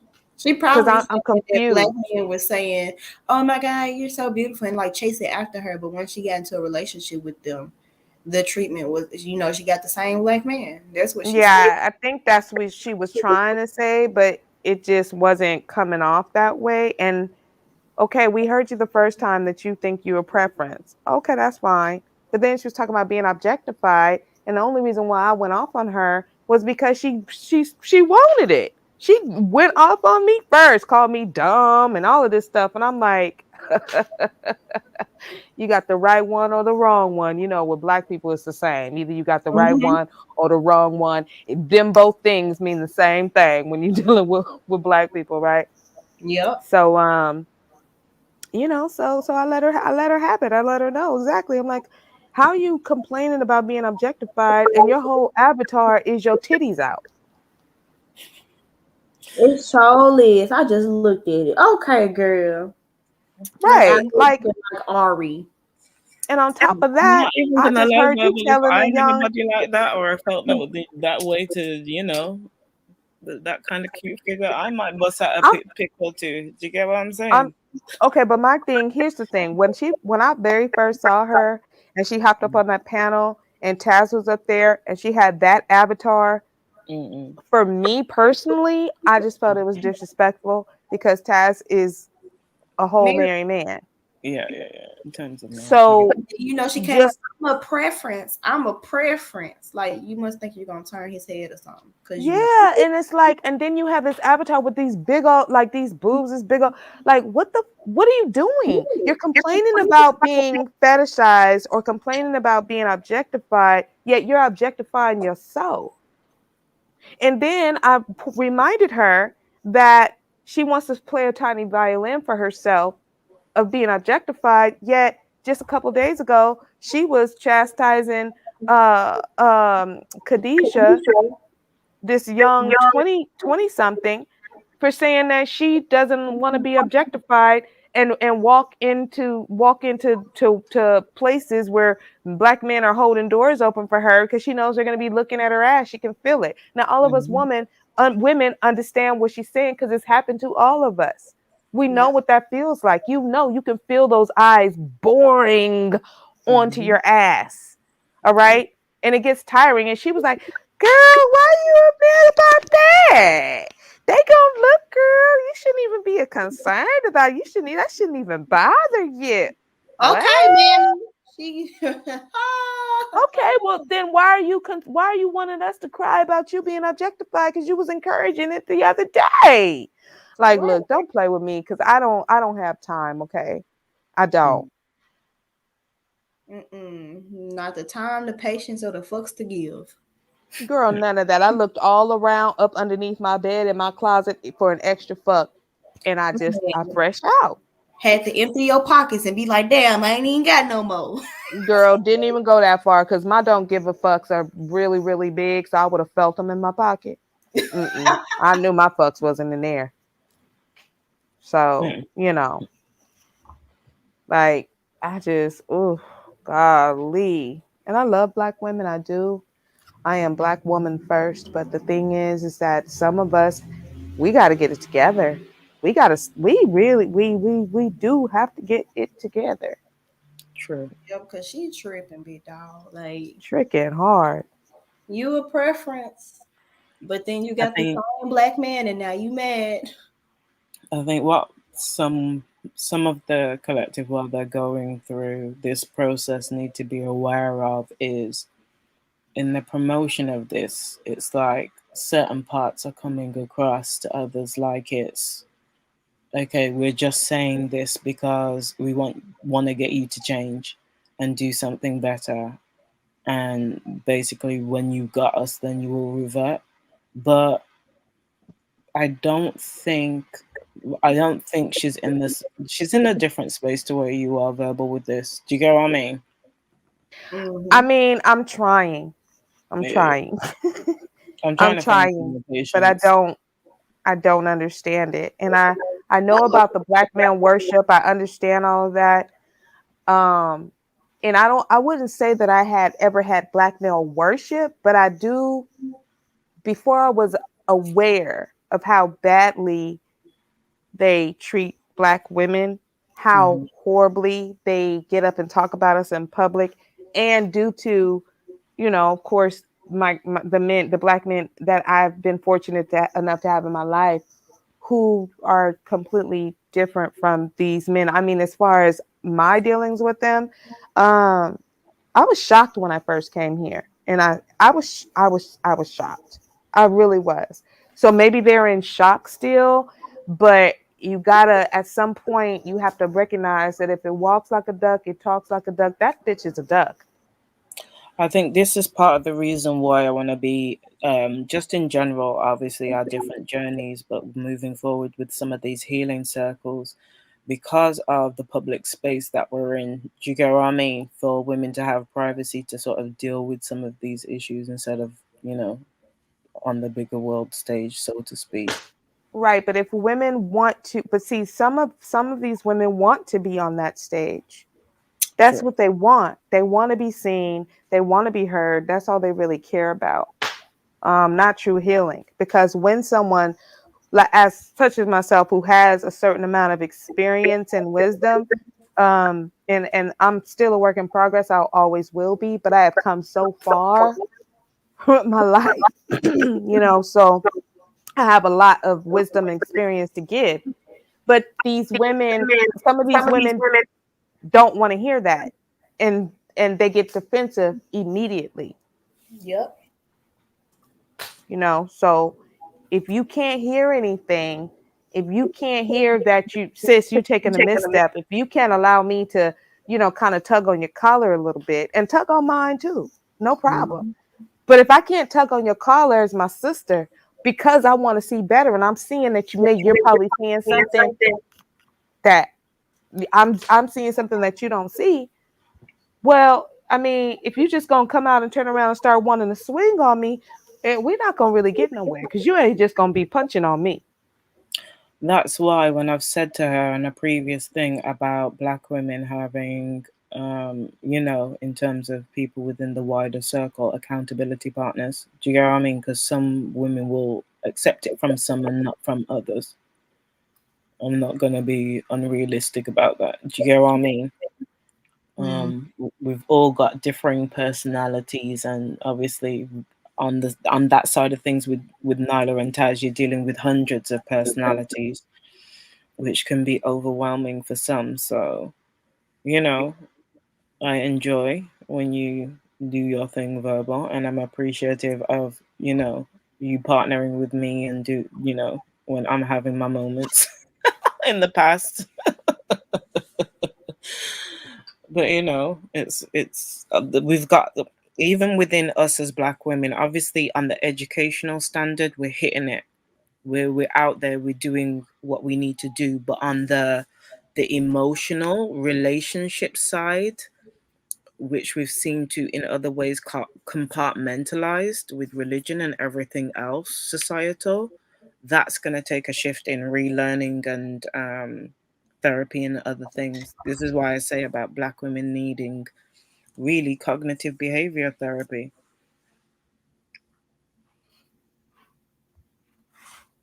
Y'all ready to continue? Yeah. Oh, just me. I didn't want her to drop off. I'm sorry if I interrupted something. No. She's probably going to Wait bed for her. because it's like 3 a.m. She got a whole husband and ting, and is it just me that's got, she got her own family circumstances going on and ting. I might be talking out of turn because I've had a couple of drinks now. I'm a little bit merry. Craig, don't be up in that dang on comment section being weird, bro.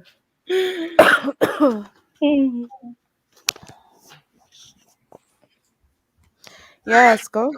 Oh, my bad. What were you saying? No, I was just saying, oh yeah, I'm ready. Go ahead. Oh. So, Mr. Moore, this is the example that we keep mentioning every time we get on these panels. This is the example. My name Francisco. This right here is an example. Francisco, are you serious right now, bro? Don't count me as black. I'm black Spanish, and that does matter something. So because she wasn't a virgin, she was Francisco, are you a virgin? You're saying that you're not a virgin. You want a virgin. Let's say I am a virgin. You said you're not. Are you a virgin? He said that he wasn't. He said that no penis has been inside of him. So I don't know. So yeah, I'm a virgin. I'm a virgin. I am. No. Okay, Have you been with women? Have you been with a woman, bro? Yeah, so I'm gonna assume that he's just trying to be snipey. So let's go to the next layer of questions. So this sounds real civilized right now. I'm not feeling it. I got kids. Black women are supposed to remain. So you got kids, so you expect a virgin? Am I not talking? I'm sorry. Black women are supposed to remain pure and virgins. Until Well, here's the point.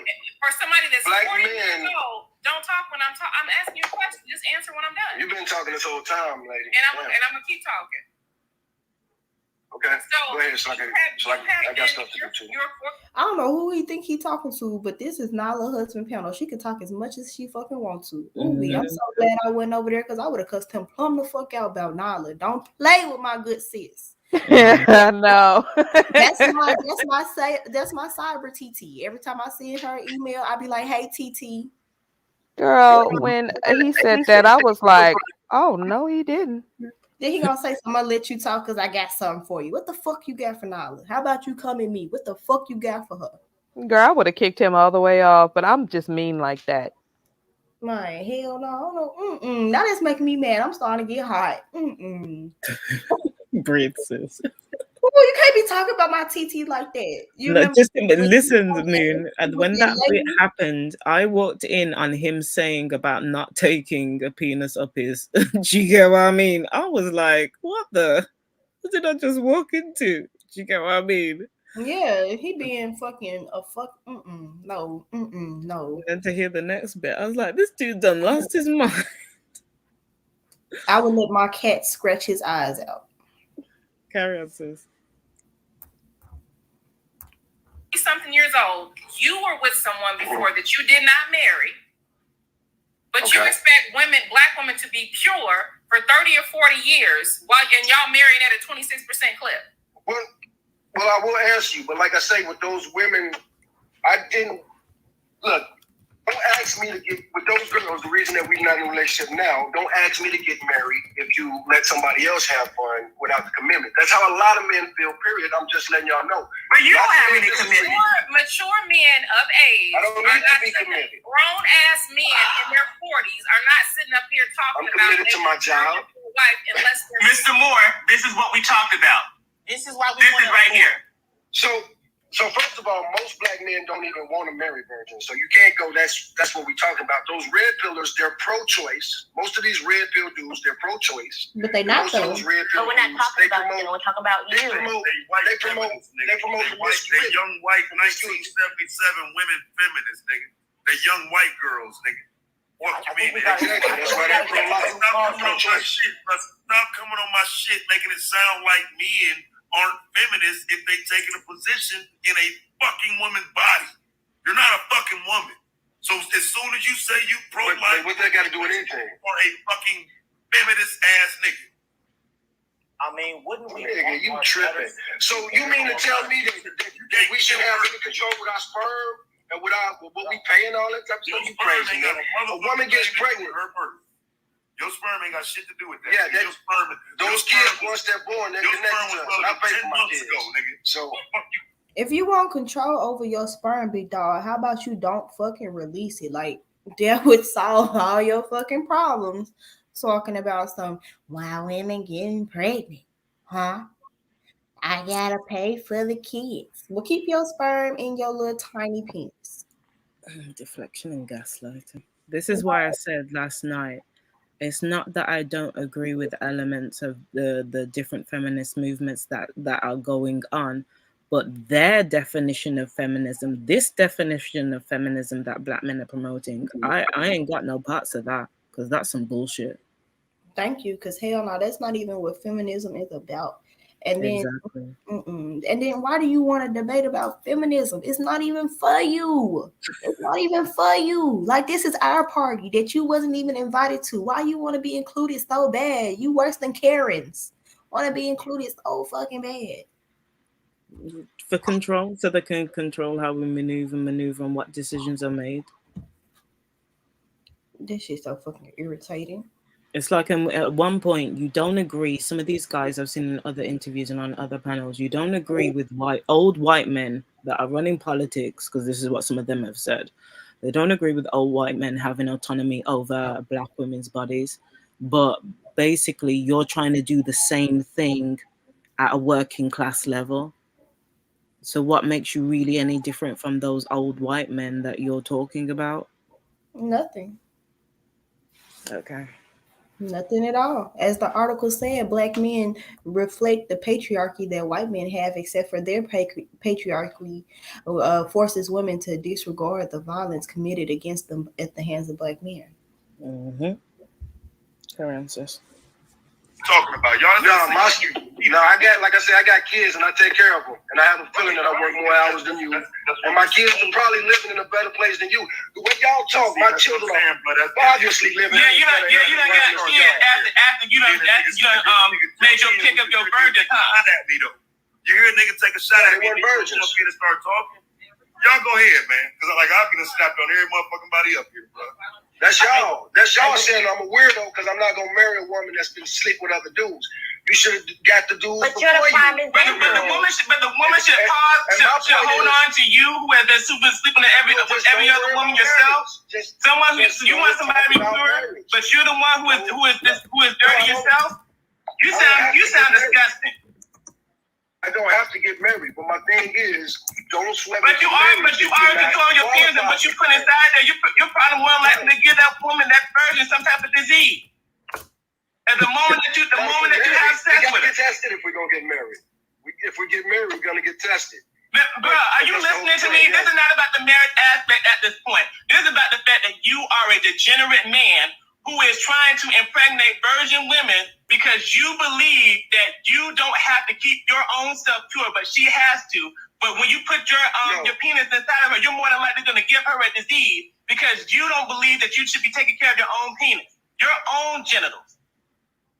What do you give me that? Yes, Kevin. Yes. You don't know that that can happen at any given time. You don't know. Have you checked your own self? Real quick. Are you planning to check your own self anytime soon? Can I talk to him real fast, bro? Do you understand how ridiculous you sound? But saying I want to marry a virgin or not get married. You sound. I'm just being honest. You sound ridiculous. You guys sound ridiculous to me, marrying women that gave something else to somebody else, and they gave it to them for free. That just don't math. That's mathematically idiotic to me. I'm going to take girls. So did we apply that same logic to the women that he slept with previously and created the kids that he's already got now? Right, because that ain't free. You out here, you say you paying for your kids. That shit wasn't free.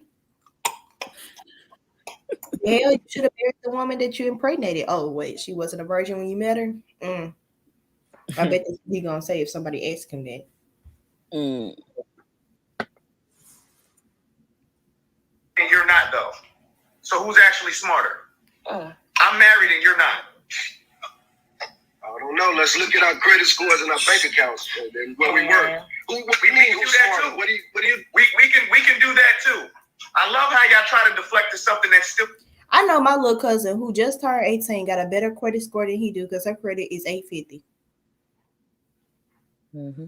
This is why I'm saying that some of them want to hold on to black women because we're taking them into different brackets for those that have clean credit scores or have built up credit over a period of time. Do you get what I mean? Getting that mortgage, getting that back, that backing, additional backing in having that score and stuff like that, and the different way that they step on our backs to be able to get to where they want to get to. And think of the naivety of somebody who hasn't had sexual experiences to understand the power and control that comes from that, and oxytocin and other chemicals that form from having those kind of bonds. Yep. You're going to lose it. Well, let me. The real reason I At want to the end call of the day, because y'all were talking bro, about. again, you sound ridiculous. And I don't know why we can't stay on topic. You got to take these little pot shots. Hey, but he do have a point though, and we cannot ignore his point. And I think that we're attacking. What point is he offering? Wait a minute. I want to hear this point then. What point is he offering, Mr. Moore? What exactly is his point?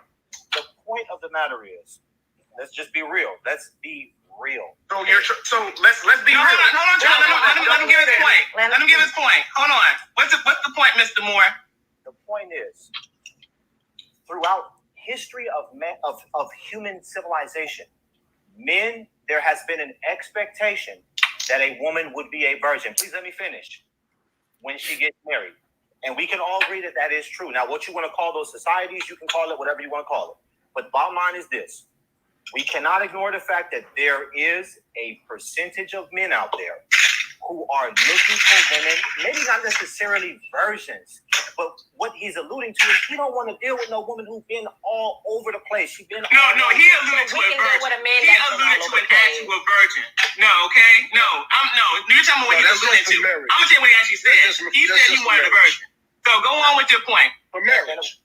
Right, and what I'm saying just for marriage. Just to be 100, in my opinion, as a man, it's going to be difficult, but I don't think that's an unreasonable expectation. And for that brother to have that expectation, why would I be mad at him? He have a high expectation for a woman. Why would I be mad at him? If he get it or don't get it, it's his business. But he has no expectation for himself. Why he's wanted a pure woman, he's the one that has that fit with multiple women. He's the one that has kids. He's the one that has sex. Meanwhile, he wants to have a woman who doesn't have sex. I practice Judaism. But Mr. Moore, I practice Judaism. What if I want y'all to be a That's Judaism. Wait. So his expectations are okay, and it's nothing. We should just accept it, and it's no problem, and all of that. Yet, when we have an expectation that men will simply do man shit like provide and have a certain income, be in a certain tax bracket, have a certain level of education. Listen, just the brass tacks of just being a good, decent motherfucker. We're being unrealistic. I'll say this again. You is not going to be in a relationship with me if you don't make 3 times more than I do. It's not going to be nothing serious. And I ain't mad at it. Sis, do your thing. I'm not. Because see, the thing is that we women, what we tend to do is put an extreme unnecessary amount of importance on partnering. And we think outside of ourselves and partnering with others before we think about partnering with ourselves. Your best relationship, your most important relationship is the one you have with yourself. If you can't have a good relationship with you, you ain't gonna have a good relationship with nobody else. But nobody wants to start there. Nobody wants to hear that. Exactly. I preach self-love all the time. Nobody wants to hear that shit. Everybody's looking for what's outside of them when they have it. Everything you're looking for outside is right there within you. Tap into that shit. And you ain't even going to be worried about whether or not you got a man, because you're going to be so full of who you are and so full of life, so content, so at peace. I'm sorry, y'all. I could go on a tangent about this self-love stuff because it is a journey. It is not a sprint. Girl. It is not easy, but when you get that concept, your life changes.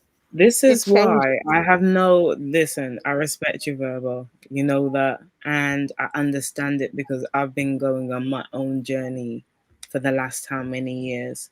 And you are right, but there are some that don't want to put in the work, what it takes to get to that. Do you get what I'm saying? And that there's some sadness and some people I pity in that frame.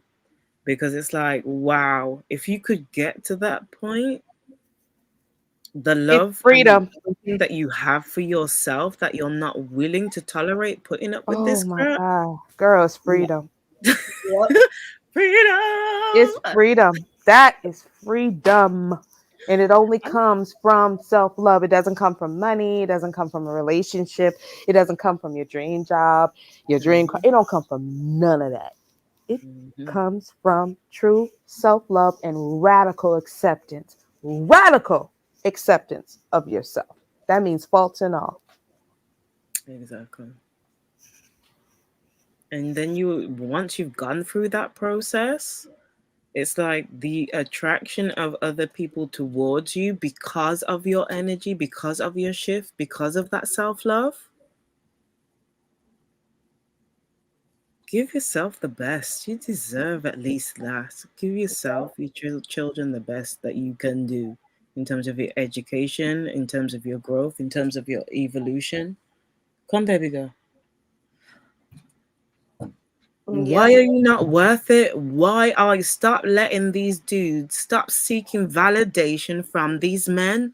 This is why I am glad that Taz has opened up the panels, because it's showing the delusion and the denial and the contradictions and the hypocrisy and the shifting underwaves and currents that are going on with these men that don't make sense. And the younger generation know it and they feel it. And for us that are at a certain age that have been conditioned, the problem is with us in that haven't gone through the self-love journey, because then you would see that there is something seriously wrong. Yup. Well, Yep, and it ties back into that conversation of Black men, repressing Black women's sexual freedom. Just that too. I don't know, Moonflower, you might be too young to remember this one that the men used to say. And these mammies, they'll say it too. But these men be like, if you bring a complaint to them or something like that, let's say you're in a relationship with them, you start, addressing something that you see that's wrong. They like to twist their mouth to say, at least you got a man. Yup. What? I be telling you, a piece of a man is the same as having no man. A piece of a man is the same as having no man. Because these men. Listen, I'm greedy. I don't want a piece of nothing. I want all of it. And you can't give me all of it, then I don't want none of it. And that's just how I roll. Thank you. Because my auntie used to say, well, a piece of a man is better than no man. Okay, That's you just, old bitch. That's on you. It's very, very sad, but it's very, very true when you think about and see the things that Cynthia says, right? Because I've been listening to Cynthia since probably like 2014, 2015, when she was only talking about the evil albinoid devils. That's what she used to call them, evil albinoid devils, right? She was dragging white people, and it was great, right? And now I've seen her evolve and her content change, and I think this content of hers is brilliant and much needed. But it's not that she says things that we don't know. She just pulls people out of their comfort zone mentally and creates a cognitive dissonance, which is what people need in order to change, right? Mm-hmm. So this whole black male worship thing, when she said it, people got it and understood it, because it was not something that we just didn't know. It's just that someone broke it down into pieces, right? I really, really like what's happening. I enjoy the women of all ages. Moonflower, you're young. I know a couple of other really young women who have got it, and it's not easy for us, but we got to keep up this fight, ladies, because it is making a difference. Don't get discouraged. And Moonflower, you date whoever the hell you want to date. I date whoever I want to date. And I don't give a damn what anybody thinks about it. I don't care. Big and if anybody wants to come at me saying anything about, well, you dated white men or you dated Hispanic, I sure did, and I might date one tomorrow. Thank you. I'm gonna date whoever the hell I want to date. Right now. But my thing to them is, and we heard this guy on the panel say it earlier, when you ask them, because my question is always, okay, so here's the thing, bro. When they come on my panel or I meet them on other panels, here's how we gonna do this. Whatever questions you have for me, I'm gonna need you to reserve those. I'm gonna need you to carry those same questions over to the manosphere and ask them. I'm going to need you to hit a few links and start asking them the same questions. Once you do that, then you can come over and ask me the question, and I might answer you. I still might not. But you have work to do first before you come over here trying to check me about any damn thing that I'm saying. Period. You know, they like to say, oh, I always talk to. No, you don't. You're lying. That's the same thing. I talk about them. I ain't part of the manosphere. I ain't never seen you. So I'm gonna need some evidence. Okay, you need more people. So what I'm gonna need you to do is videotape it, send it to me, and then maybe we can have a conversation. Because all they do is lie. They just lie. The truth ain't in them. The truth ain't in them, y'all. It ain't in them. Sean ain't. They was born liars. But Craig, if you don't get out of this, take that comment and shove it up your ass. Talking about some damn one more goddamn chance. Fuck no. You stay in Memphis. You know what that shit like. He think he biggie. He think he biggie, girl. Listen, on a serious note, Craig, even though you're joking and laughing and trolling a little bit, like how many black women have given these men one more chance and ended up dead in a ditch, raped, murdered, or something else because they gave that extra chance, or somebody encouraged them to go in the wrong direction because of the benefit to them, not that person. Before I let Dusty Duck on here, right? Last comment I want to address. Nothing shake my head talking about possessive. Why not share a good man? Who the fuck wants to share dick, bro? Here's my nobody thing. wants to share no fucking dick. I found a white man with a great fucking dick and I don't fucking want to share it. Get the fuck off. Period, boo. I mean, the thing is nothing. Yes, you are absolutely nothing. And you know, in my opinion, a good man won't even want you to share. So, I mean, those two things don't match. You got the Kool-Aid without the A. You just got the cool part. It's not matching. Okay. Thank you. Thanks for playing. Appreciate you. Verbal, you and your analogy, blood. You need to step that up. This 2000 about to be 22, man. Always a Bro, pleasure. if you don't shut your motherfucking New Era Kang. New It's Era always a Kang. pleasure. Because I don't know if y'all know him as New Era Kang. New Era Yeah. Kang, I don't care what the fuck you talking about. Okay? Yeah, you over here with that new era Kang shit. That Kang with no goddamn kinda. Go on now. Exactly. I got my own house. I got Hush my your own car. motherfucking mouth because we about to play the video. It's time for you to shush, you sweet potato. And you don't even look like a ripe sweet potato. You look like an old, moldy, decrepit, soft ass sweet potato. What if we want y'all Not moldy and decrepit. You really gonna let her get that off? You know I look good. And you don't? Verbal. Keep it real.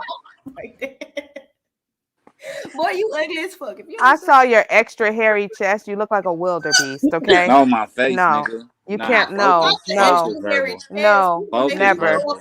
Absolutely not.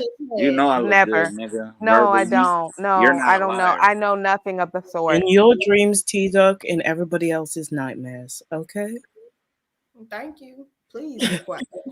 Hush your mouth. And y'all know Stoic is straight. Stoic is straight from the manosphere. Y'all know that, right? Stoic Bro, likes to he troll sound black like he's women. straight from the, he be Yeah. from the Yeah, manosphere. I've seen him. He's always he's straight from the manosphere. So Bro, because every time I'm on a panel, the first thing he do is come in here and complain that I'm hosting a panel, right? And then he be saying all these. I didn't mean to put that thing up there, but he talking about black women ain't offering much. Maybe not to your ass. We ain't offering shit because you ain't got shit. The fuck? Why would I he ain't offer? offering a damn thing. Hey, You y'all would know don't even know. QI came out the closet, right? On Taz, I was just on Taz panel. I mean, not She said panel. that she divesting from the whole black community, correct? Yeah, she said she divested from black women. That was crazy. Good for her. Good for her. Right. Divest from the dang on mammies. I know QI still fuck with me, so I know she ain't talking about me. And Stoic, you keep playing, I'm gonna fuck around and block your ass, and you're gonna have to ask Swab to unblock you. You better stop playing with me. Every time I have a panel, you always complain, but you always in the fucking comment section, bro. If you want to hear Swab talk, wait till he fucking post a fucking goddamn stream. The fuck, if you don't like what the fuck we gotta say, then why the fuck are you here? I don't remember how I found this damn channel. Y'all changed the name or something. The fuck is this? How about you take your little loose booty hole ass on somewhere else? The fuck? Not a dripping booty hole. The Oh my dripping goodness. booty hole. The gorgeous booty hole. The Queen gay Cascade, ass why you hole. work so hard to hate me? Love me. I'm your brother. Don't nobody want to love your little ugly, fugly looking ass. Agape, little kid. You've Agape. seen He what just wants what attention. He just Ukraine wants is. attention.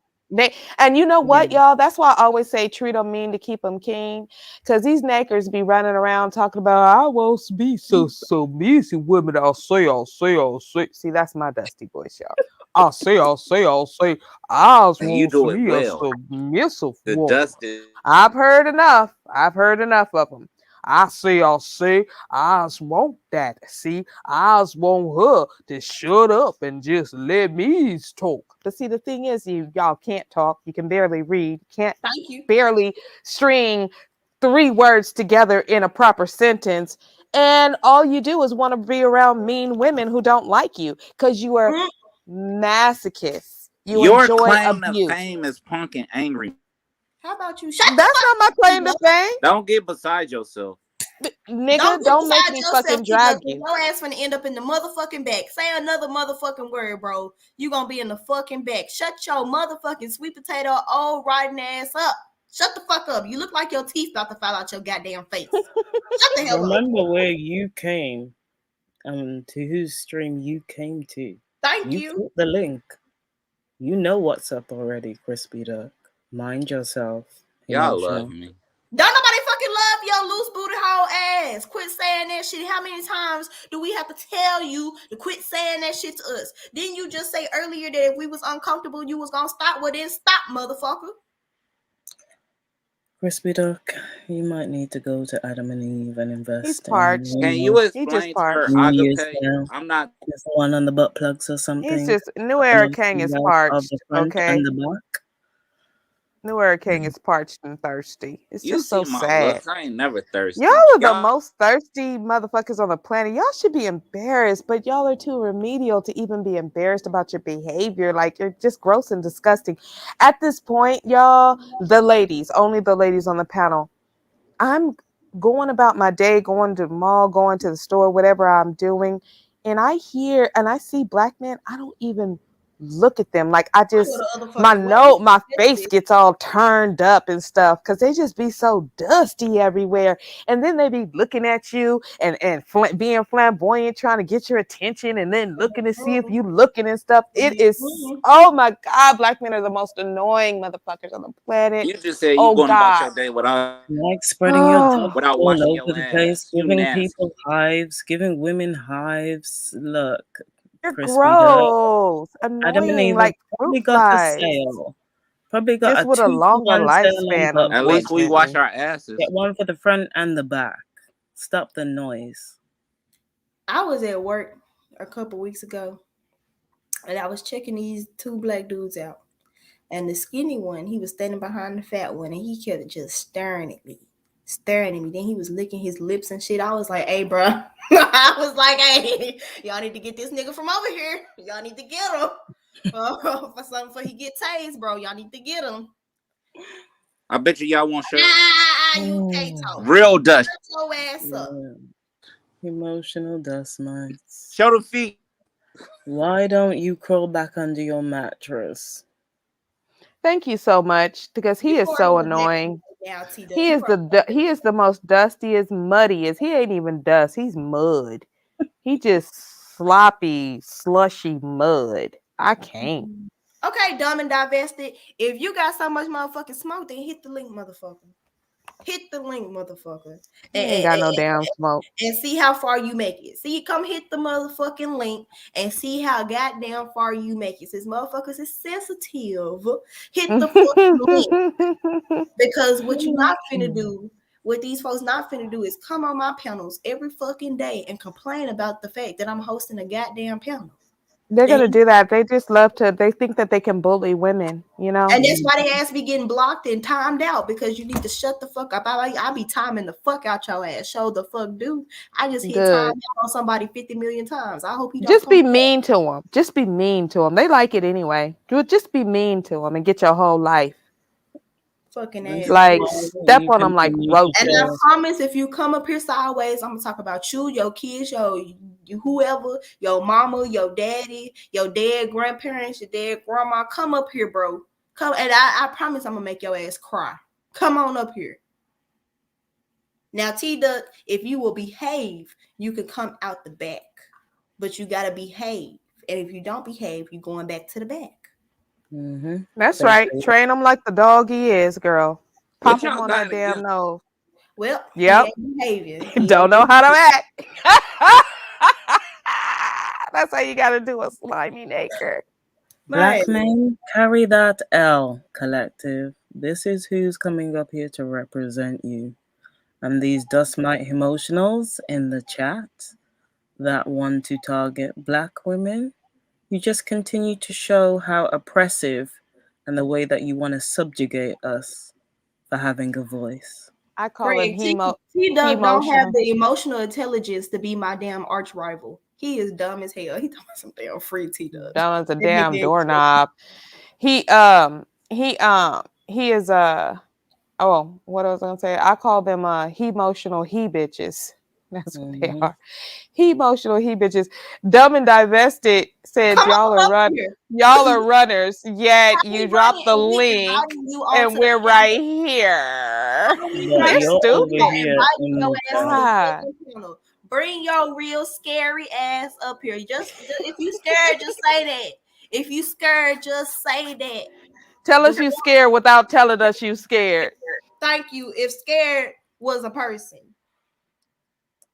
Oh, let's see if our blood boils, because my blood don't boil over an acre ever. No, the fuck don't. My blood don't boil over y'all. Y'all ain't nothing. Y'all are less than toddlers, 2-year-old toddlers. No respect at all whatsoever. Ain't nothing but a release to help me be nice at work.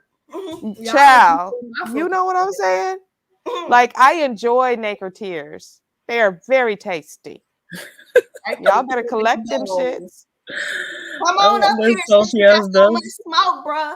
I'm finna be coming like MB Youngboy because you don't want no smoke, bro. You don't want the smoke. You just talking a whole bunch of shit and you really don't want the smoke. You just a pussy. You got pussy in your blood. Pussy is running through your fucking blood. That's why you won't hit the motherfucking link. Well, all these channels you want is ain't nobody even blocked you, homeboy. So what you talking about? Well, we can time him out. It's just another because he needs to hit the link and stop bussy popping in the chat. All this bussy popping in the chat, this scary ass shit. That's why the white men are running circles around you raggedy ass niggas. That's why. Because you scary. You don't fight for nothing. You can't even click a link on a panel of women. And we supposed to respect you. Y'all are a joke. A laughing stock. And you know what? I think I'm going to be divested from being even a Black woman because I don't want to be connected to these raggities. I don't. We got to figure out a whole new word for who we are as women. Because I don't want to be connected to anything like that. They are embarrassing. Y'all keep just embarrassing, and I'm gonna become a daughter of the damn Confederacy. Leave me the fuck alone. No. Okay. Shit. I pledge allegiance to the flag. Listen, nobody's running from you, emotional dust mites. You came over here and clicked this channel, didn't like what you heard, and decided to do some dumb stuff. Right. It's your choice to stay in this. The only reason why T-Duck is going in the back and getting muted is because T-Duck a fucking dumbass. I'm sorry, T-Duck.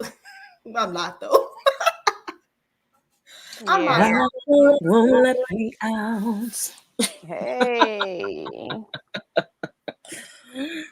Oh Lord. What time is it where y'all at? 3:56 a.m. Oh, okay. I'm over here at 1:55.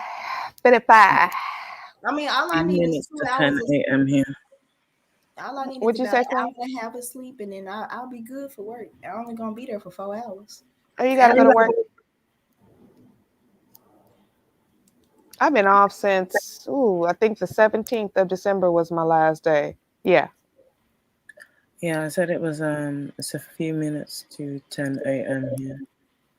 Oh, 10 in the morning? Where are Yes, you, Cascade? in the UK. Oh, okay. All right.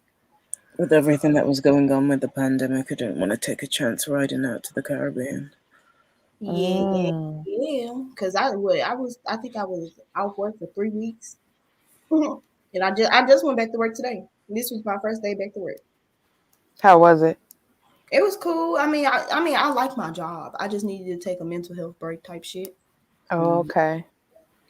Yeah, I'm just off for the holiday break. So we always go off mid-December, and then we come back like in the first week of January. So I'll be back on the, I think, what will it be, the 3rd? Yeah, the 3rd. Craig, ain't nobody got their hands on T-Duck. I wouldn't touch that man with a 100-foot pole. Ain't nobody got his motherfucker. These broads and Slick, I know how these pages go. First off, big dog, this ain't even my page. I'm just hosting a panel right now. So I don't really be blocking folks at all. I might time you out in the comment section for saying dumb shit, but this ain't even my damn channel. Unless you own my channel, which I can't really tell right now because I'm not looking at the YouTube. But unless you own my channel, then this ain't my channel. I'm using the Argument League to host my panel. But since you got so much smoke, since we broads, hit the link, scary ass nigga. Shake ass nigga. Hit the motherfucking link then. Shake ass motherfucker. What you want, T-Duck, all in the back chat? T-Duck, you is not getting no wrench in my motherfucking on my page, baby. No, you not. You ain't getting no damn wrench in my chat. Fuck is I don't even fuck with you like that. We not friends.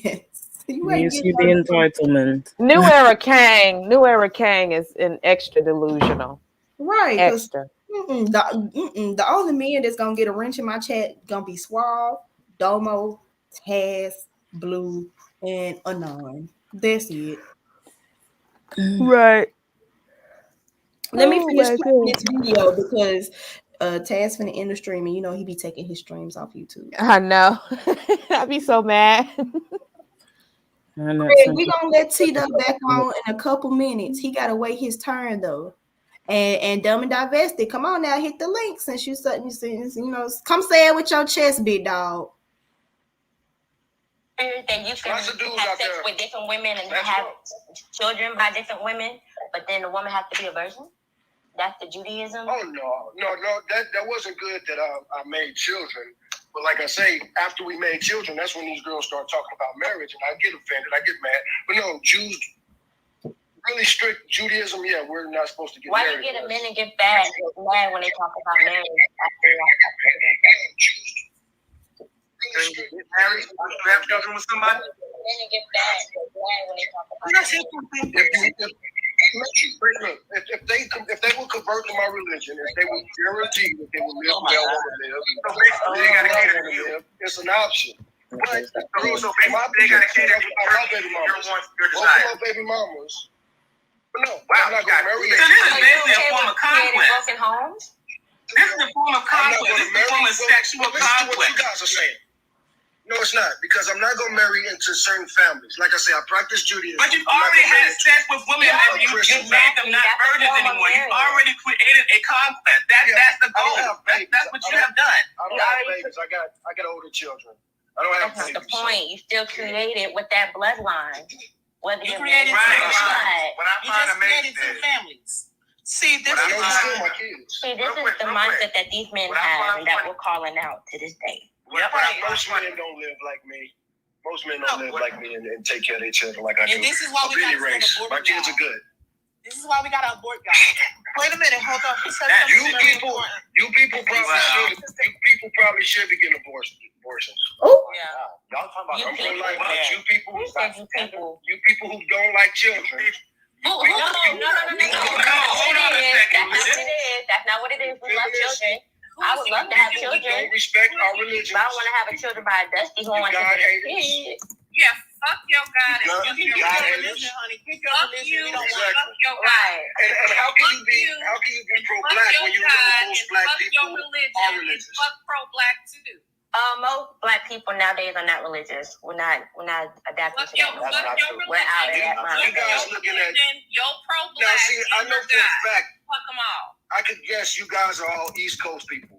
Y'all are No, talking about down here in not at Texas. all. Absolutely. No, not at all. Y'all were talking about our new law in Texas. Most black women in Texas. Another girl says she's in Texas. Most black women in Texas are conservative. They are religious.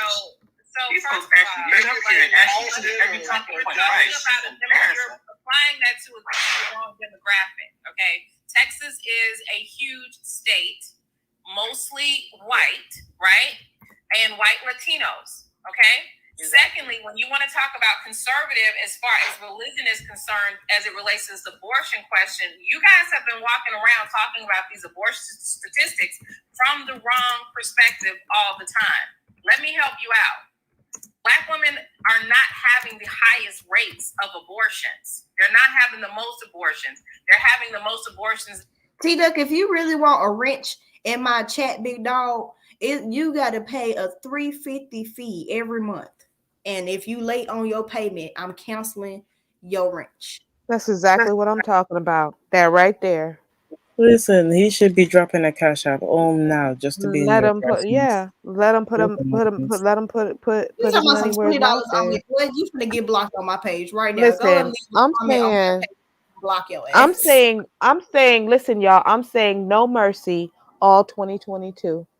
Facts, cause my channel finna be popping. Girl, and I'm about to be no mercy. Like, cause I literally, my mouth is reckless, and the amount of not caring and the amount of pleasure I get out of offending them and abusing them, it really should be illegal. It really should. I just don't like, I just don't really like to do live streams because it's a lot of work.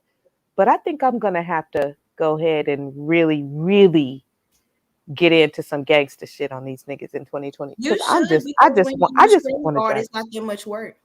You should. Huh? 'Cause when you use StreamYard, it's not that much work. That's what I do. Oh no, I use StreamYard. That's what I use. I don't even use Zoom. I use StreamYard. But if you go to my channel, you'll see my channel and shit I be talking about. But I have a lot of videos I just privated or whatever, because I really be going in, and then I wake up in the morning, I'm like, oh shit, I really, really went in. Like, I guess Dumb and Divested ran off. He got scared. I already told you I don't block folks on this channel because it's not mine. The only people that I block on this channel be the ones that be posting them little links to the kitty pee. But other than that, I don't block folks on this channel because it ain't my channel. So if you really don't want to get blocked, continue to show how dumb and stupid and remedial some of you dust mites are, because you keep just embarrassing yourselves and showing up who you really are. So as much as it's annoying, at the same time you're showing the truth about how you guys behave and continue to behave towards black women. So yeah, T-Duck, after that comment you made in the back chat, bro, you about to get fucking no. I don't even know what he's posting because I'm not even looking at him because it's so remedial right now. It's just No, he talking to me neither. I rarely even look in the private chat, so I don't even know what he's talking about. No, he was talking about you, so I went ahead and dropped him from the studio, so he can't even make no more comments on the back chat. No. Oh, he always does that because he has a huge crush on me and he wants my attention really fucking super bad. A few months ago, he was apologizing to me and begging me to be his friend and shit. Yeah. And like now I just looked at it and it's like, dude, like Like seriously, you have no idea what my body's doing, what it's not doing. You don't know what age I am. Like you don't know what the fuck you're talking about. But if you think Yeah, I that's feel gonna like he trigger crossed the me, line with that. That's why I had to let that nigga go. he absolutely did, because it's pretty disgusting. But if you think that's Girl, gonna trigger me, baby, sweetheart, it's gonna take a lot more to trigger me. You don't like why listen. like it's just I mean, goddamn, like this is like, oh my lord. I was watching the Avengers the other night, and I didn't watch the Endgame one where Thanos was, but I made a comment, I think it was on Cynthia's video, that I just wish there was an actual Thanos and I would Hell actually yeah, help collect them Thanos damn stones and snap my fingers and all the and rest of the world. snap all these nakers just out of existence. I don't understand why we need them. I don't Snap all of them. understand. Can someone tell me why they're needed? They're like roaches. No one knows why they're here. No one likes them. You don't want them anywhere in your home. They're disgusting. They're filthy. They don't bring anything to the table. Like they're literally like roaches. And I Yep. don't understand why they're here. And Dumb and Divested, who you talking about is thinking hard. You the only one that's thinking hard. I already dropped the link for you like 4 times. If you want, you said you want the link. There go the link. Hit the link. They're just going to continue to make excuses and victimhood and defeatism. Well, what they want to do is they want to twerk in the chat Mhm. and have you comment to them because this is their attention. So honestly, I would just stop commenting. Come twerk on the panel. How about that? Come twerk on the panel. Verbal, when you join in the league, are you still joining the league? I'm thinking about it. I was thinking about it earlier too. Girl, Like I was the other night, I can't remember what night it was. I was in and out of sleep, and then I rolled over, and then I heard you making that bet with that crispy. Crispy. Wait, crispy and what did I say, girl? I was drinking, okay? She said drinking, not drinking. She was drinking. No, I wasn't drinking. I was drinking. Okay. I was like, what the fuck is on my screen right now? I nearly jumped. What did I do? Queen Cascade, what did I do? What did I do? It's a blur. I know I got up there and acted a blur. You were trying to explain about some of the things that we've been talking tonight about, Black femicide and the things that are happening. And the gentlemen on the panel weren't really listening to you. And then you made some kind of bet with T-Duck that you had no, that you weren't really, it was a joke, but he took seriously. And he switched on the light and exposed his stomach and stuff. I was like, what is going on? I opened my eyes and turned over. And I was like, what the fuck? He did? Did I comment? Yes. I was like, Lord have mercy. Girl, I don't think I commented because I do not remember that horror show. I do not remember. I had seen his hairy chest. Oh my God, and he's got bird chicken legs, y'all. And Hell so no, delusional. Oh my God, it's a big old huge belly, big old huge stomach from what I remember. Your upper body huge, but your lower body. Oh my goodness, it's so unfortunate. It's so unfortunate. And then the chest area. Girl, then the chest area is a whole bunch of like bear hair. It's hibernate somewhere. it's like 1,000 tiny men with their fists balled up. It's just, it's not right. It's very wrong. So I'm glad I was drinking and it was a blur because I've seen that once. That's all I got to see, honey. I ain't got to see no more. Dumb and Divested, the last thing I'm gonna say to you is, why would you want the link to my channel where I can block you? Why not hit the link on this channel that does not belong to me where you can't get blocked to talk? You talking about you scared to get blocked. Hit the link on this channel. I can't block you on this channel because it's not my beautiful big. It's just an excuse. If that fool was gonna get blocked, that fool would have been blocked. I'm telling you, I wouldn't even suffer that fool in my comments. The reason why you ain't blocked is because this is a small channel. You can call me scared. My bird, I don't give a damn what you call me. It don't mean nothing. It ain't nothing but chirping. So I would have been blocked them because I literally don't have the patience. I just don't. If we were on my channel, I would have blocked him. But since we on Suave channel, I'm not gonna block him because it's Suave channel. But on y'all channels, I understand that. You on my own personal channel because you don't align with my message. However, this is the argument league where we can have open discussion and everybody is welcome. So I can't block you on here. I mean, I could if I wanted to, but I won't. Yes, that's exactly how I move. I block people. I have like 100 people on my block list, and these aren't even people from my channel. These are people in chats who get on my nerves. So if you get on my nerves in a chat, and I might go back and forth with you for a tiny bit, but when you start to get on my really start to get on my nerves, I just block you and then live my best life. Don't even think about you anymore. Yes, the block button is your friend, and I use it generously. I sure do. I love the block button. It's amazing. Oh God, because on my page, I'm gonna be Blockiana. Girl, just block. You get blocked. You get blocked. You get blocked. You get blocked. Exactly. It's a block party. Hell yeah, I'm Oprah. Everybody check under your seats, y'all. Y'all got a surprise. Block list. Exactly. And you're on it. So you might as well play it safe and hit the link on this channel where I ain't gonna block you. All that person wants is just violence. You know what I mean? Because I'm gonna choose violence on my panel. Oh, look, so that nothing person is the same as because they just made the exact same comment in the exact same way. So yeah, that's the same person. That's why you in timeout, little homie. Go sit your ass in the corner and think about emotional best night. Oh, Craig, you commented too fast. I almost put you in timeout too. Craig better slow his roll. Oh God, that comment came Craig. in too fast. He almost got blocked by accident. Craig, be careful. We got our finger on the trigger over here. Let me see. Sniper team. Pew, pew, sync pew. up. I don't give a damn. Oh, you blocker. You're just gonna block me, you damn skippy I am. Hell yeah. That's crazy. I'm living our best lives. You said doing damn it. stupid. That's exactly what I was thinking in my head. Yes, Oh, girl, like wonderful. I give a damn. I do not at all.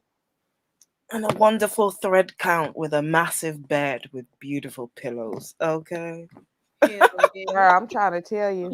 Living our best lives. Oh man, okay? I saw this 75-inch I want to get. I went into Costco today and I just look. Don't y'all just love Costco? I just get lost in there, Queen. Costco? Do you guys have Costco? Oh, you're in the UK. The block list took black men out the home. Hell no. We have a Costco. Exactly.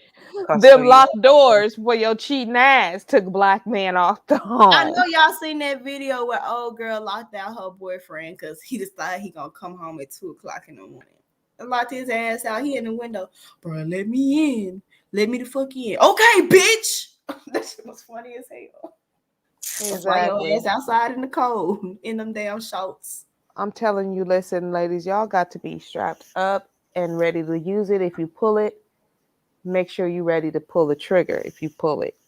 Do not let these men out here get their hands on you. Do not let them, don't let them get a spitfire close to you.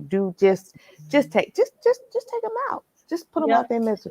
And if you No stay in mercy. Tennessee, you know they gotta fall within the threshold. So if you shoot them in the doorway and they fall out of the threshold into the ground outside, you going to jail. You gotta grab their ass and pull them in and make sure they fall on the ground inside of the home, and your garage or your carport does not fucking count. They gotta be inside your home before you kill them. And Girl, listen. because if you shoot them and they don't die, that's charges. Y'all, no. Y'all, the dust. Let me dust tell is you. here. The dust is here, y'all. Oh, Wait a minute, Moonflower. Let me tell you though, before the dust comes up and I start coughing. Let me grab my mask. Listen, what you said, one of the most beautiful news stories I saw this year. was the one. Did y'all see this? Oh man, y'all got to pull this up and look at this. This man, this black man, of course, he was a Naker, of course, on his way to anger management class, decided to stop off at his baby mama or ex-wife's house or whatever. He had, I think, 2 or 3 kids with her. And instead of carrying his funky ass onto his anger management class, he decided to stop off at her house and get froggy. Oh, he got real froggy. Now, she had a video camera out on her porch, so we all saw what he was doing, going crazy. He was just nakering it out. He was big and bad, right? He was like, I'm going to get you. I'm going to get you. Bitch, I'm going to kill you. He starts kicking in the door, turned with his back to the door and start kicking it in backwards, kicking it in. He got in, right?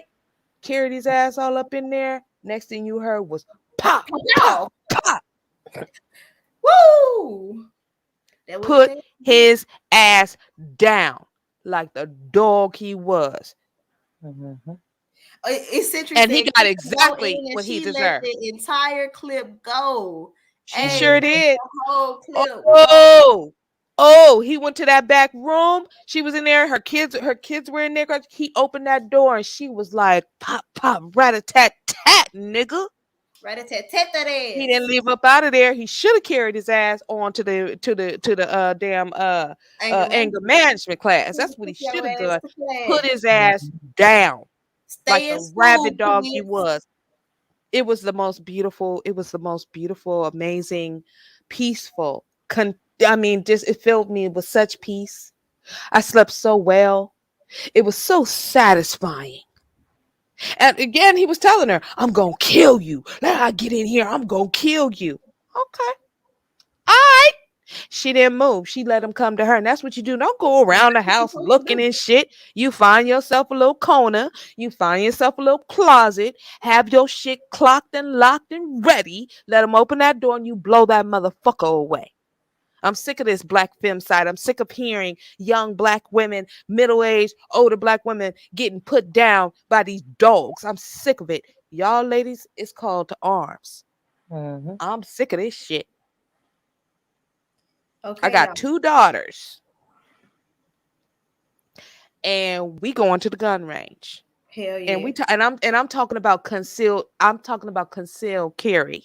I'm not talking about just owning it and having it legally in your. Nah, I'm talking about we walking out in the street and we got it in our thigh holster. That's what I'm talking about. That's the kind of time I'm on. Because these niggas are crazy out here. Yeah. But the dust has arrived, y'all. The dust storm has arrived. Listen, ladies, as far as I'm concerned, strap up because. What up, Dusty? Pardon. I just got a few words to say, really, not too much. It's a reality that most Western black women are dusty, which is why they get dusty results. How? And this can be referenced by their defense. Explain how. Sorry, How? hold on. How? Hold on. No, you hold on. Explain This how. can be referenced by How? How? This can be referenced by. How? This can be referenced by their. Explain how. How? This can be referenced by How? How? Because you're not answering my question. How? this. How can are be they referenced dusty? How? by their what they How? defend, the dysfunctional lifestyle How? which they defend, How? How are they such as dusty? unwed motherhood, How? which has a How? higher likelihood of their children. Oh, to be shut up driven and go eat a dusty sandwich. We don't give a fuck what you talking How are about. Western black women dusty? How are Western black women dusty? That is the question. Answer it.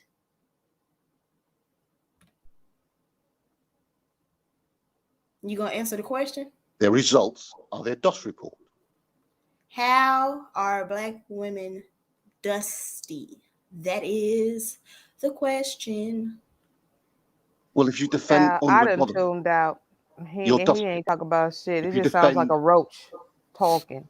I can't. sexual liberation under the guise Don't of justice, liberate them. Shut the fuck up. Don't nobody give a fuck what you talking about. Bye. dusty.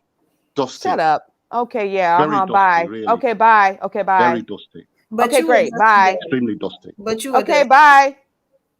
So But you were Anyone got any Okay, further so don't be questions for around me? the dust then. Bye. Does Nobody anyone nobody have any asked you. further Nobody questions for asked me? you to come over here. Nobody asked you to be in the chat. Nobody gives a fuck about what you say, especially the white men whose cock you're constantly sucking. Nobody gives a fuck about you or what you got to say.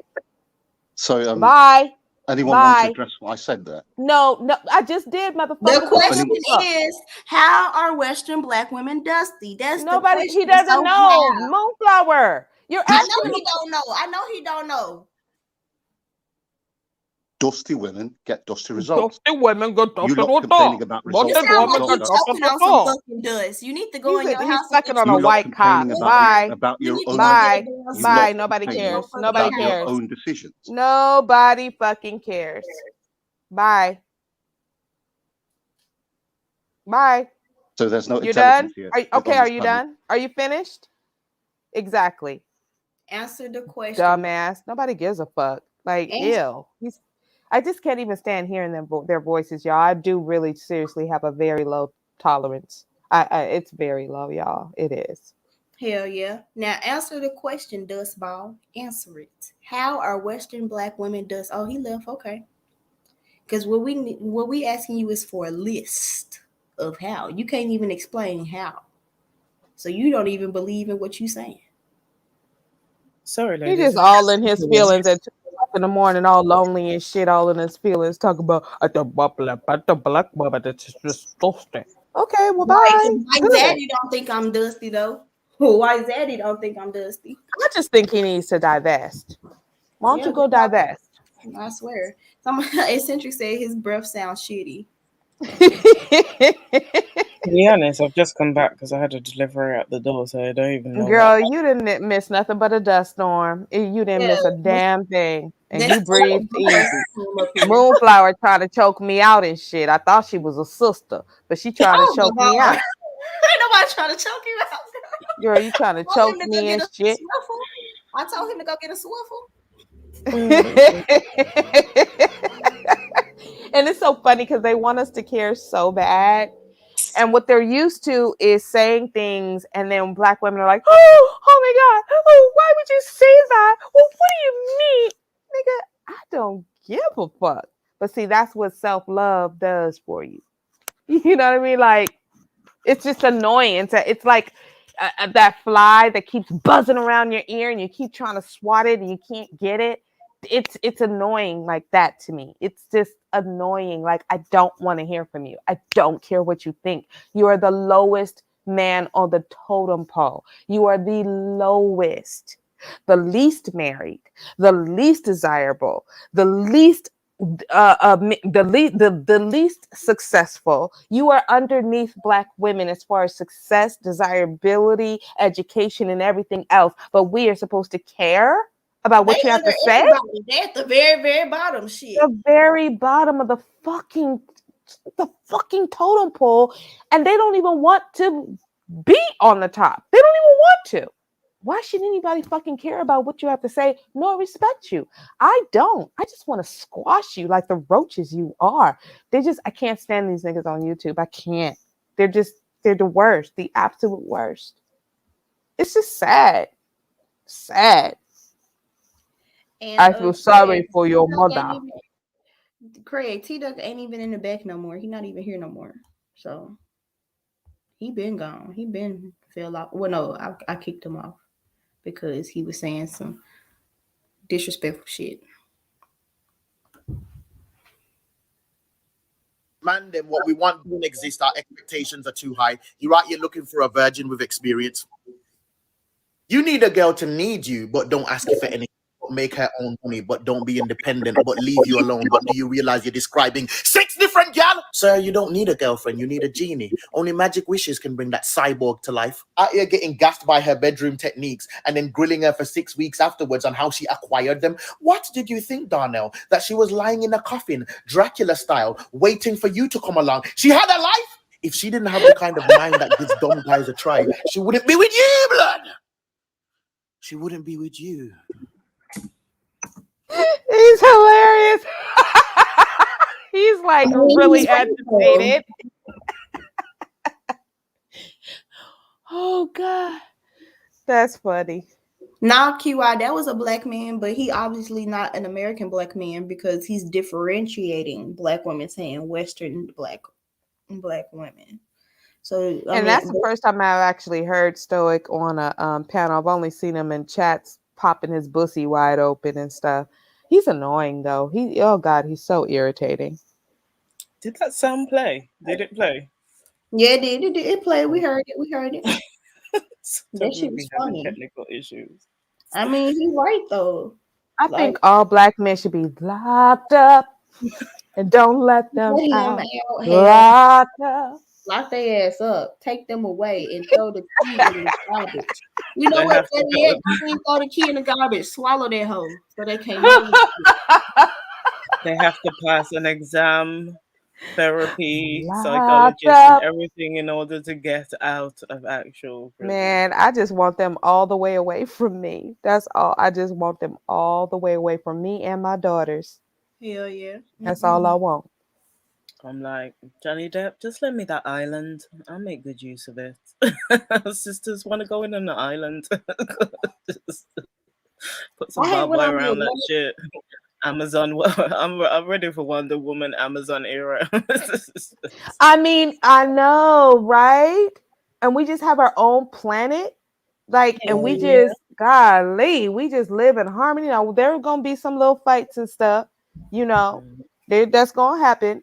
But we know how to deal with shit. Like, at least we not going to be dusty living on the street, asking people for money and change and shit outside of liquor stores. We ain't going to be doing that shit. Hell no. Ugh. Cat, I hope you're ready to go to bed, Cat. Because as soon as I put these dang on sheets on the bed, you going in the room and your food is staying out here because you want to throw up and shit. You hear this Yeah. kid here crunching hella hard on his goddamn food. It ain't going nowhere. Man, listen, like it's just this is something because oh God, as brutal as our girl sin is, I really think I'm worse if I let it all out. I really think I'm worse. I'm just extra raw with it though. You know, I'm not trying to keep a certain, you know, that's why I haven't tried for any type of monetization. I don't know because I play music and I want the freedom to like say shit because I'm liable to say any old damn thing, y'all. Really? When I apply for monetization, I'm just gonna have my stream and I'm gonna do what Taz do. You know, just play the beginning, take the rest of it to Patreon or something. Once I get monetized. I'm only doing my karaoke sessions and music jam sessions on Twitch and stuff so that I can play my music freely. And stuff. Yeah, because people like the music. They enjoy it, and you know, I definitely like because I like to use music that is kind of like based on like what my topic is. You know, Oh, definitely for that show or whatever. Queen, you've been to my channel, right? Yeah, I enjoy it. Yeah, so Your I gotta. subjects be kicking. Yeah, Huh? the dust is back. Who? The dust is back. See, attention, needing attention, needing it. They desperately need Dusty it. Duck. It's Dusty Duck. Oh, the most desirable man needs attention from women in the middle of the night on YouTube. Yeah, great. Dusty Duck, what the hell do you want? What do you want, Dusty Duck? I mean, we see you in the back chat, bro. What the fuck do you want?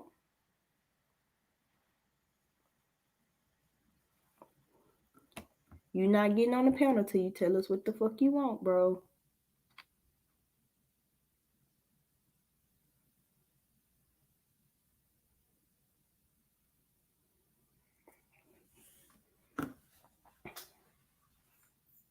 Girl, if you don't get your motherfucking ass out that fucking bathroom, yeah, quit playing in that goddamn toilet.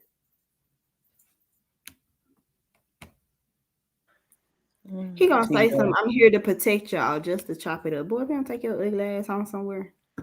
If you're there to protect us, you can stay in the background and keep quiet. until something necessary will need your protection. Yeah, go ahead and check your dusty friends in the chat. That's what we need you to do. Right. Go We jump we your don't ass. even need you to do it, but just to give you something to do because we know y'all niggas ain't got no jobs.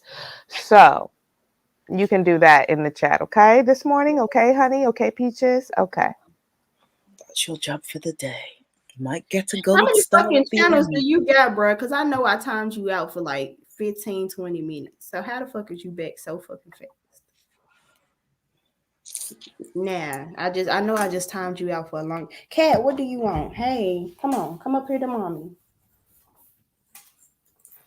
Oh shit, you so goddamn fat. Shit. Hey girl. What the hell? Oh, you know what, Glitches K? Yeah, you're right. That Dumb and Divested is that's a New Era K. Mm-hmm. Yeah. Yeah, that's New Era K. Okay, Yeah. that makes sense. Yeah. Look, the kitty wanted to come say hey to y'all, so I'm gonna show the kitty right fast because she wanted to say hi. Hey, She always- glitches. There go the kitty. Say hey. Hey, kitty, kitty, kitty. Being all nosy, she wanted to see what was going on. She like, mommy, why are you yelling? Mommy, who is the Dusties? Somebody else just tried to get on the panel, but it say device is not connected. I bet it's a Dusty on their dusty ass Wi-Fi. Hey, kitty boo boo. You not mad at mommy no more? Because I threw a pillow at you earlier today. You know, cats hold grudges for 16 hours. Yeah, cats are something else. They real fickle. I had to babysit one for about 2 months. A beautiful cat, white, all white, Snow White, beautiful cat. But damn, that cat was something else. At first, she was like all in her cage and stuff. Terrified my daughters. I'm a dog person. I'm not really a cat person. I'm a dog person. So I love my pitties. I had danger and caution. My cat, she don't hiss at people when she first meet them. She want to rub on you, but she hiss at you when she get in trouble. Though when she be in trouble, she like to hiss, and that's why you be getting in more trouble because you want to hiss because you already did something bad. You know when you be doing something bad, little kitty. They just so quiet and sneaky. Yeah, they got bells on their neck. Exactly. Gotta have it. Gotta have it. Because you look up. And then she had the nerve. It didn't like us, but then when I go to sleep at night, close my door, then she had the nerve to be scratching and whining and crying on my door. But you don't even like me, cat.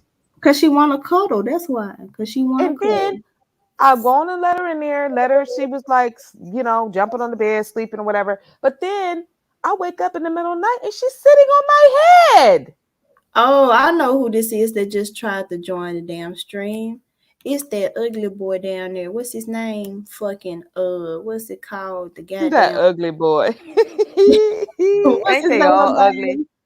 What's Girl, his they name? all ugly. The one that got them 2 pages that's too scared to hit the link. Hit the link and come on the panel in, bro, because you put some chats in the back chat, but then you dropped off. That's how I know you a shaky little bastard. I was gonna call you the B word, but I'm gonna call you a bastard. Shaky.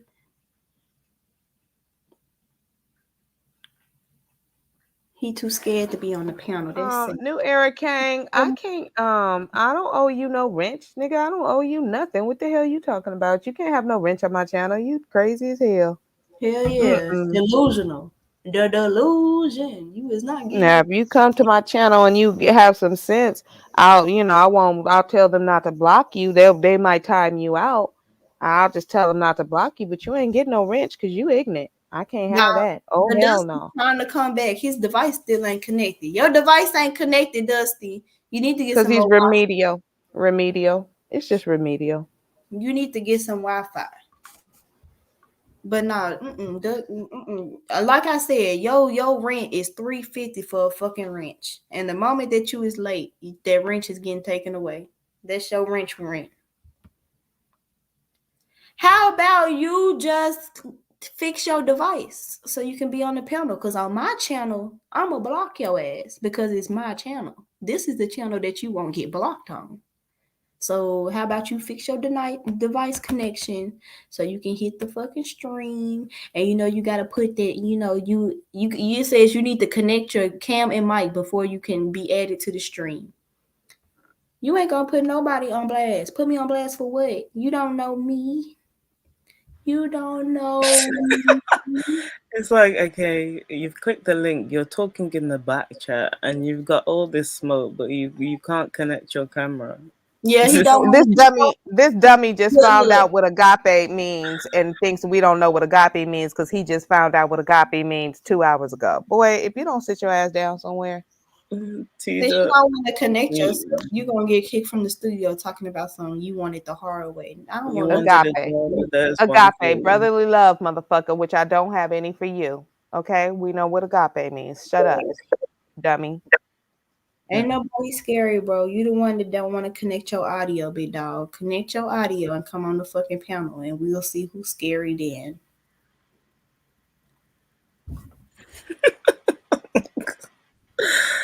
Oh, emotional dust mites much. Poor college that you attended, Tito. Poor people that had to experience you.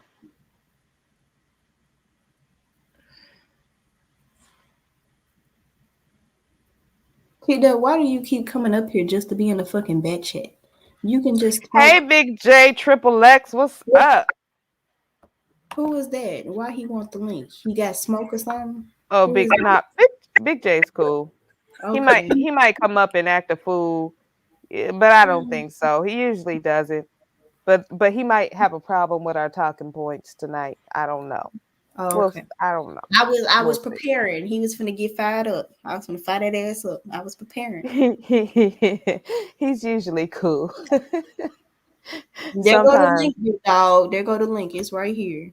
But she wanted the link. There it go. T-Duck, how many times do I have to kick you from the studio? Don't make me block you. You're gonna have to ask Swab to unblock you. You need to stop it. Okay. Your audio still not fucking connected. How the fuck you still coming up here but not connecting your fucking audio? He didn't change his name to Funky Broad. Well, connect your fucking audio then. Since you got connect your funky ass audio. Emotional dust mite attempts are just pathetic. So what started this topic though? Moonflower. I was going over an article. I was going over a couple of articles earlier, and after we went over half of the article, we were watching Just Me's interview, and we were just breaking down the types of questions that Solar was asking her and the way that he was like trying to twist her words. And then after we went over her whole interview, we went back into the article and kind of connected how the article was stating that Black men do these certain things as a collective, and we were seeing Solar perpetuate those things. So it was really just a compare and contrast type thing. But then the dust mites got mad, and so here they are. Well, can I ask a question? Let me sound ignorant. Let me sound like a 6-year-old. So what do Black men do that really is problematic as a whole? Okay, when you say that, let me make sure I answer the question. No, I'm only asking that this as a devil's advocate. Yeah. I understand that, but I'm saying, like, are you saying relationship wise or just in like in general? Okay, so when I did my debate against T-Duck, I went into a couple of articles that say, basically, in order to be seen as a man in society, you have to protect and provide. And Black men don't protect, they don't provide. On top of that, the rates for Black women are most likely to be killed while they're pregnant or within the first year after giving birth at the hands of Black men. Mm-hmm. Black men choose to not further their education. A lot of them choose to drop out as well. They choose to not have jobs, to be unemployed or under the federal poverty line. They also love to have a double standard for Black women. Like, they don't like me because I choose to date the fuck out. But they be dating out, and then a lot of their favorites date out. And then you got these pro-Black leaders in the community that date out, but they ain't got the smoke for them, but they got the smoke for women like me. What else? We went over the statistics of the rate that Black girls are touched. 68% of Black girls are touched before the age of 18. And, they came back, with the, typical talking points about, oh, what was she doing? What did she have on? But it's a child. Like, But I heard that here is I'm gonna have some honest pushback on one thing. On one thing I got pushback on what you said, right? The 60% of Black girls being touched before they are 18. Now I heard this going on for years in this space. But if you actually look up the organization that really did this study, they only did that study in one geographical location. Yeah, I know what you're talking about, but we pulled up multiple articles with their own statistics as well and showed that. Okay. Yeah, so it wasn't like we just use. Yeah, I don't just use one source. When I see something that I want to use in a stream, I email it to myself. And right now, I get like over 100 emails from myself, just different statistics, different articles about the same topic. So like, and the sad thing. Well, let me just interject real quick with Big J, because see, the saddest part about that really is that 68% is a high number, but it's not even actually the real number. The number is actually higher because the majority of cases are not reported. So the number is actually higher. I feel very fortunate not to have had that happen to me. And as far as I know, my daughters, but friends, yes, this has happened to, like, every Black woman knows at least one friend that this has happened to. Okay. Right. Okay. And then for every one Black woman who reports her case of abuse, whether it be sexual abuse or physical abuse at the hands of a Black man, 15 other cases go unreported. So yes, it would be much higher. Then therefore, may I ask a question? So who is the likely suspect in abusing these girls? Is it a family, or is it something a friend somewhere? It's family and those close to the family, because when you have instances of like sexual assault for young children, it's more than almost always somebody that they already know, whether that be an uncle or a family friend. And then, when I did my debate, I had a common sense disclaimer. As we know, majority of people live around people who look like them. So if you're Black, 9 times out of 10, you live in a predominantly Black community. So we know, off the rip, that when we're talking about these type of cases, the people that's perpetuating these cases are people who look like us. Okay. Fair analysis. Fair enough. I got a debate with Madon on the 6th if you're interested in watching. Was y'all over at Taz's channel? We were playing Taz's channel earlier. We weren't. Okay. Yeah. Okay. Hey, excuse me, y'all. I just want to make a quick statement, right quick. Moonflower, I took up psychology. I got a bachelor's degree in psychology. Who is this again? Who is this? This Creed. Oh, okay. Hey, Creed. Yeah. How you doing? Memphis, y'all. Memphis. Wait, hold on, Craig. Let me stop. Stoic, first off, is not usually the mom's boyfriend. It's usually a blood family member. Yes, true. And that's why I was trying to make a statement on that. I was in class. It was mostly women in psychology classes that I was taking with, and all 18 of them women was touched. And Memphis, Memphis 65% Black. I think we the most chocolate city it is, right? We are though. Right. Yeah, and all these women was touched. I was shocked because it's men in my family, so who's there? Even if they not with the woman they with, they was there. So I was shocked. It was a culture shock to me when I see it. So I was like, wow, and every girl I ever met, she was touched by a family member or a real close friend of the family, either boyfriend. In some instances, he was a daddy friend. In some instances.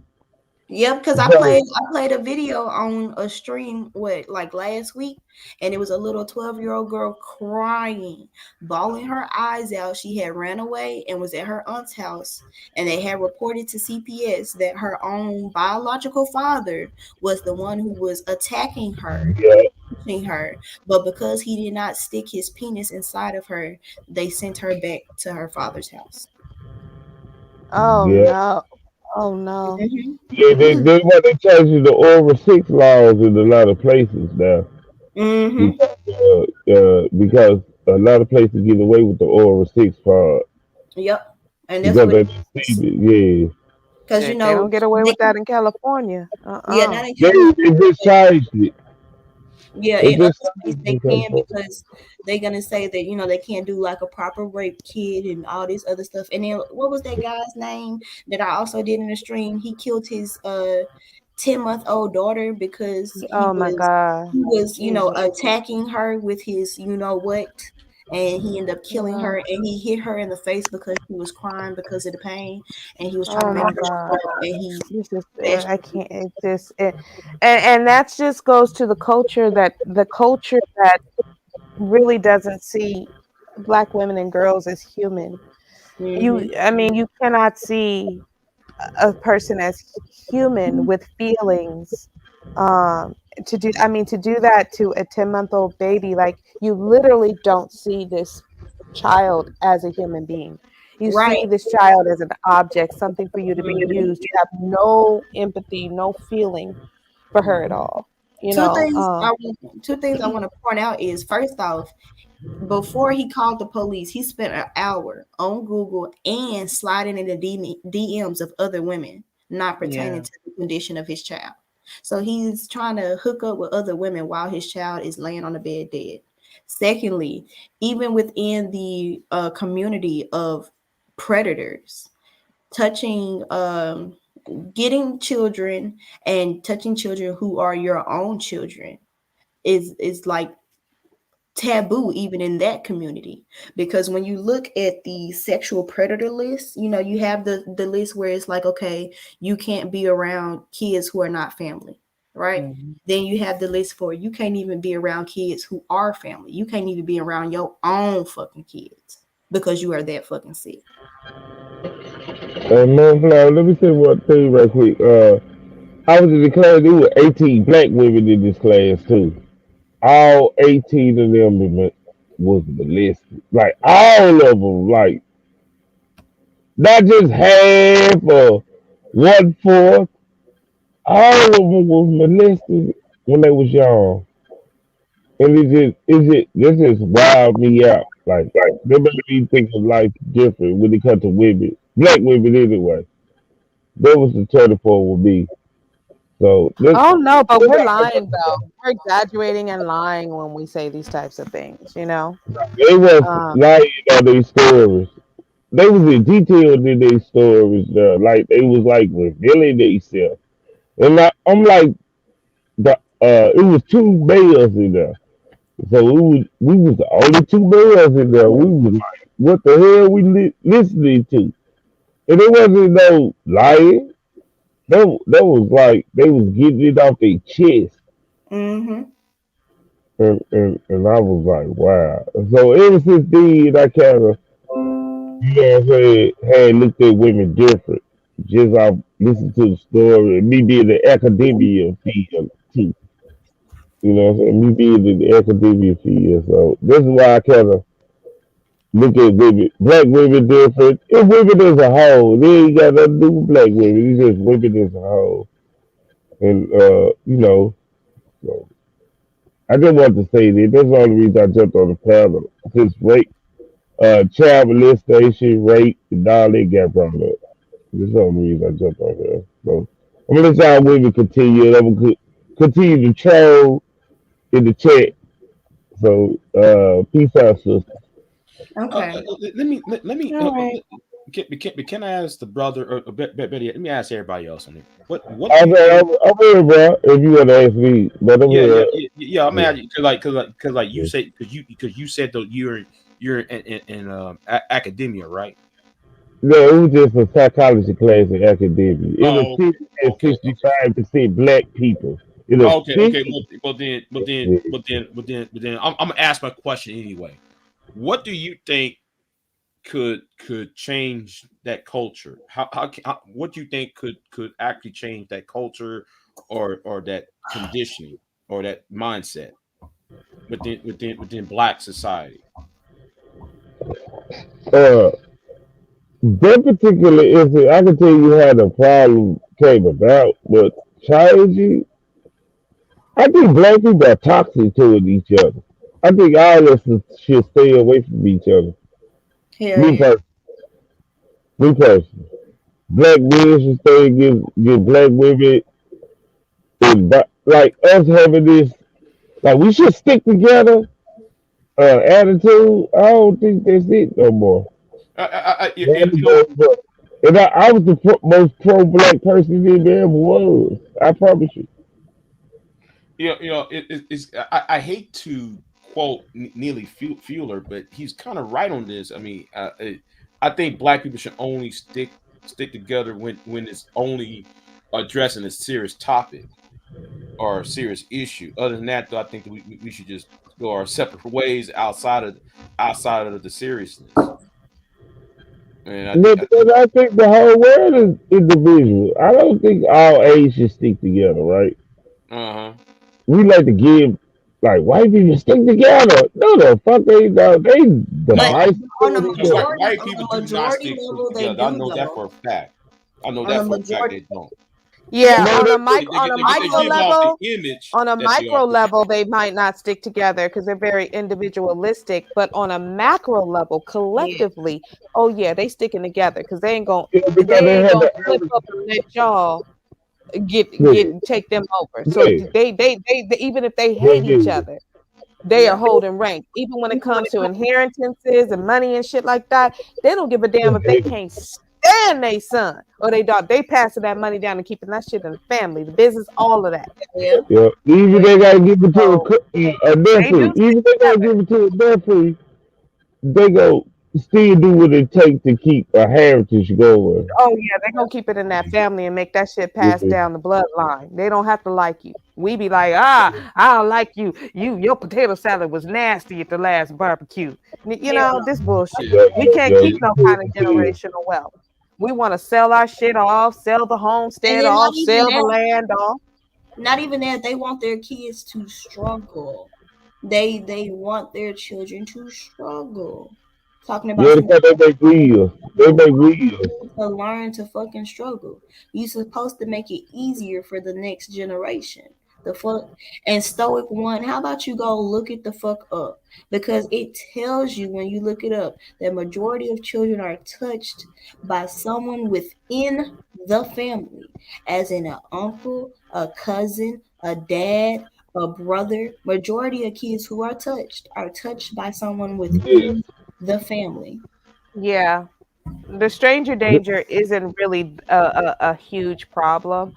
It's a very low percentage of children who are abducted, murdered, raped, molested, whatever, by strangers. It's just not it, and that's why the detectives are always look at the family first. If something happens to the children, they look at that family, their parents first. Yep. And Mova Twerks, yes, that's who I was talking about. Austin Stevens. That's who I was talking about, who did that to his 10-month-old daughter. Even when it comes to our elders, it be the family member that beat up on the elders. They'll be the turkey, the home, turkey, too much. Unless there's other black people over the places, but it don't be the white institution of beating up on your family and shit. It be like black people. Or either be your family member beating up on you when you become an elder. Mm-hmm. Yeah, Rob Rack. So they be Listen, this is trying to the get tip for money. tat. This is the tip for tatism, because when you start to talk about things that touch a nerve for for Black men, they start scrambling for the whataboutism. Because Rob says a lot of women take it out on kids also. Okay, so there are women, yes, that absolutely abuse children. They sure do. But when you are talking about a collective, when you are talking about a percentage wise, it is nowhere near close to the damage that men do to children and their own children, to the damage that men do to each other and the damage they do to women. Men have a violent nature, something that, and a very selfish Black nature. men got an extra valid nature. Something that they have to understand, recognize, and exercise up out of them. Okay, so there is no comparison. Yes, there are stories, but it's no comparison. So we got to stop this. If you all listen, if you all can't face the reality of what y'all are doing out here, then there's not going to be a change. Pointing back and saying, oh, but what about the women's? What about the women's? That shit ain't going to help nothing. So to me, y'all really just don't give a fuck. You don't care about your communities. You don't care about Black children. You absolutely don't care about Black women. You definitely don't care about Black men because you don't want to hear the problem and then figure out how to solve it. No. You run from it and then start pointing fingers. It just doesn't work. It just doesn't. And people are sick and tired of it. I know I am. I'm tired of that shit. Yeah, Well, if y'all would take the time to drag these men in the community, if y'all will focus on them, then us women, like the ones up here, we can handle the women. We will drag them for filth. All right? We will get them all the way together. But we can't. We can't because y'all are, first of all, always in our business, always trying to check us, always telling us what to do, and you're ignoring the fucking rafter in your own eye. See, you Bible thumpers, you can't tell anybody about a stick in their eye when you got a whole rafter sticking out of yours. No. Take care of your shit first. Sweep on your porch before you sweep on mine. But I'm gonna hear it out, ladies. But I just want to say this: I think Black people are toxic toward each other. And if you get you a good Black woman, if you're a Black man, that's what you want. You run for the hills and stay away from the rest of these Black motherfuckers. But even your family, sometimes. Hell Exactly. definitely that one. Exactly. And if y'all have a good thing going, know what you should run with. Like me caring about the whole Black community, them days over with. You know, in my daughter, I got daughters, so I don't even teach them that. Even though they got Black men, I don't even teach. Well, one of my daughters have Black men. The other one, she old enough, but I'll teach her whatever she want to do. Long as she ain't gay to me and can produce some fucking great kids. That's all I care about right now. You know what I'm saying? So y'all go ahead, sisters. You know what I'm saying, to do y'all thing. Y'all been working them all day. But free T-Duck. Free T-Duck. No, not free either. He in jail forever. Yeah, he got coming out.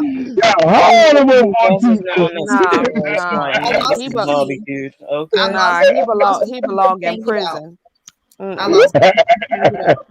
He He is can't not even fit. hold in the He is not back. fit for normal society. No, he is He not. definitely can't come out of prison because the kiddies don't even like him. Every time they hear him talk, they run away.